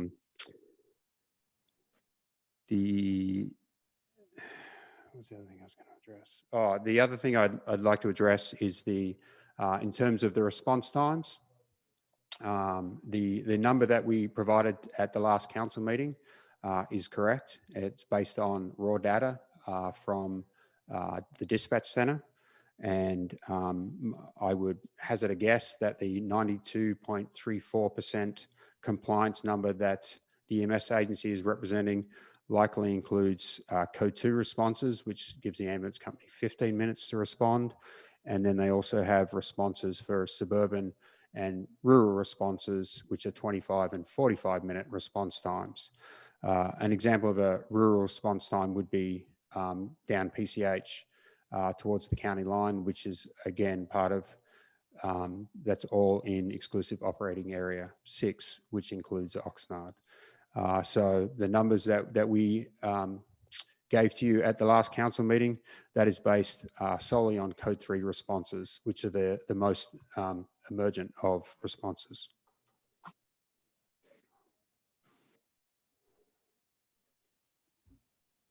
Okay, all right. Thank you very much. So let's go to members of the council for questions and comments. And sorry about that. Why don't we go ahead and start with Mayor Pro Tem. Thank you. I'm looking forward to, I'm inclined to support this. This is maybe the 3rd presentation I've seen. And one of the things that strikes me is the level of pay. And I didn't hear any of the speakers dispute that. The level of pay, what was it? It was, I would say shocking to me. The EMT under Gold Coast AMR, EMT gets $13 an hour, paramedic $15.96. I didn't see anyone dispute that. Chief, could you respond to that question? Yeah, that is the current rate of pay for Gold Coast paramedics and EMTs. You are correct. I don't, that's inexplicable to me. That's just, am I wrong? This is just not what you pay somebody to take, saving someone's life. So I'm looking forward to, I think it's great to have dialogue. Let's get more information out. But to me, the most important thing is the response time to our residents who, and maybe you could speak about this again. People in emergency cannot be taken to St. John's by Gold Coast. Is that correct? You might be referring to the trauma designation. Yes. And so for certain trauma patients, for the majority of trauma patients, no, you are correct. They generally go to Ventura County VCMC. And that changed under this there on new. overload, they then go to Los Robles. Okay, and is that contemplated to be changed here? Would they still have to go to VCMC trauma unit? Yeah, it's a separate but connected issue. So the trauma designation is another conversation that we would welcome to have with the county, and getting a trauma designation for St. John's Hospital. But that's not part of this discussion this evening. I understand. Well, I am going to trust your presentation that we've heard now 3 times, and perhaps there's still time to get more information and perhaps resolve this later. I did hear the speakers. I don't have any way to think that they're not honorable people, but what has been presented to us is very disturbing. So I am inclined to support this. Thank you. Thank you very much. Councilman McDonald. Thank you, Mr. Mayor. Chief, I'm going to start out with what the legal people call a compound question. Hopefully it's not too troubling. First off, are we dealing with a particular window imposed upon us by statute in order to take action that requires us to do it within a certain time frame? Yeah, under the founding documents of the JPA, we need to provide notice of the intent to leave the JPA before the end of this year, for it to take effect on June 30th of next year. Okay, and then the compound portion of that question is, once we provide that notice and make that notification, are we obligated to follow suit and complete that, or is there still room to work towards a solution, whatever that may be? And that solution may be completely leaving or rearranging our relationship with the EMS group or whatever. I don't know. Yeah, so the action tonight would allow us to look at a range of different options, and I think that's the important thing to understand. There's many different ways for us to deliver these services, but ultimately, the City of Oxnard is not going to do this in a bubble. We enjoy a great relationship with our operational area partners, and so there would still be great collaboration between the operational area partners in regards to this. And so, and I think it's important to note too, and I think a couple of the speakers mentioned this, is that the crews out in the field and the boots on the ground absolutely do a phenomenal job every single day. And so, and we enjoy a great relationship, but we want to improve the system. So and I think that's important to highlight. Okay, and I appreciate that.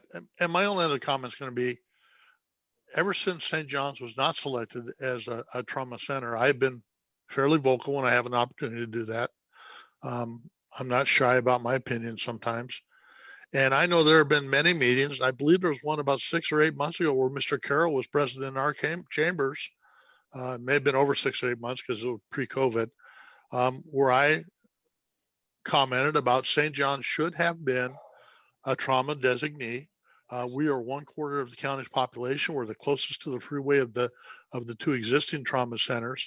And it just baffled me that St. John's was not selected. And I wasn't involved in the process. I don't know anything about the process other than we weren't selected. But for people to get up and say, well, we didn't realize there was any dissatisfaction or people were unhappy. And I can't speak on behalf of my peers, but I can tell you, I've been pretty vocal for the last 9 to 12 months about Oxnard should have been in the mix. We should have been at least some level of a trauma center, not necessarily at the top, but somewhere in that mix, and we weren't. And I've been very clear and open about that. And so I'm a little, not baffled, but chagrined that people say, well, we didn't realize there was a problem. Because if I was representing someone at a meeting and I heard an elected person spout off like that, I would probably be on the phone with them the next day or so and say, what's up? We didn't realize there was bad feelings, and up until last week, I haven't heard from anybody in this. And I did have the opportunity to talk with Mr. Shoemaker and Mr. Zerhood about, this proposal. And I explained to them my beliefs, my understanding, and didn't slam the door on anything. But I think somebody missed, in the police work, we used to call those clues or hints. Somebody missed a couple of hints because I've said things about, my displeasure, and I can't remember if any of my peers have. I don't speak on their behalf. They don't speak on my behalf, but I think there's been indications out there that were missed. And so I know it's not going to be pleasant, but I will support. I think we have an obligation to our community and to our residents for quality medical treatment to at least take a look at this and move forward. So those are my comments, Mr. Mayor. Thank you. Thank you very much. Councilman Perillo. I couldn't say it any better than Councilman McDonald did. I support this. There are things that I could say that would get us in hot water and would, burn bridges here. But I do have faith and trust in the people that are working for this city.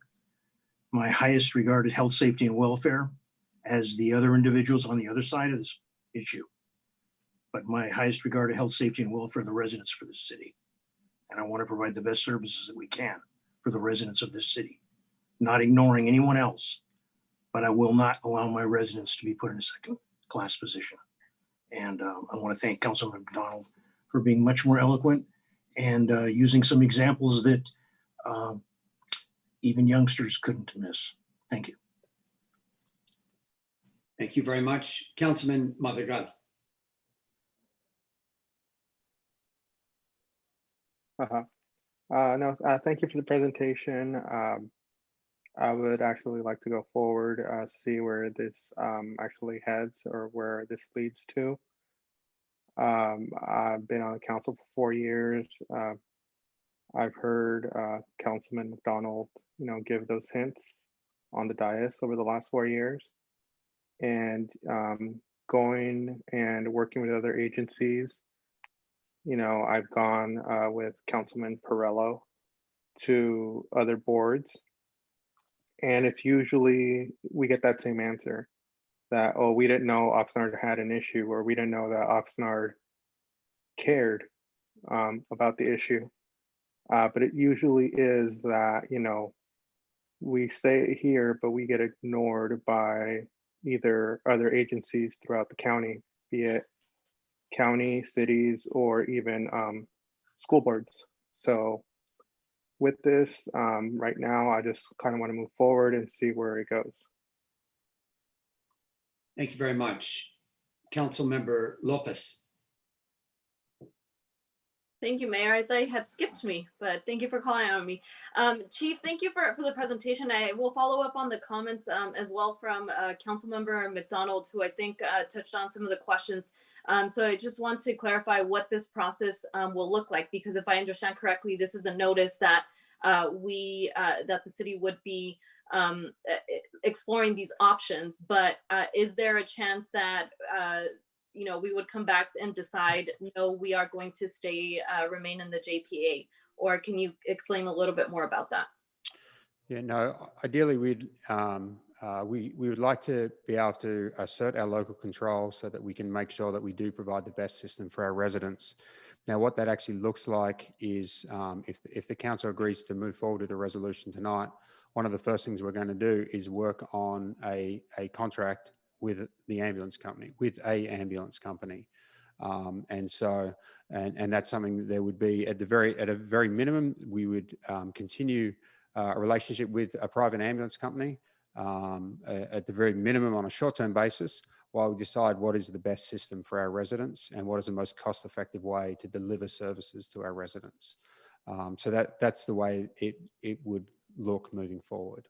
Obviously, we will absolutely work very closely with the EMS agency and our surrounding operational area partners on that.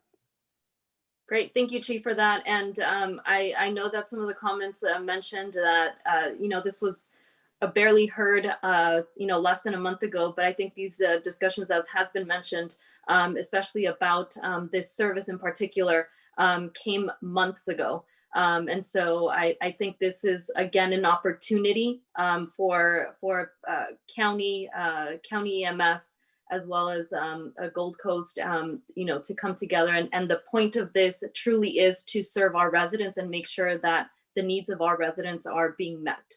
So thank you for that. Thank you. Thank you very much. Councilwoman Basua.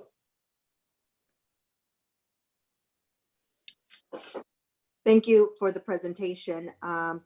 I greatly respect all the callers that called in today and stated their comments. Go ahead and support this. I want to see what our city can do. I like a little bit more of local support, local control. So I'm going to go ahead and support this. Thank you. Thank you very much. I have a few questions and comments to make here, and ostensibly it's probably the last action that I'll take as mayor formally at a city council meeting. And one of the issues that I expressed when these issues were brought to my attention is the fact that we want to make sure, first and foremost, as Chief Hamilton has said in the past, and the city manager has said, and the city council has supported it, that we want to make sure that our residents are prioritized. And in any kind of agreement that we have, doesn't matter what the agreement is, we want to make sure our residents are getting the most of what there is to get. So that's a pretty reasonable ask. The second thing is that I'm in a position as mayor for the last time to say, if a staff member, the interim fire chief, and the city manager gives me a set of statistics and data and says, this is what it is, and I'm forced to choose between my own staff members, my own interim fire chief, and the city manager, I'm gonna believe the city manager, and I'm gonna believe the interim fire chief. So I'm kind of laying this out here a little bit, going a little bit further. The other thing is, we have had a litany of issues where we have not been in agreement with the county. This is just one of a myriad of issues. Channel Islands Harbor goes on and on and on. And it doesn't bode well. I'm hoping Mayor Pro Tem can be an integral kind of with shuttle diplomacy to narrow that gap that between the county and the city. But getting to the point here, I believe we need to assert local control. I support this agenda item, but my question to the city manager and to the city manager is, members of the council, if we look at this agenda item, what we're being asked to approve, number one, it says here that we're asserting the city's statutory right to provide emergency ambulance and medical services. That's number one. Number two, provide the city's notice of intention to withdraw from the joint powers agreement. That doesn't mean that there can't be one last attempt. It's what I've asked already. One last attempt. We could approve this item this evening. And Chief Hamilton, my understanding is, was it June 30th is when the new agreement goes into effect, or am I wrong? I thought Councilman McDonald asked that. June 30th is when the current ambulance contract expires, June 30th of next year. So members of the council, even though I wouldn't be able to weigh in on that in the future, and neither would Mayor Pro Tem, but I would, I'd really, if we approve this, we approve it, and we approve it tonight. And that gives the staff what they want. And it's basically saying we want local control, but I don't see, given the comments that were made, I don't see, is it going to hurt us for Chief Hamilton to sit down with Mr. Carroll, with the city manager, and with the county executive, and say, and maybe AMR, and say, listen here, gentlemen, we have a last ditch opportunity. The council's already stated our right, our statutory right. We've also are giving our notice of intention to withdraw from this agreement. We have several months, obviously, and what can we do to address the concerns that interim chief Hamilton has, and this council has, and the city manager has about A, local control, and B, the fastest response times. And I love what Councilman McDonald has been throwing out there. I mean, it's one thing to have a response time, but if Oxnard residents are, I mean, we're this close to the freeway, we're being taken over to the county medical center, that delays even further more intervention. I mean, obviously, ambulances, ambulatory care is able to provide life support till they get to the hospital, but it's getting into an emergency room as fast as possible. So I think there's, a lot of opportunities that we could support all of this tonight, but also instruct with that motion to have the fire chief, city manager, the county executive, Mr. Carroll, sit down and try to hammer something out that's going to be mutually beneficial. And if they don't come to an agreement, we've already approved this. So I want to solicit my colleagues' view before I actually be bold enough to make a motion to ask the city manager what he thinks about that suggestion and or any of the council members. Why don't we start with Mr. Nguyen? Thank you, Mr. Mayor. I think you've actually summarized it quite well.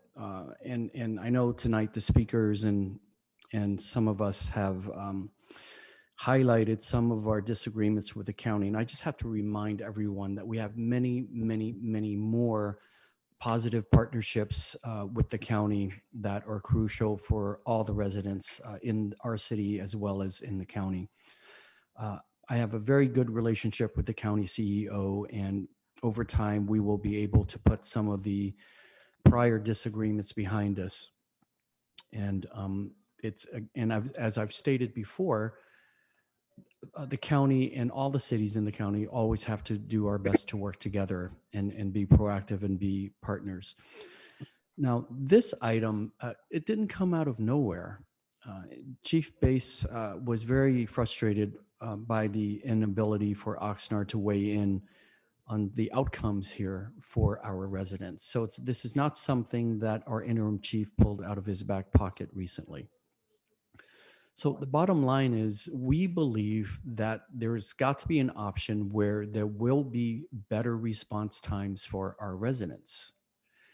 And it's incumbent upon me, if that's the evidence I'm presented with, I have to recommend this route to the council so that we can go down that path and explore what those options are. Now, I understand some of the comments that came in through the public callers, and I can appreciate that the business community is circling the wagons around this one. I understand that. I've been through this before in a former job with AMR. But I want to remind everyone, this is not a typical situation where we are concerned about business revenue to the city of to the city of Oxnard. This really comes down to, can we get better response time? So this is not about revenue, it's about minutes. Can we bring the minutes down in terms of the response time to our residents? And if we can, we need to explore it. And I also want to make it clear, I'm very agnostic as to who provides the service, whether it's AMR or Gold Coast or anyone else. I'm also going to make it very clear to the council tonight that I have no intention of recommending to this council at the end of this process that we would be running the ambulance services out of the fire department from the get-go. There's no way that that's going to happen. We could never get that up and running in this amount of time. So clearly we would be contracting with an ambulance company to do this. The crux of it is to assert the local control so that we can program how it works and with what response times our community can expect. That's what it comes down to.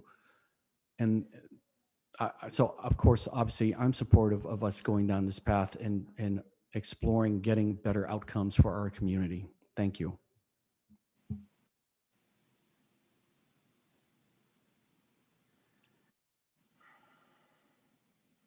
Thank you very much. Mr. City Manager, what I'm hearing from you is, and in our discussions, this is also the case. The fire department is not, and as you just stated, you're not advocating that firefighters take over this responsibility, but even if we were to do as Chief Hamilton said in this presentation, if these were non-firefighters, something like that takes an enormous amount of time, capacity, buying equipment, takes all kinds of things. So it's likely the city's right back at the table with the very entities that we're currently doing business with. And so I just, members of the council, I'm gonna recommend my final act as mayor. I'm gonna recommend that we approve this item here this evening, and that along with approving this item, we instruct, it's up to the city manager, quite frankly, to decide who will be in that meeting. But we instruct the city manager to make a last ditch effort at salvaging a joint powers agreement with the county of Ventura.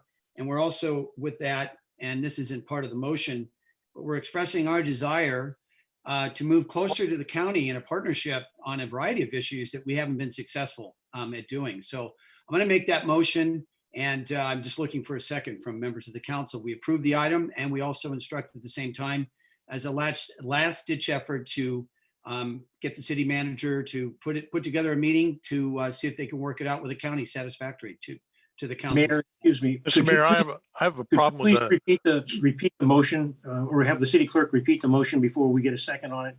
Well, I was going to make a comment. I have a problem with suggesting that we throw in there, let's all sit around with the county and sing kumbaya on all the I other agree. stuff that's going on. We're talking about an agreement for EMS services, and we should set all other issues with the county aside and keep them out Sure. of the motion. So Abs- I have trouble with that. Oh, absolutely. Councilman McDonald, you're absolutely correct. It's not to have a broader summit. I'm talking about in the spirit of that idea. So the motion is approve this item this evening, and simply put, instruct the city manager to have a last ditch meeting with whom he decides to have that, but obviously it would involve the county, and yet approve this item this evening, and it's only that.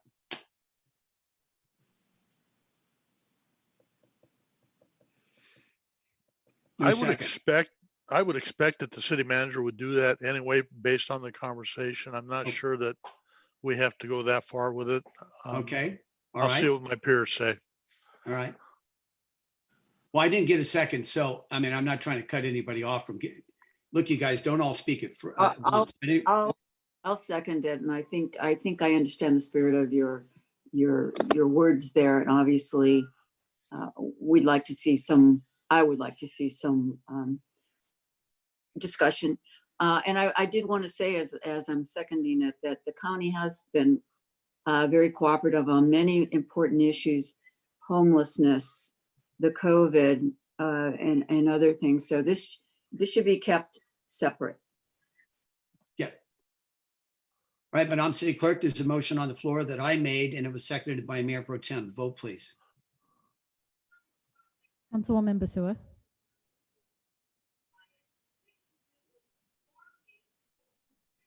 I'll come back.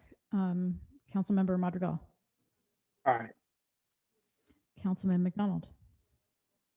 With reservations, but I'll say aye. Mayor Pro Tem Ramirez. Sorry, I didn't hear your vote. Yes. Thank you. Councilmember Lopez. Yes. Councilmember Perrello. Yes, I want to go on the record on this. Mayor, I don't think we should have, this is another one, too many cooks in the soup here. I think we should have let this go the way it was. I appreciate your interest, but we have a council member that's going to be a supervisor. We have issues that have been said. We have a fire department that's given us, and we have a city manager that knows his business. And I'm grateful that you and were involved in hiring him, but I don't think we should hamstring it the way this is, but I'll support it. It's going to pass. Thank you. And I'll say I obviously I made the motion, and I'll say one thing. I don't believe this city manager is hamstrung one iota. It's either we get what we want or we don't. We just approve the item. So. Councilwoman Basua. Aye. Okay, the motion to approve carries 7-0.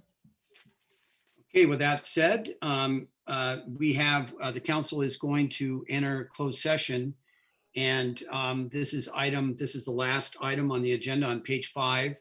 Public comments on closed session items. At this time, a person may address the legislative body only on matters appearing on the closed session agenda.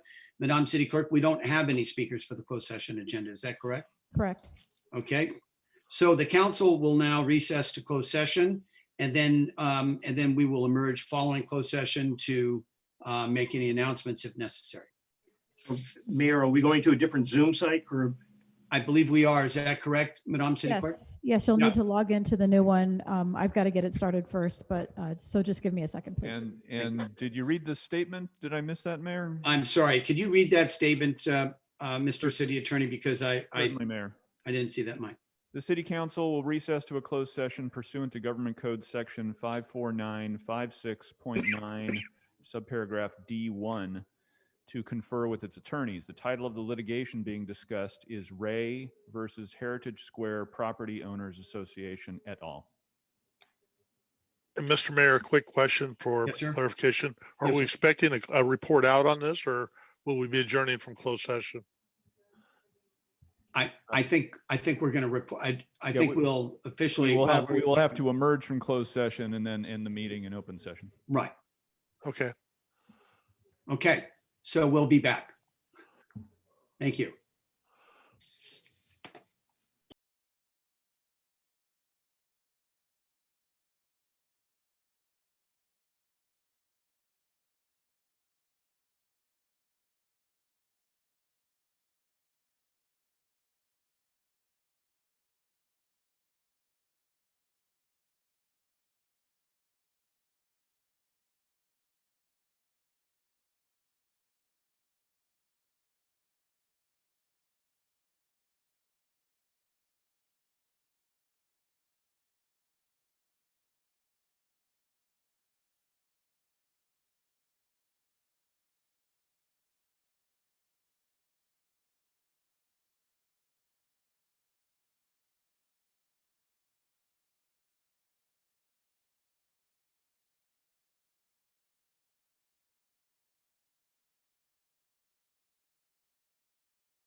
We're ready.